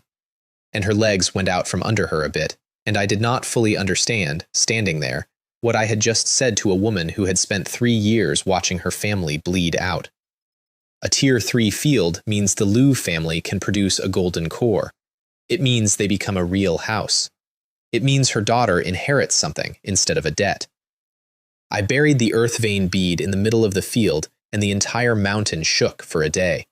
And Renyue had a cover story ready before it started, and nobody guessed, because upgrading a spirit field is not a thing that occurs to anyone. 1 acre came up to Tier 3. The rest stayed supreme and would creep outward over years. An acre was plenty. I put my 5 Tier 3 sunflowers in the middle of it and waited for the sun to go down. The bead was gold. Solid gold, like looking at the sun through your eyelids, and when I refined it, my meridians filled with something with real weight to it. Golden core energy. The genuine article. In a foundation establishment body. And I could do that 50 times a day, forever, until every drop of liquid in me had been replaced with the power of a realm I had not reached.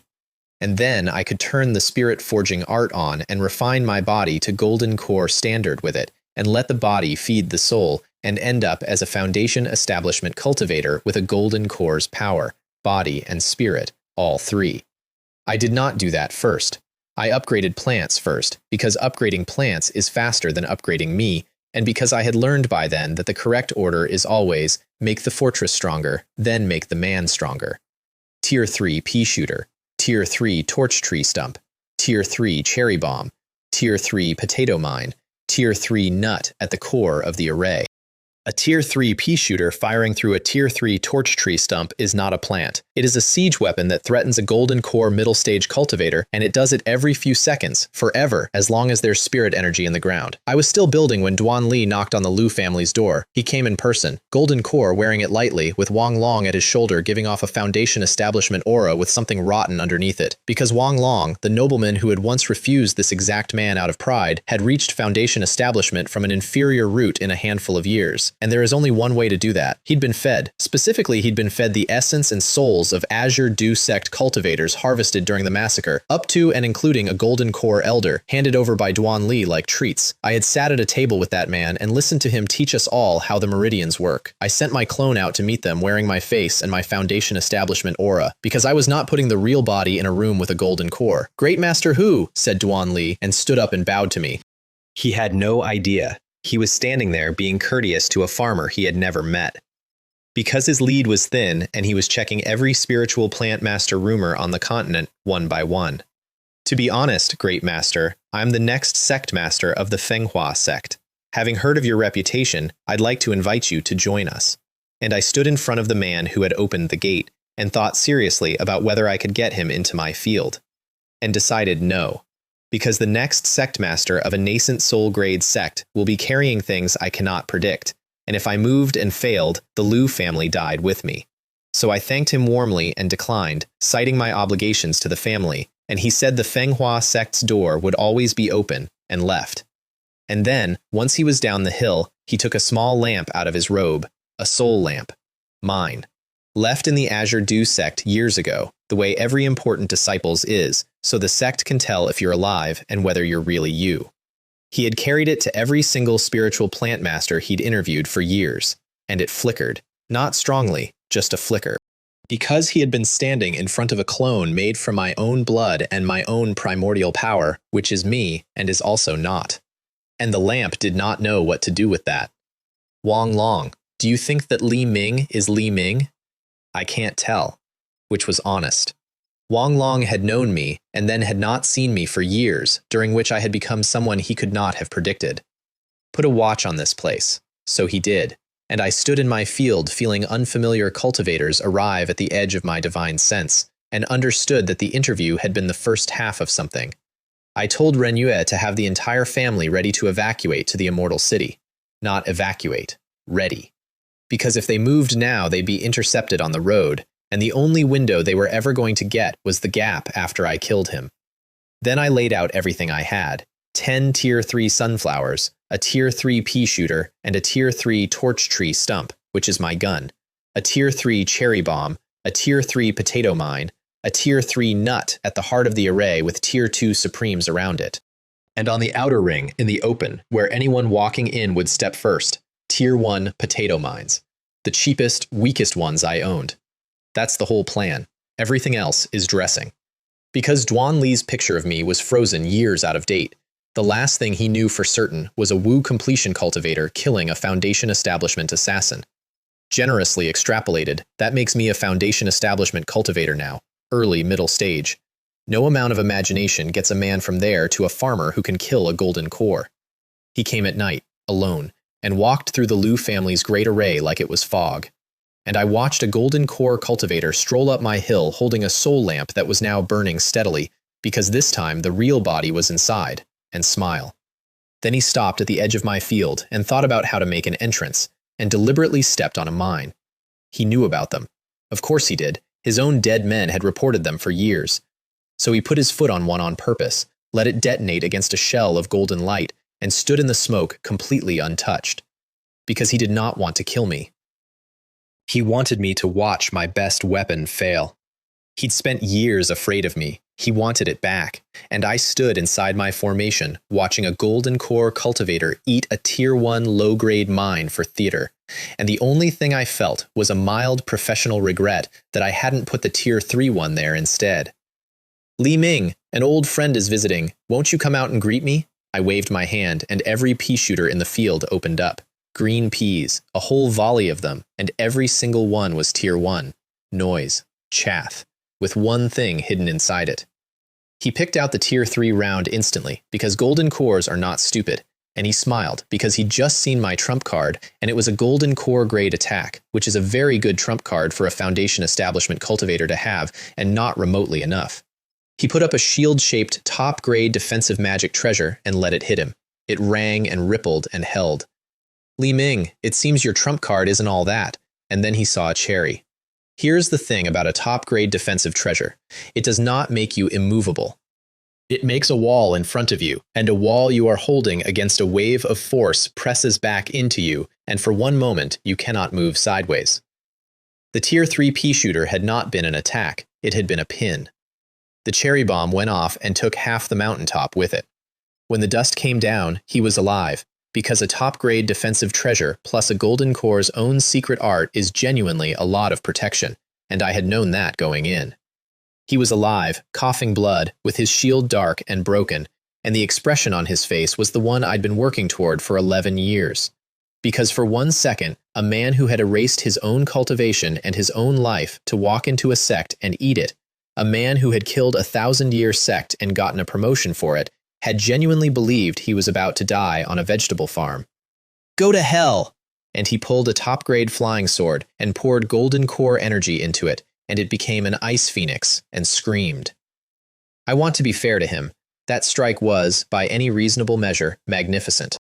A golden core early-stage cultivator producing the power of a third-level golden core is the kind of thing that makes elders fight over you. It hit my nut, say. 9 nuts split it 9 ways, and the one at the center was tier 3, and the barrier trembled and went flat. And he stopped. Because with the outer concealment array down, he could finally read what was actually inside my formation.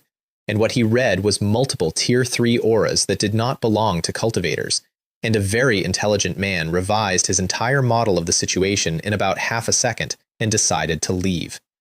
Which is when the fireball arrived. I hadn't fired at him with the phoenix. That was deliberate. My nut array can eat his best attack. His body cannot eat mine. So I let the sword hit the wall and sent the fireball at the man. Tier 3 pea shooter through a Tier 3 torch tree stump. A plain, unimpressive-looking ball of fire. And he burned a talisman, a real one, the kind a future sect master carries, the kind you only ever get to use once, and white light began to close over him and take him somewhere else entirely. And a sword light came down out of the sky and hit it, severing heaven. Cast through a wood element scripture that makes it tougher and less lethal than it was ever designed to be. The one move I'd managed to learn in 3 years, from a fragment of a manual, that a dead market lord had never been able to comprehend. It did not need to hurt him. It needed to make the escape light hesitate for 1/4 of a second. The fireball went through the gap. There was very little left of the body, and a golden core came out of the wreckage and shot for the sky. Because a golden core cultivator whose body is destroyed can run on the core alone for a while, not reincarnate, not possess, just delay. And a small green sword met it in the air and rang off it like a bell. And a crack opened in the core, and the soul inside it nearly came apart. Who are you? My clone stood there with the bamboo sword in his hand. You keep saying we're old acquaintances. How come you don't recognize me? And the crack in that golden core made a noise. Li Ming! You're Li Ming! How can you be a false core cultivator? And I want you to understand exactly what he was feeling, because it is the best thing I have ever been handed. He had spent 11 years frightened of me. He had thrown away his entire spy network to frame me. He had bought a true disciple to exile me. He had spent 2 foundation establishment teams, a middle stage, a false core elder, and a fortune in bounties hunting me. And in his last 4 seconds, he found out that the thing he'd been running from was capped. False core, a dead end, a man with no future at all. He was regretting it, openly, out loud, at the end. If he'd known I was a false core, he'd have let me live for decades, just to make me watch him become a nascent soul. Li Ming, said the crack in the golden core, I'll be waiting for you in hell. And the core shattered, and something invisible came out of it and hit my clone straight on. I dropped my consciousness out of the clone in the same instant, on pure reflex, because I could feel it was aimed at a soul, which is why it missed, because the soul it was aimed at was standing on the other side of a formation in a farmer's body, and the thing it hit was an empty shell. It wasn't an attack, it was a mark, so the manhwa sect could find my body wherever it went. He'd landed it on a puppet. I have won that exchange with him 4 separate times now, across 11 years, and every single one of them came down to the same thing. He kept aiming at the man he thought I was. I looted him. He was carrying 2 top-grade magic treasures, 1 offensive, 1 defensive, and I took both. And I did not touch the life-saving jade because I had no interest in being teleported directly into the manhwa sect. And a storage bracelet. Then I stripped my field bare in about 2 minutes and left. And behind me, on the ruined mountaintop, a man came staggering up the slope with his veins standing out like cords. Wang Long. He should have died when Duan Li did. That's how the restrictions work. The leash kills you when the hand does.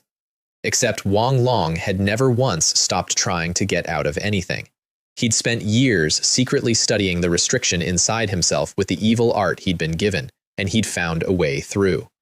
and the way through was to devour his master's flesh and blood after his master died. So he crawled up a mountain and ate the pieces of Duan Li off the ground, including the fragments of the shattered golden core. And a black core formed inside him. That's the boy who organized us, who bought us dinner and taught us for free before he asked for anything, who wanted so badly to rise on his own that he refused a sect master's disciple to his face. He is out there now with a black core in him, and I am going to have to deal with that eventually, and I am not looking forward to it at all. The manhwa sect's nascent soul ancestor came for me the same day, Duan Ren, Duan Li's own direct bloodline, which is why the soul lamp going out shook that entire sect. They had not lost an asset, they had lost the future they'd bought with a reincarnation pill. He followed the mark straight to Yuntian Immortal City, and then had to stop in the sky over the southern city, because the city lord came up to meet him. There is a murderer in the Immortal City who killed my sect's heir. I beg City Lord Yun to grant us this favor, a nascent soul true lord, bowing respectfully in mid-air and asking permission, because no one is allowed to fight in the Immortal City. That rule is the foundation the entire thing stands on, and Shu Yuan was not going to break it for anybody, and also was not going to fight a nascent soul sect over a stranger. So they made a deal, and the manhwa sect withdrew, and rumors went around the market for weeks that even a nascent soul true lord could not act inside the Immortal City, which was excellent for business. And the city lord came and found me personally, not the real me, the clone, sitting in a rented cave with a mark on it, waiting. I had not run. There was no point running with a mark. So I had gone into the one place on the continent where a nascent soul could not simply reach down and take me, and I had spent my last card on the only thing I could still buy, time, for the real body to get on a boat. You, a false core, killed the sect master candidate of the manhwa sect? Lord City Lord, are you planning to hand this junior over? You, a mere false core, what gives you the audacity to demand my intervention? And then, exactly as expected, however, Yuntian Immortal City does not welcome those who commit evil deeds. You may leave on your own. Which was the deal. He would keep his rule. He would also throw me out the door into the arms of the man waiting outside. I had known it was coming since the moment the ancestor's aura hit the sky. You do not entrust your safety to a marketplace. Lord City Lord, this junior can leave. But might I make a request? He was surprised. Nobody makes requests of a nascent soul true lord. You misunderstand, I said. Yuntian Immortal City is a commercial city. This junior simply wants to make a deal. And he actually laughed and told me to speak, because he had spent centuries in a marketplace, and I had just used the only language in the building. I have a contract with the Liu family to provide them protection. It appears I'm no longer able to fulfill it. Could the city lord provide them with some? I handed him the contract. He said yes, because it cost him nothing, and because the manhwa sect had asked for one man and had not mentioned a farming family, and if they came back asking for more, he would get to say no with the moral high ground, which is a thing powerful people enjoy enormously. So I sold my own death to buy a widow and her daughter, a permanent shield from the strongest commercial power on the continent. And I want it recorded that this was a good trade, and I would make it again. Then he grabbed me by the entire body and threw me 100 miles into the wilderness, so that whatever happened next would happen a long way from his city, by which time the real me was on a merchant ship heading out to sea. Duanren caught up in minutes. I could not move. A nascent soul's aura settles over you like wet cement, and the difference between us was not a gap, it was a category error. You're the one who killed Xiaogang. He was genuinely puzzled. He was looking at a false core and trying to work out how a false core had killed a golden core so thoroughly that the boy never even had time to use his last trump card. He decided to search my soul later and find out, and reached down with a hand made of true essence the size of a house. So I shattered my own false core. The energy from that gave me back about a second of movement, and I used it to raise the bamboo sword and hold it flat in front of me and run the one piece of sword return I had. The parry. Not the borrow, not the counter, just the parry, badly, from a manual I had spent 3 years failing to learn. And when the fingertip of that hand touched my sword, its power went through me and started tearing the clone apart. And in the middle of being destroyed, I understood how the rest of the move worked. So I swung and cut off one of his fingers. One finger, of a hand made of true essence, conjured casually by a nascent soul true lord who was not paying attention. It cost me a body. And the look on his face was worth it, and I want to be very clear that I know exactly how small that victory was, and that I would do it again immediately. I gave him the finger, the other kind, and detonated what was left of the shell. I'm not playing with you anymore. You want to die? It's not that easy. And he pulled out a soul-capturing bell, which is an evil path treasure that imprisons souls, and rang it, and nothing came out, because I had pulled my consciousness out before the body went, and there had never been a soul in that thing to begin with. I would have paid a great deal to see his face at that moment, and by all accounts it was worse than when I took his finger, because taking a finger is an insult, and being fooled is a humiliation. Then he grabbed at empty air, caught a thread of something, threw it into a compass-shaped treasure, and got a direction. Not a location, a direction. He had my scent now, and he was going to walk it down. And I was on a boat. I felt him lock onto me somewhere out past the last islands. I had been sitting in a cabin on a treasure ship going over the Peri in my head, feeling almost pleased with myself, and then a pressure settled on me across an impossible distance, and I stood up so fast I hit the ceiling. I had underestimated him. Not slightly. Completely. I had never in my life properly understood what a nascent soul true lord is, because I had never been in a position where one was actually looking for me. And it turns out the answer is, distance is not a defense. Speed is not a defense. And an ocean is a road. Fortunately, I had a map. Han Wen's wooden token had a very detailed chart on it, made by a man who had crossed that ocean once, running for his life, from people who are still hunting him. The merchant lane is the safe road. Everything off the lane is marked, and a lot of what's marked is territory belonging to Tier 4 sea demons. Tier 4. Which is nascent soul equivalent, and in the sea it is more than equivalent, because a sea demon in the water is fighting at home, and a human nascent soul in the water is fighting in a stranger's house. So I jumped off the ship and swam sideways off the lane, straight for the nearest marked territory. A Foundation establishment cultivator entering a Tier 4 demon's water is beneath notice. It doesn't register. I could paddle around in there for a week and the owner would never look up. But a nascent soul true lord chasing me in would absolutely register. I was not going to fight him. I was going to introduce him to a neighbor. There was a note on the chart about the specific thing living in that stretch, and I could tell from the level of detail that Han Wen had wanted it very badly and had made the sensible decision to leave it alone. A dragon blood seaweed. A giant kelp that had at some point been soaked in the blood of a dragon and had been slowly transforming ever since, abandoning its own species entirely, tearing itself free of the seabed, becoming a dragon-shaped thing that swims. A plant. So I did the only thing I know how to do with a plant. I threw it food.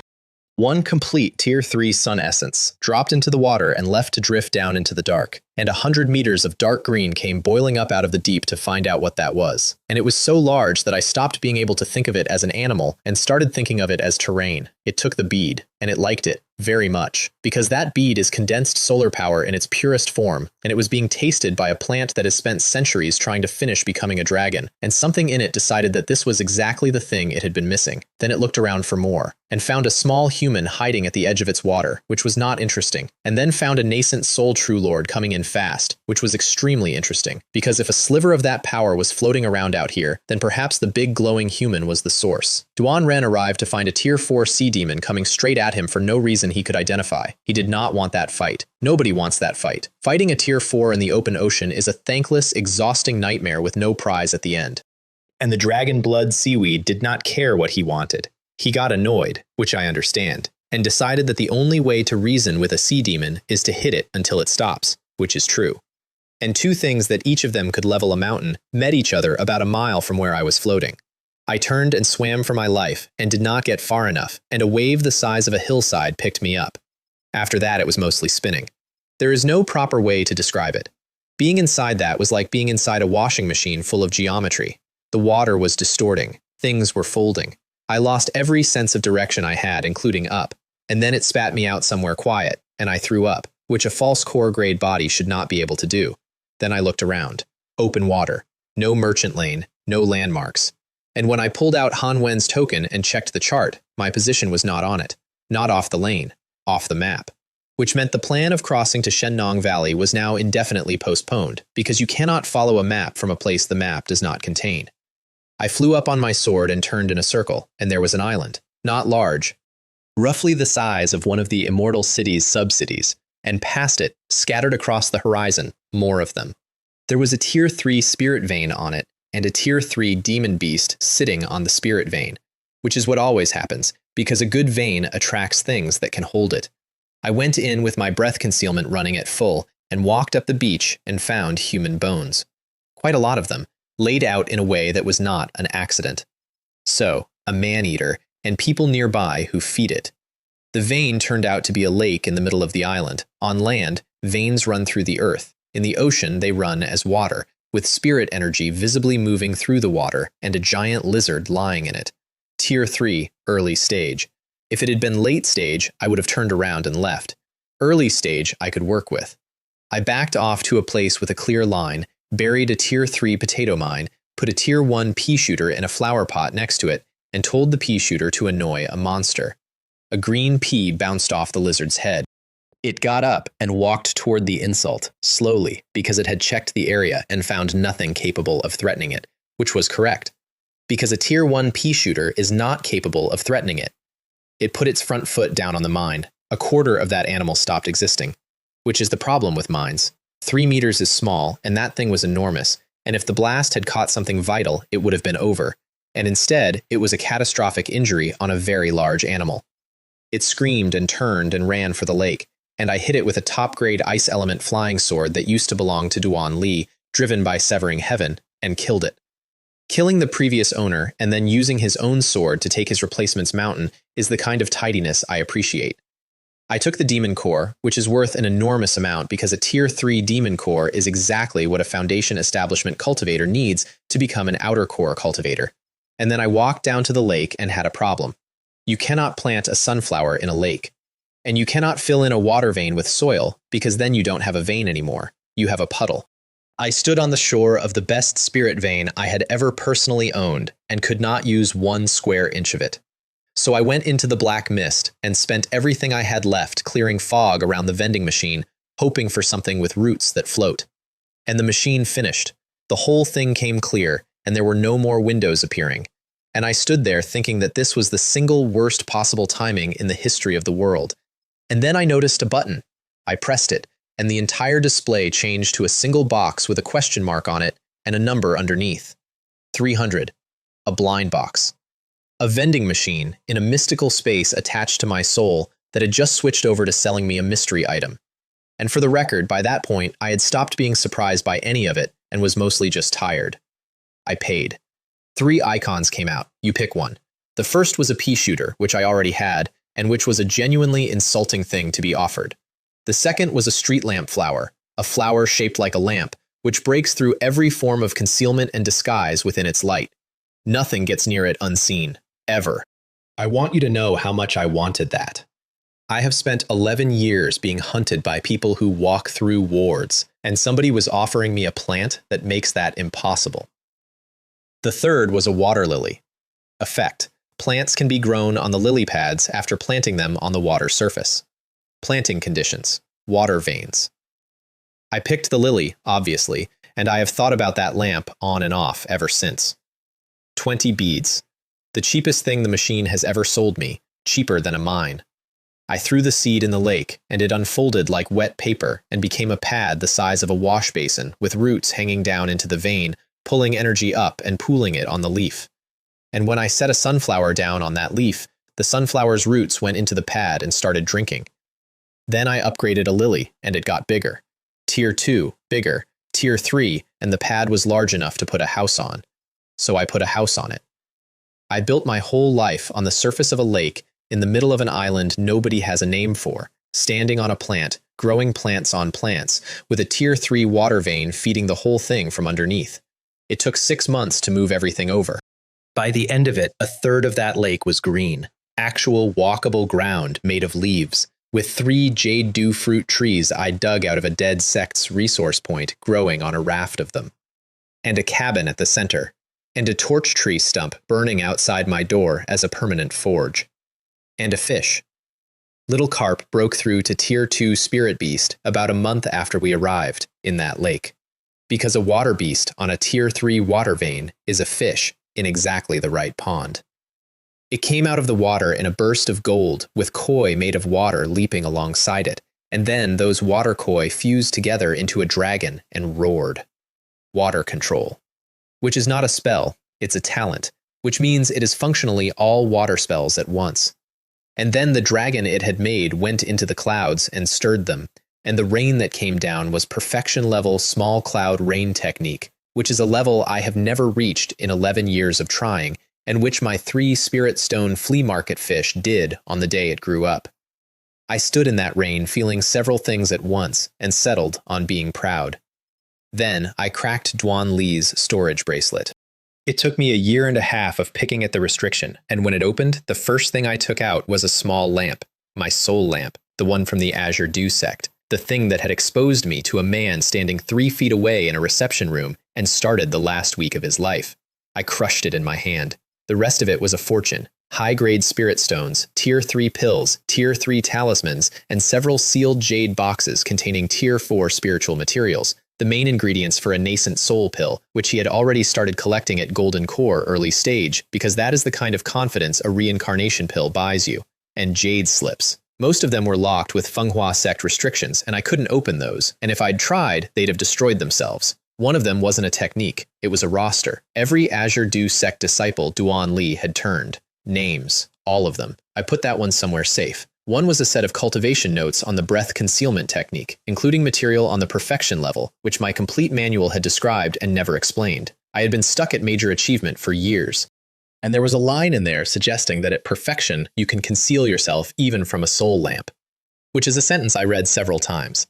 And the last few slips had a restriction on them that was not manhwa sect at all. It was Azure Dew sect. Which makes sense. Duan Li had been the sect master's own disciple, with access to the vault, right up until the day he opened the gate. And I had been a true disciple, which meant I knew how to open it. Inside was the Tier 4 alchemy inheritance of the Azure Dew sect. Not a technique. The real thing. One of the 4 pillars the sect was actually built on. Alchemy, artifact refining, formations, talismans, all at Tier 4, which is what a sect with no impressive cultivation techniques had instead. It contains the recipe for the nascent soul pill. It is the reason a sect with no nascent soul was able to try to make one. He'd taken it up as a secondary profession specifically so he could get his hands on it and sabotage the alchemy from the inside. And then he'd carried it around in a bracelet for years, and I killed him with a fruit, and now it belongs to a farmer on a lake. I had already been dabbling in alchemy, because a torch tree stump is the finest furnace I have ever heard of, a flame that never wavers, never needs fuel, and can be turned up or down by thought. And it seemed criminal to own that and not use it. I'd bought a Tier 1 inheritance in the Immortal City and gotten good at making pills nobody wants. Now I have Tier 4. That's my new profession, by the way. When I go back out there, I will not be a spiritual plant master. That identity is what got me found. Duan Li tracked me by checking every plant master rumor on the continent one at a time, and eventually one of them was me. Next time, I'll be an alchemist. So, here's where I am. I am on an island that does not appear on any chart, on a lake that is a Tier 3 water vein, standing on a lily pad the size of a courtyard, in a house I put on top of a plant. My cultivation says Foundation Establishment. My spirit energy is Golden Core. My body is being refined toward Golden Core with a technique that costs nothing but sunlight. When my soul catches up, I will be a Golden Core cultivator in every way that matters except the paperwork, and then I will go and do the paperwork. I have 4 drops of primordial power left, which is 4 more clones. I have a Tier 3 garden, which means anyone who comes to this island uninvited is going to have a very short conversation with a vegetable. I have a fish who makes weather, and I have a girl in a cabin by the shore. That last one arrived in a box. A small boat came to my island, dropped a wooden crate on the beach, and left at a speed I found informative. There was a Wu refining cultivator among them, so those scattered islands out there have cultivators on them, which means they have organization, which means somebody has been feeding this lizard on a schedule for a very long time. There was a girl in the box. I opened it and she was sobbing, and then she looked up and saw a young man instead of an enormous lizard, and her whole face reorganized itself. Stop crying, go home. No, I can't. If I go back, my father and mother will die, which is how sacrifices work. The sacrifice does not get to decline. She had no way to contact anyone and no way to cross the sea. And if I left her on that beach, she'd have lasted maybe 4 days. Because with the Tier 3 lizard's presence gone, the smaller sea demons had started sniffing around the vein. Most of them I have turned into seafood. But a mortal on a beach is not equipped for a bad night, so I put her in the abandoned cabin on the shore, well inside the range of my guns, and gave her a bottle of fasting pills and a copy of the Qi induction manual. I could have simply checked her spiritual root and known immediately whether it was worth anything. I didn't, because knowing in advance spoils it, and because it is very boring on a deserted island. She reached Wu refinement in a few months, which, from mortal, at that speed, with a lakeside environment worth a Tier 2 vein and the occasional failed pill I couldn't use, means at minimum a medium-grade spiritual root. They put a medium-grade spiritual root in a box and rowed it out to a lizard. And there were cultivators in that boat. A mortal might miss a talent like that. A cultivator does not. So there's a story behind that girl, and I do not like the shape of it, and it is going to arrive here eventually, on a boat, with an explanation. Fine. I have thought about this a great deal, standing on a leaf in the middle of a lake, and I have arrived at something. 11 years ago, somebody looked at a boy with the worst spiritual root in 6 kingdoms and decided he was the safest possible thing to destroy. He poisoned him and handed him a book, and it worked. That boy died in his bed. Everyone who touched that plan is gone now. The man in the servant quarters walked into my spirit field and stepped on a potato. The steward who bought him is dead in a formation. The sect master's chosen heir, the man who erased his own life to eat a mountain, took a cherry to the chest on a farm and spent his last 4 seconds regretting his own filing system. The men who came for the fruit are fertilizer under 3 trees that are now growing on a lake. I killed almost all of them with vegetables, and I want to be honest that this remains the funniest fact of my entire life. I did not save the Azure Dew sect. I want to say that plainly instead of dressing it up. The mountain is gone. The sect master is dead. Fan Ling is scarred. The elders are scattered under a false name in a small sect at the edge of nowhere, and every survivor has a price on their head. Zhou Mei is across an ocean, learning to be what she actually is. Yang Ru is somewhere with a bottle of Tier 4 dew that her master gave up her own best chance to hand her. Both of them are alive. Both of them are climbing. I did that, mostly with a cleaning spell that everyone laughed at. I'll take it. And I have one thing left in my pocket. It's a wooden token. It has 2 words carved on one side and my master's name on the other, and the last thing he ever said to me was that he could not come and get me, and that if I ever got the chance, I should come and find him myself. There's a map on it. It leads across an ocean I cannot cross, to a valley named after the ancestor of every plant cultivator who ever lived, where a man who once handed me a technique out of pity is currently being hunted by people who have been trying to kill him for decades. I am going to need a golden core to make that crossing. And a nascent soul true lord is out there right now, with a compass and my scent on it, walking a direction across open water. And he is not going to stop because I killed his bloodline and took his finger and made him ring a bell at an empty shell. So here's what happens next. The lake gets covered. All of it, corner to corner, because I am not going to waste a Tier 3 vein on decoration. The sunflowers go to Tier 3 and then past it. The cherry bomb goes to Tier 3, and then I find out what happens when you throw one of those at a nascent soul. The clone comes back, and this time I feed it gold instead of silver, and we find out whether a false core can be made real. And somewhere out past those scattered islands, there are people who put a girl with a medium-grade root in a box and rode her to a monster, and sooner or later one of them is going to come here and knock. I'd like that. I have been running for 11 years, and I am very, very tired of coming to other people's doors. Let them come to mine. I'll be at home.